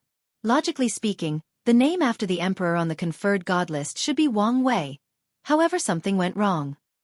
His luck was supposed to blend in with the luck of the dynasty, however, due to the fact that it had turned black after he broke through the 13th layer of the body-refining realm. Heaven and earth did not recognize or acknowledge such Qi luck dragon. Wang Wei could feel that the state of his luck was actually quite beneficial to him later on his cultivation path. But there is a high chance that if he left it like that, he might receive a crappy talent when he broke into the supernatural realm, as heaven and earth did recognize his existence, or to be precise, his luck. However, Wang Wei was not too worried by this, as he already had a plan. He could feel that his luck dragon was special and he needed a specific way to control it. Unfortunately, despite having studied the secret method given by the sect on how to properly control luck, he did not know how to control his own. As such, Wang Wei theorized that as long as he had enough knowledge about luck, he could find a solution to his problem. Before then, he needed to use the scientific method of observing and recording how luck is controlled. As such, he needed a volunteer, a test subject. And he had already found one. Dong Lifen. The reason that he wanted her as his empress was not just because of the need for her to provide his cause with legitimacy, or to use her prestige to calm down the people and increase the peoples belonging to the new dynasty. No, all of these reasons were secondary. The main reason was that he needed her to be close to him so that he could observe and study her Qi luck for his own benefit. After the founding of the nation ceremony, Wang Wei returned to his throne room with all the officials there waiting. He has been waiting for this day for many years. Although he could have founded a country 2 years ago, however, with the luck he had at that time, the country would have probably turned into a kingdom instead of a dynasty. Wang Wei did not want to go through the process of updating from kingdom to dynasty, so he waited when the territory's luck was enough for the founding nation to be directly elevated to dynasty. Wang Wei then took out the conferred god list and the imperial seal. The purpose of the list is to bless each official on it with the luck of the dynasty. The higher the rank, the more luck they will be blessed with. Luck blessing has many advantages. It can increase the speed of cultivation. For example, Wang Wei as the emperor is the highest official in the kingdom, and he has a blessing of 9 times the cultivating speed of a normal person. Then, the Empress Dong Lifan will have at least 8 times the cultivating speed. The different consort and concubines in the palace will have different levels of benefit bonus to their cultivation speed. The same rules applied to other official positions such as Prime Minister or Chancellor. Another benefit that luck provides is the increase in comprehension ability. Although it is not as exaggerated as several times the increase in cultivation speed, the increase is high enough to be easily noticeable, especially for the people of this world who have low talent. As long as you have a high position in the dynasty, you can still cultivate to higher realms without having to be hindered by innate talent. As for Wang Wei's group, a high position made it easier for them to absorb the luck they needed for this trial. After taking the list, Wang Wei began to officially seal different people in different positions. He first sealed Dong Lifan as the empress. Immediately afterward, she felt that the world around her was more clear. The blood qi inside her body seemed to move faster and more easily. After Dong Lifan, Wang Wei began to seal his group into different positions. In order to properly govern his dynasty, Wang Wei combined many different political systems from his past life. He divided all the officials into 9 grades, with grade 1 being the highest and grade 9 the lowest. Then, he created a cabinet that helped him share the burden of governing the world. In the cabinet, only officials grade 3 and above are allowed to enter. Also, there were 3 grade 1 positions in the cabinet. Yan Liling served as the chancellor, in charge of the overall political situations of the entire dynasty. Furthermore, as an alchemist, she is also responsible for the logistics of the dynasty, like taking care of the spiritual gardens, procuring new spiritual medicines and refining pills for the entire dynasty. In fact, Yan Liling had an overwhelming amount of power in the Great Xia dynasty. If it was any other ordinary kingdom or dynasty, the emperor would never allow one person to wield so much power. Unfortunately, for the 4 of them, this dynasty is nothing but a trial, and no one really cares about such things as power and control. Another grade 1 position was the Grand Commandant, which was Li Jun's official position. He was in charge of the entire dynasty's military power, from recruitment, to funding, to military deployment. Wang Wei basically gave all the military power to Li Jun and decided to be lazy. Of course, this was due to the trust he had in Li Jun and the fact that a large military did not play a big role to cultivators like him in this world. With his strength, he could single-handedly destroy an army of more than 1 million soldiers. After his position was established in the conferred god list, Li Jun did feel the increase in cultivation speed, although just slightly. In fact, this made sense. The 8 times increase in cultivation speed is based on the average people of this world. To a talented person like Li Jun, this has little to no effect on him. Not to mention that his cultivation was soon reaching the peak that this world allowed. So the effect was not significant to him or Wang Wei and Yan Liling. However, Li Jun did benefit from the increase in his comprehension ability. He smiled happily as he could use less time to understand the heaven-fighting scripture. The last grade 1 position was called by Wang Wei as the Grand Censorate and was given to Wang Ju. Just like the name implied, this was a position in charge of secretly monitoring both the officials of the dynasty and people from foreign dynasties. This position can be called the Eye of the Emperor. Of all the 3 grade 1 positions, this was the one that Wang Wei placed the most heavy emphasis on. He used Wang Ju's spying ability to monitor all the corruption in his territory and eliminate them. As Wang Wei's purpose is to gather luck, he needed his territory to be free from corruption so that the people's heart can be at peace, and thus stabilizing the luck of the dynasty. Additionally, he needs to be informed of what is going on in different dynasties to prepare for future war. The fastest way to increase luck is to conquer more land and increase the territory of the dynasty. After sealing the 3 of them for their position, Wang Wei spent a few hours sealing other people as well. The whole process took quite some time. Then a meeting to report the situation of the dynasty occurred. The Minister of Agriculture stepped to the front and kowtowed in the ground. "I have failed your Majesty's expectation. The grains that you asked me to cultivate have failed." Wang Wei frowned and said, "You can get up. Give me your report on the process." After hearing this, the minister stood up and handed a document and seed to someone on the side, who then handed it to Wang Wei. In fact, Wang Wei hated these tedious processes, but he also knew that it is something necessary to act with certain decorum in formal occasions. Since he is the emperor of a dynasty, It is considered ungentlemanly or impolite to directly receive something directly from his subject. After receiving the paper, he started reading the paper. After conquering the Eastern Rain Kingdom 2 years ago, Wang Wei started to focus heavily on 2 topics, one of which was agriculture. In order to be able to feed the whole kingdom, he spread knowledge on how to properly cultivate the land. Of course, he did not stop there. After giving the people enough time to adapt to these methods, Wang Wei began to use scientific methods to farm. Of course, Wang Wei did not have access to technology from his past life even with his eidetic memory. However, he was still a relatively powerful refiner and array master. As such, he created many puppets to replace manual labor in farms.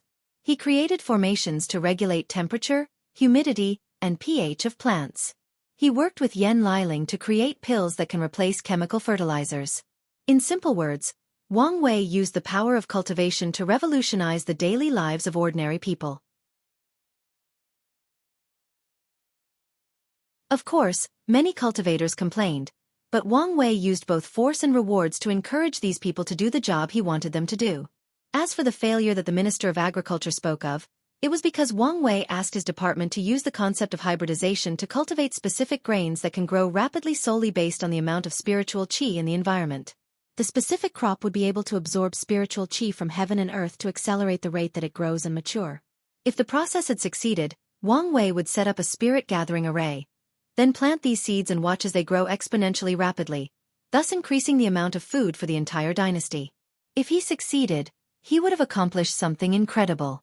Imagine an entire dynasty, no, an entire world free from hunger and starvation due to abundant food and nourishment. This would be quite extraordinary. After reading the paper and analyzing the failed product, Wang Wei sighed for a while before starting to think to himself. It seemed that the laws of science do not really apply to the cultivation world, or at least not 100%. And maybe, I am way over my head. I should think that it would not be easy to make such a heaven-defying thing. What I tried to do was essentially turning something rotten into something magical. Maybe, only a great emperor who cultivates the Tao of good fortune could create such a magical seed that can change the course of an entire civilization.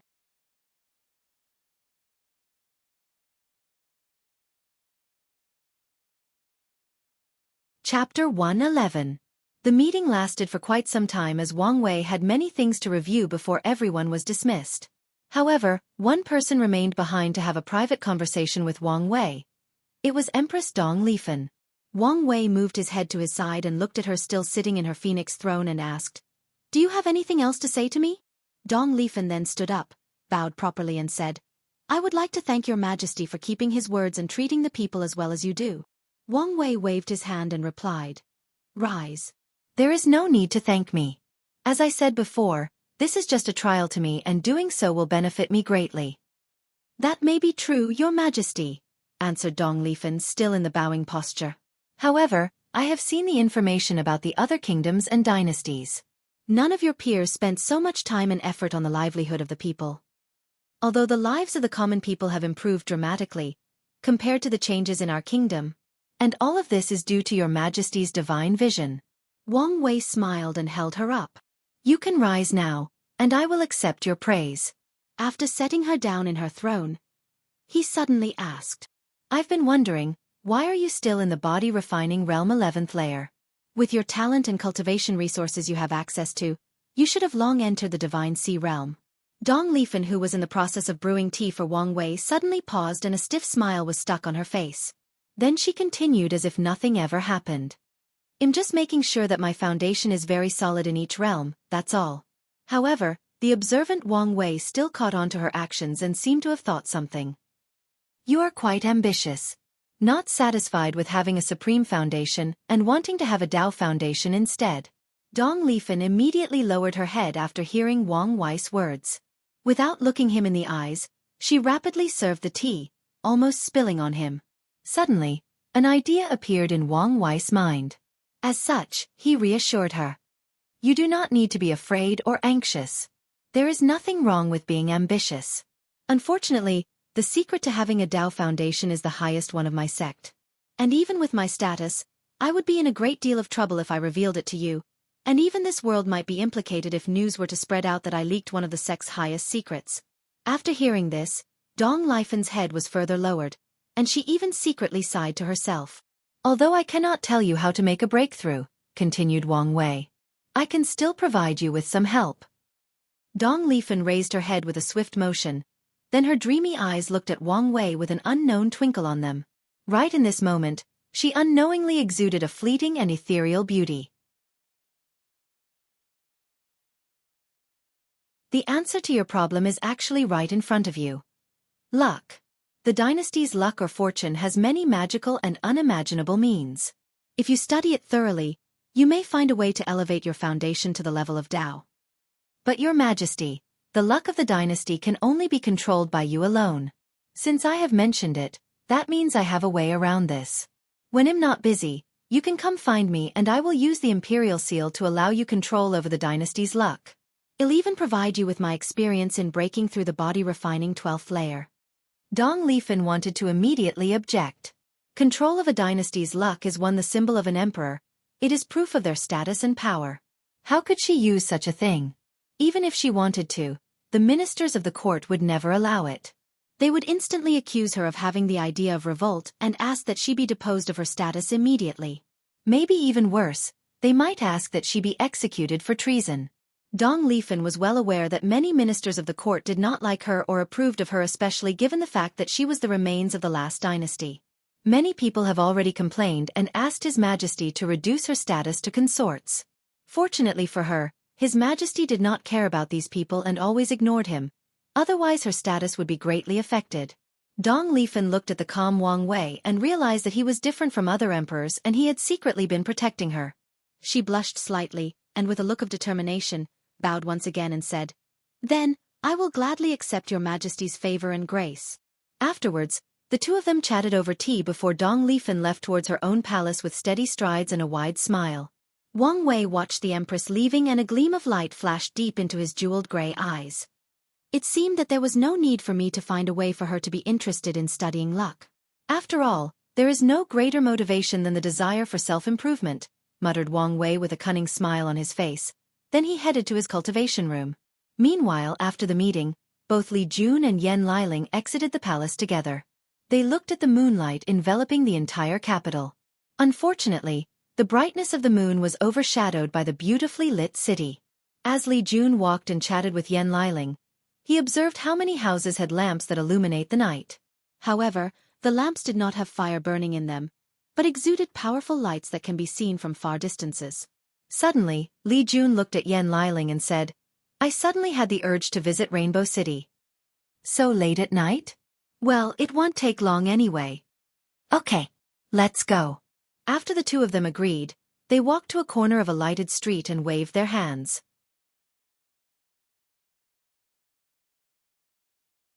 Soon, a carriage came and stopped in front of them and the driver said, "Young master and miss, did you call for a flying horse carriage?" The two of them nodded and entered the carriage and said to the driver through a glass window, "Drop us at the Dragon Launch Station." "No problem," responded the driver. Then, he pressed a button. Immediately afterwards, countless runes lit up on the carriage. The driver placed both hands on a circular wooden barrel top and steered the carriage. The carriage, who was in fact driven by a wooden horse that had 4 wheels for legs, started to move forward rapidly on a street large enough for more than 10 carriages to pass through. Despite this though, each carriage followed a single line and ran behind each other without trying to surpass each other. A few minutes on the road, the driver suddenly said to the both of them, "I cannot believe that your Majesty created such a magical carriage for the common people. Now traveling has become so easy." "It is indeed a brilliant invention," responded Li Jun. "I heard the original name was a ca. Car. I wonder if it's true?" "It's true, however. The officials of the court argue that the people would be intimidated by the new and unrecognizable name, and it is better to use something more familiar. As such, the name Flying Horse Carriage was used. Well, personally, I think the current name is quite pleasing." The driver seemed not surprised that these two passengers had access to sensitive information such as this. The reason for that is the fact that the driver had already guessed that these two people had a powerful background based on the clothes they were wearing. As a person who has been driving a carriage for quite some time now, he has learned to identify customers with prestigious and noble backgrounds based on their clothes and demeanor. Seeing that these customers were actually quite amiable, the driver continued to chat with them. "I have been living in the capital for many years and have experienced many things in my life. But I have never seen a place change as much as the capital did in the past 2 years. You cannot find any dirt or filth in the entire city. There are no beggars lying everywhere. Everyone has proper clothes to wear. And more importantly are those new immortal lamps that can light up by themselves without fire. I can tell you my wife was the happiest when our family bought our first immortal lamp. I only had to save for a month to be able to afford it. You can imagine my surprise when I heard that such a heavenly thing actually cost so little. At first, I thought this was some kind of scam. However, when my neighbor bought his first immortal lamp and told me that the price was actually real, I was so happy that I went to buy a statue of your majesty to pray for blessing for him. The driver sighed and looked a little distracted for a brief moment before regaining his bearing.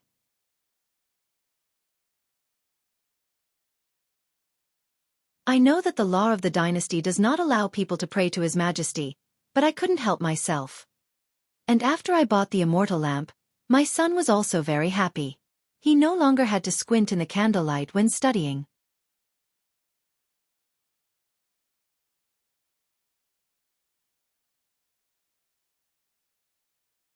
Chapter 112. Both Wang Wei and Yan Liling looked at the driver that seemed to want to release himself by talking to someone, and they sighed. This realized how much of an impact their big brother has on this world and the amount of changes he brought to the people. This driver is just among the billions of people whose lives that their big brother has changed over the past 2 years. After a brief pause of reminiscing, the driver did not stop talking and continued on. Don't get me started on the sage book that the school provided to my son. Not only was the school free to attend, they even provided the student with an immortal artifact like this. I heard my son say that his teacher was talking to him directly through the book. So, how does this thing work anyway? It's not actually talking to him, but placing him in an illusion. Illusion? Yes, answered Yan Liling. The sage book has an illusion array carved on it that places the students into a powerful illusion where they can review their teacher's lecture and knowledge. With this illusion, the students can have knowledge directly placed inside their minds, thus skipping the process of memorizing things. They can also have access to every teacher's lecture anywhere and any time.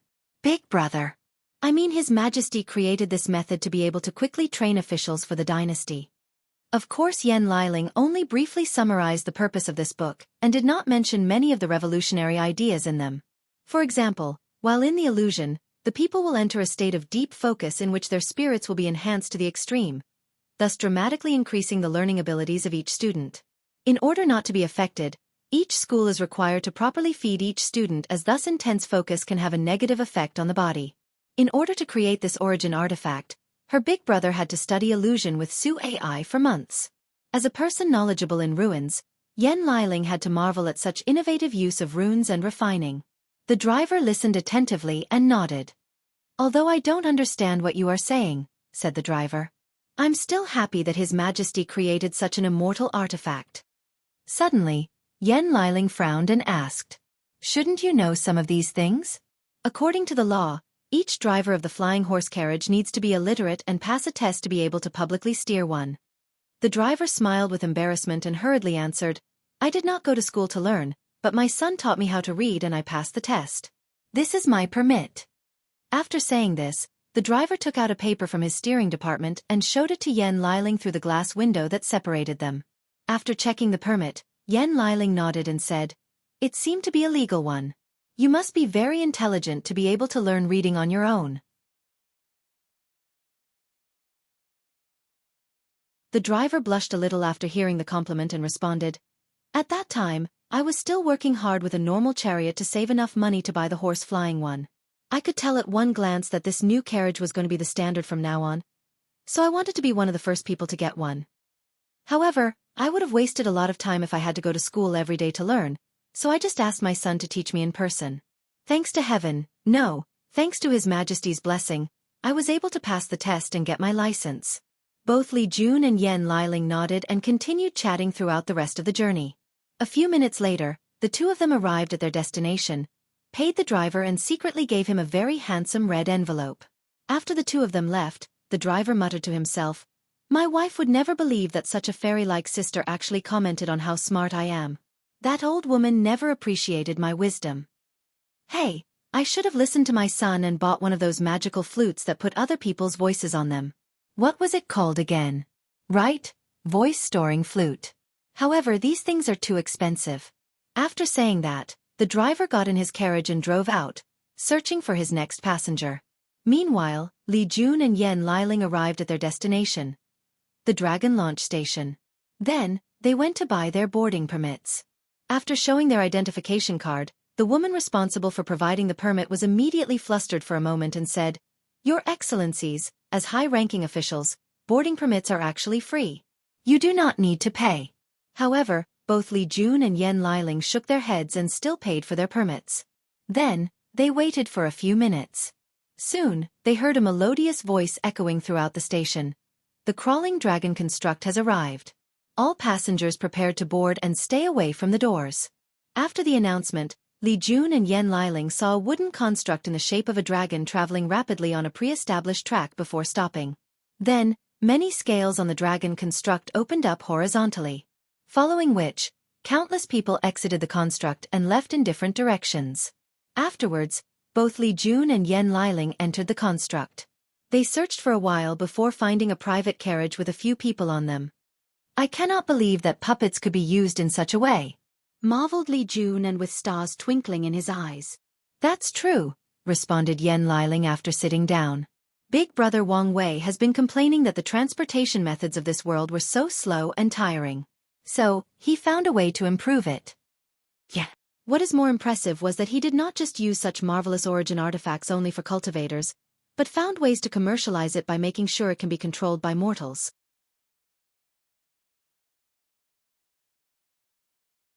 However, many of the cultivators in the court object to making cultivating objects accessible to mortals. "All of them have such low vision," replied Yan Liling with a sneer on her face. Li Jun looked at his companion with a wry smile on his face. "There is no need to criticize them. Even in our world, the cultivators would react the same way they did. In fact, if we were not influenced by Big Brother, can you guarantee that we would not respond the same way?" Yan Liling did not answer his question. After a few seconds she said, "What a weird word, commercialize. Big Brother always has a bunch of weird names. Didn't he want to call the crawling dragon construct a train? I heard my mother say that all geniuses have weird habits. So, my little genius, what is your weird habit?" asked Yan Liling with charming eyes that could mesmerize most men. Li Jun then whispered in her ears, "How about I show you my weirdness tonight, when we are alone?" Yan Liling immediately blushed and pushed Li Jun away and said, "Not here in public."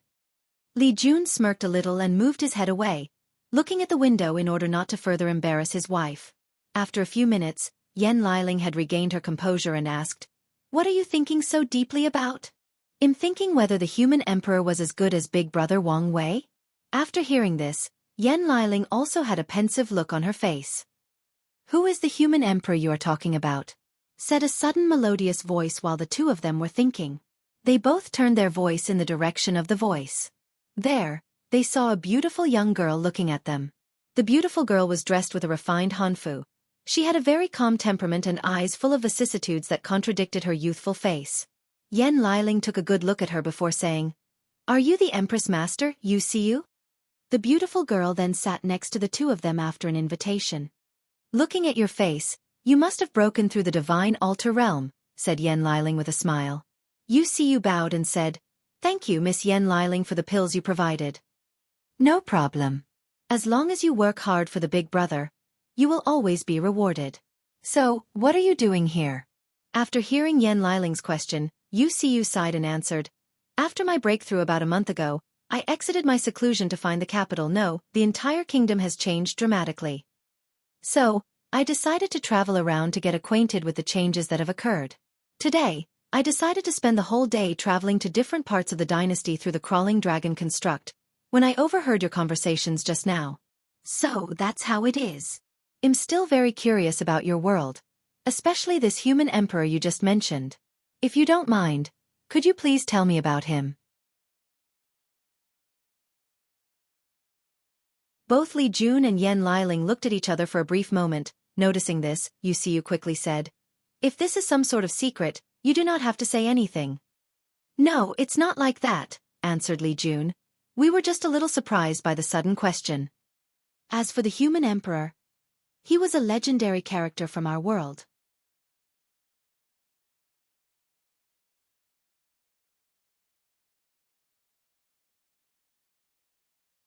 Chapter 113. After taking a brief moment of recollection, Yan Liling began to explain the origin and story of the human emperor.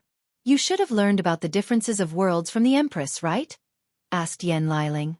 Yes, Faner has explained to me the differences between Lower Thousands world and Greater Thousands worlds. She even mentioned the fact that the world you guys came from is a Heavenwell world, which is a world that can give birth to a great emperor, answered Wuxia with a look of envy and yearning in her eyes. Well, as one of the highest levels of worlds in the endless void, you can imagine how long its history stood, continued Yan Liling. In order to properly study it, the cultivators in our world have divided our history into different eras. 9 to be precise. First there was the chaotic era. However, we do not know much about this era except for the fact that our world was just born and as such, completely inhabitable by any living creatures both living and non-living. After that came the primordial era. In that time, heavenly Tao was completed and living beings came to our world. In current time, all we know is the fact that this era was inhabited by many fierce innate life forms such as primordial gods, dragons and phoenixes. There are rumors that the name of our world's current 5 continents was named after these innate beings. After saying this, Yan Liling paused for a moment and realized that her explanation might take some time and it was inappropriate to be constantly talking the whole time. As such, she secretly elbowed Li Jun, who immediately understood her meaning. As such, he took a few minutes to brew tea for the 3 of them. After serving the tea, he said, "This is some of the legends.At tea that I have secretly stolen from Big Brother Wang Wei." Wuxia smiled happily after hearing this, then drank her tea with a smile on her face. Just having the opportunity to drink this tea again was worth her trip today. I never understood Big Brother Wang Wei's love for legends.At tea. Although it is one of the best teas in our world, there are still many that are as good as it, if not better, commented Yan Liling. That's because you never tasted it when Big Brother used his secret brewing method. I don't know what ingredient he used, but the taste of the tea was magically transformed into something beyond wonders, answered Li Jun with a reminiscent look on his face. I remember the first time that I tasted it. The taste was simply heavenly. Afterward, I spent more than a year pestering him to give me the recipe, but he refused. What's even worse was the fact that he even refused to brew it for me with his special recipe afterwards. If I did not complain to Uncle Wang Tian, he probably would never have brewed the tea for me again. Yan Liling then realized why both Li Jun and Wang Wei were so in love with this tea. It seemed that both of them had their own secret recipe that they shared together. She secretly clenched her teeth and complained about how these guys are leaving her out.